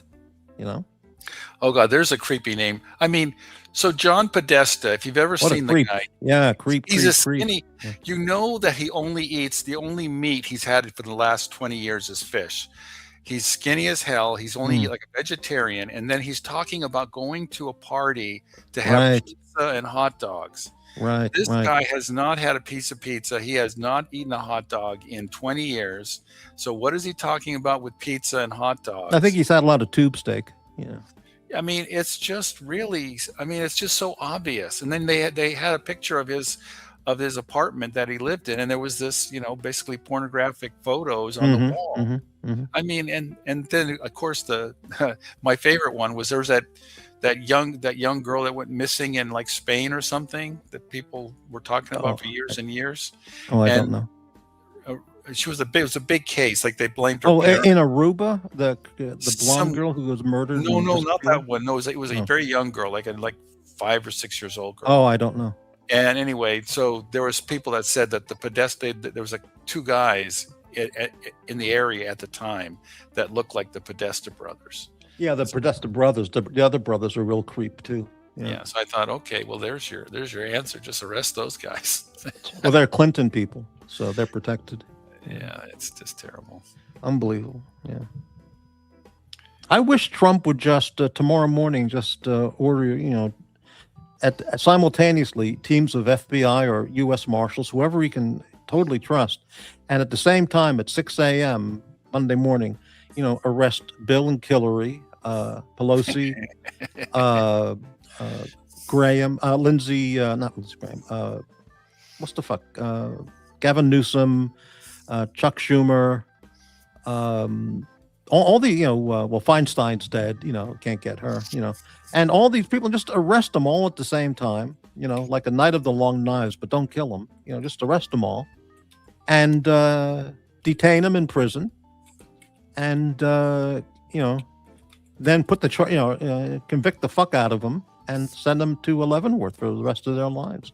What is he waiting for? He'll get complete public support if he did that.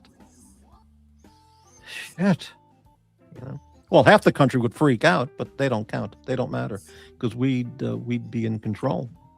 I mean, the patriots, conservatives. I would love it if they would have somebody. Phenomenal. I would love it if they had somebody who claimed to be the next Epstein, and he had a plane ride to, the next Epstein Island, and they got all these people like Clinton and Summers and all these guys on board, and they ended up going to Guantanamo instead. Fantastic. That's a great way to entice them all. You get this billionaire guy and you bring them all, he invites them all to his pedophile island, and they all show up, Bill Gates and Clinton and all these people. Then once you get them, you just handcuff them and take them straight to Gitmo. That'd be great. Yeah. And they just give them all Quran so they can hang out with their Islam. Exactly right. Here's your Quran. Here's a Bible. Here's a plate of beans. Enjoy your day. Yeah. See you tomorrow morning. Wow. Unbelievable. When you talk about these billionaires like Bill Gates and the guy who runs Amazon, who's that? Whatever that guy's name is, I just forgot. Bezos, yeah. And then you include Elon Musk. I don't think there's any comparison in terms of a decency of a human being with Musk compared to those scumbags. It's he doesn't seem to be anywhere as corrupt or bad as Bill Gates or deviant or criminal. He's a bit of a freak. He has 20 wives or something, and 40 kids from 20 wives or 20 girlfriends. Who? Elon Musk. Really? Yeah, That's interesting. Yeah, one of the reasons why he's very He's a billionaire. That's what he's supposed to be doing. Well, Right. one of the things that he's against trans is one of his sons. I think one of his wives / girlfriends turned his one of his sons trans, and he's really upset about that. She wanted to. Well, listen, it goes with being a billionaire to some regard. It's like I remember in the National Enquirer, like 30 years ago, there was a story. De Niro spent the week in a London, 5-star hotel, banging prostitutes one after the other, just ordering up room service and champagne by the bucket load, and something like that. And I thought, well, so, he's a major Hollywood movie star. He's young, he's active, he's hetero, he's got the $100 million in the bank. What's he supposed to be doing? mowing his lawn in Beverly Hills and planting flowers. I mean, No, I mean some of these guys, like was it Larry Ellison or is not Larry Ellis? Larry Ellison. He runs Oracle, yeah, yeah. and I've done a lot of database stuff in my life, and I've had a lot of respect for Oracle. It's a very good product. Mhm. As far as it's very easy to use. It's very easy to put data into a database. Very easy to get data out. They've done all sorts of stuff. They've gone in weird directions, and then they've gone it back. They had this thing called Oracle Financials. I don't know if they're doing as well, but they basically had the accounting market throughout all the major corporations. They're making money hand over fist, and just basic bare bones, really good products. Mhm. But now this guy wants to buy up all the TV stations like CBS and all that stuff, and all the movie companies, and he's got his son buying up all the other ones. And it basically is a monopoly, and he's basically forcing his ideology onto all of our screens. So I'm not a big fan of that. So Yeah, I don't know anything about Larry Ellison except he's a billionaire tech guy, and that's all I know. Yeah. McLobster, Ellison thinks he's a reincarnated samurai. These guys are all mental. Okay. John Swatch, most of the children were artificial insemination. He ain't getting laid. Wow. yeah, well, it's funny. I mean, he started a lot of stuff, and if you want to say, okay, if you want to point out all the things that didn't go anywhere, like the Hyperloop and and stuff like that, you could criticize him. But the fact that he tried a lot of things, and some of them are really successful, like Starlink, and some of the things not so successful, like Hyperloop. It's like better to try and fail than not to do anything at all. So yeah, that news video that was like a couple or 3 months ago of his space program, whatever it's called, and the rocket ship was coming back to Earth, and it approached the thing that it connects to, the tower. Oh, and they did that. The chopsticks caught it. Yeah, and That as was amazing. it's descending slowly, the course aims right to that rocket launching tower, and the thing connects to it, and it grabbed it back. I mean, that's from a 1950s science fiction movie. You can't believe that was really happening. So I was Absolutely unbelievable, and he's behind that. I was technology. fortunate enough. My friends and we drove up to. I keep forgetting the name, but it's there's where they launch rockets on the California coast up near Oxnard and Right. Lompoc in that area. They let us onto the base on a very remote part of the base, nowhere near the launch site, but close enough. So we got to see these rockets launch, and we got to see the bottom halves re-land back down. And I mean, it's amazing to watch. I mean, they fire the retro rockets, and they land these tubes, on their feet. I mean, that is an amazing technical challenge, and so that's impressive. And one of the things I thought, okay, so they can, all this extra effort they're doing to reuse the tubes, that can't be saving them all that much money, because maybe they're going to reuse it 2 or 3 times. But some of these rocket bodies, they've used like 20 or more times. So it's still expensive, because they had to go and look at it all and clean it up and make cracks and stuff. So there's some labor there, but they are saving some money, and they definitely are saving resources in terms of not having to build a whole new I skill. think just as a non-scientific, just nobody watching the thing come down and be captured by the rocket launching tower, it's just in and of itself, it's just unbelievable. I mean, it's absolutely beyond belief that can be achieved. Yeah. So I mean, I'm not a big fan of where he's put that base. There's a thing called Bolsa Chica in Texas, and it's kind of it's got turtles and all sorts of rare birds go through there. And I really wish that he had just be launching them from Cape Canaveral. I think he could have gotten them to let him do that. And I know it's he makes them in, I believe it's Hawthorne, California, and Okay. so shipping them across to Texas is cheaper than all the way out to Florida, right? So maybe that's why he wanted to do it in Texas. But I haven't seen them actually on the road, but it would be kind of cool to see them move those things, because they must be monstrous. Wow. Yeah. Hey, today is Christmas Eve. It's 12:04 in the morning, so Oh. tonight is Christmas Eve. Unbelievable. Well, I probably should say good night then. And but yeah, it's been great chatting with you again. Thank you as very always. much for being on the show. Really terrific chat. And I know all 12 viewers really appreciate it, so that's really good. Or whoever's watching, yeah. And Yeah. have a great Christmas there, cooking up your whatever you're going to be making. I haven't made any stuffed shells in a while. I might do that. That's really good. Sounds good. Yeah. Okay, well, you have a good meal. Don't settle for beans on toast. Beans, right? I'll do something different. Okay, thank you. Okay. Okay. Thanks a lot, Spring. See you later. Good night. Good night. Okay, Guy Gadwa, Merry Christmas. Thank you very much. Likewise, John. Black hole equals universe vag. Now, that's a brilliant statement. What can I say about that? McLobster, do you think he's rocketing seed into the further reaches of the galaxy? Well, that sounds like a Star Trek episode with Ricardo Montalban. Wow. Right. Okay. 4 hours and 15 minutes. I would like to take a break and end up the show, but let's just take a short break and decide what to do.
Come on, but like, dude, what do? I lost so much money.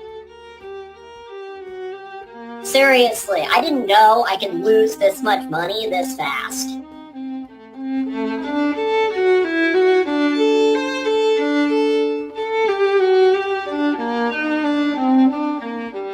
I'm so pissed. I lost so much money today, so much money yesterday. I lost like 3 Yacht Masters in like a couple days. 3 Yacht Masters.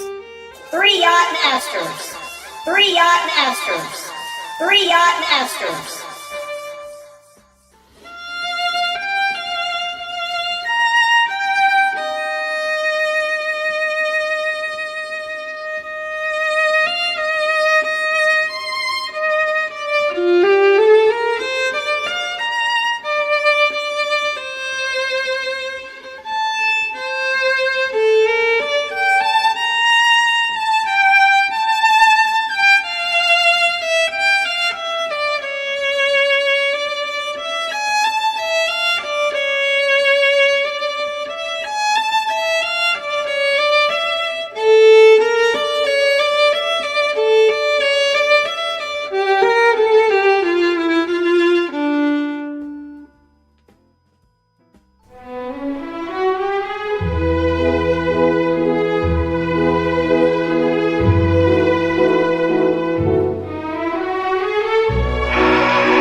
Yeah, Vulture's cleaning up the detritus in the verse. You bet.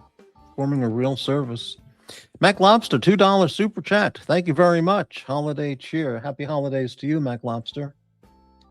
Yeah, I'm the Vulture. Unbelievable. Right. Incredible. Unbelievable. Right. Absolutely amazing. Well, okay. So I think it's time to end the show. 4 hours and 20 minutes. Wow. So I'll be back Christmas Day at 1:30 West Coast time for a very special content packed Christmas Day show. I'm not joking. It's going to be great. I mean, I have some, if I can figure out the technical aspect of it, it's going to be great. If I can't, then the show will just be another, awful show. Any closing comments from anyone? Anybody? Any last comments? Anything? Anybody? Daniel Quack, a 99-cent super sticker. Thank you so much for the channel support, Daniel Quack. Really appreciate it. Make it an even 5 hours more. That's easy for you to say. You haven't been sitting in your chair here for 4.5 hours. I'll go another half hour for a meager $500 PayPal, Cash App, or Super Chat. Otherwise, I'm burned out and ready to wrap it up. But a $500 PayPal, Cash App, Super Chat, Ko-Fi, I'll keep it going. What about that? All right.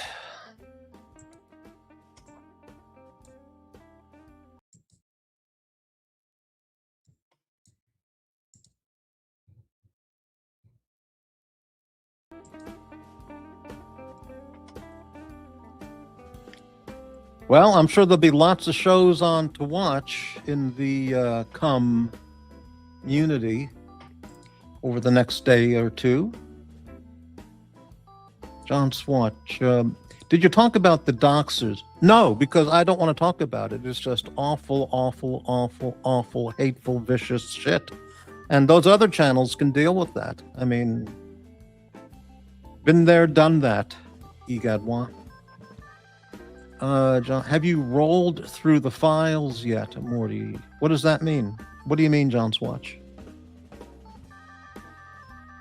So there'll be lots of shows on, but watch whatever you'd like. But if you stop by here, I guarantee you there's going to be stuff. You'll be really surprised and pleased to see. It's all I can say. But you can always catch the replay as well. What files? John Swatch.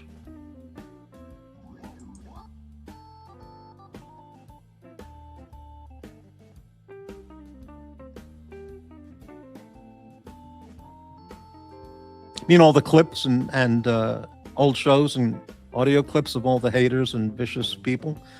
That's a year-long effort to go through all the content I have in my library. Oh, it's Jack's report time on the Docs channel. That's probably when he's on right now. Yeah, so that would be good because I'm ready to go.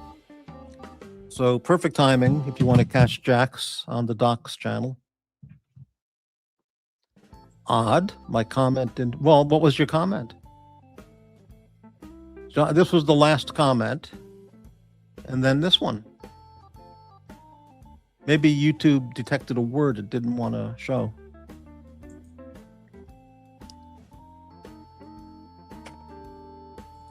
Don't know. All right, 1 minute. We'll close the show. 1 minute, and that's it.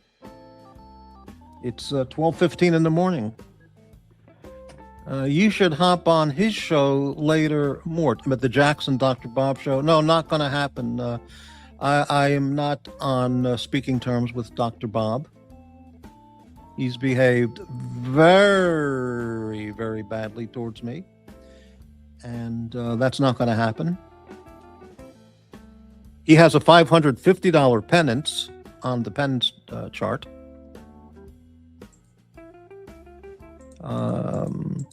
And that's to be on my channel. I don't know about going on his show. That would be different. That's the penance list.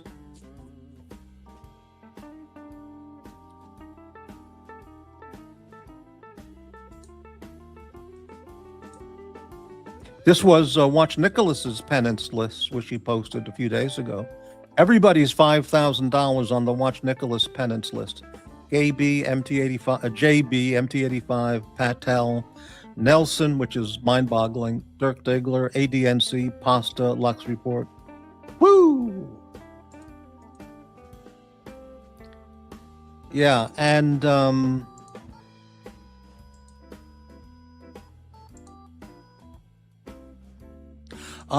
yeah, that's so much work. And I've been thinking I can do that. It would take forever to do, but I could get started on that. But the amount of blasting, face blasting, I would get in return from certain people would be. Is it worth it? Is it really worth to do content like that? That would be so incredibly great, but the face blasting and tirades that would come my way, tirades of hate, tsunamis of hate, but what else is new? So I would like to do that, but okay. Daniel Quack, you may not be able to write Bubba's BFF's last name on YouTube. I don't know what that means. Gigadwa, Bob's probably shitting his brains out from the meatloaf, pork chops, and pinto beans. Well, I don't know about that story. The best shitting your brains out story I've heard this year was Easy Company. When I was talking to him on the dungeon a few weeks ago, he told the story about being in Suckerhorn's hotel room in Thailand, and he had to go really bad, and he went into Suckerhorn's hotel room bathroom and just absolutely blasted the place to smithereens. Just blasted it. Blew out the pipes, blew out the toilet bowl. It was just humongous disaster. It was a hazmat issue. Unbelievable. They had to get everyone out of the hotel. They had to evacuate the hotel. It was unbelievable. Yeah, haven't seen Easy Company for a week or two, so I don't know what he's been doing. Not that it's any of my business. Okay, that's the end of the show. Thank you all. Blasted it like a Gibson Les Paul Triumph. What does that mean? Oh, I see what you mean. Okay. Thank you very much, everybody. I'll be back maybe Christmas Eve. Definitely like Bad Company, right? And definitely I'll be here for the Christmas Day show, 1:30 on Thursday. Thanks, everyone. Good night. And special extra thanks to MT85, McLobster, and Daniel Quack. Thank you all. Good night.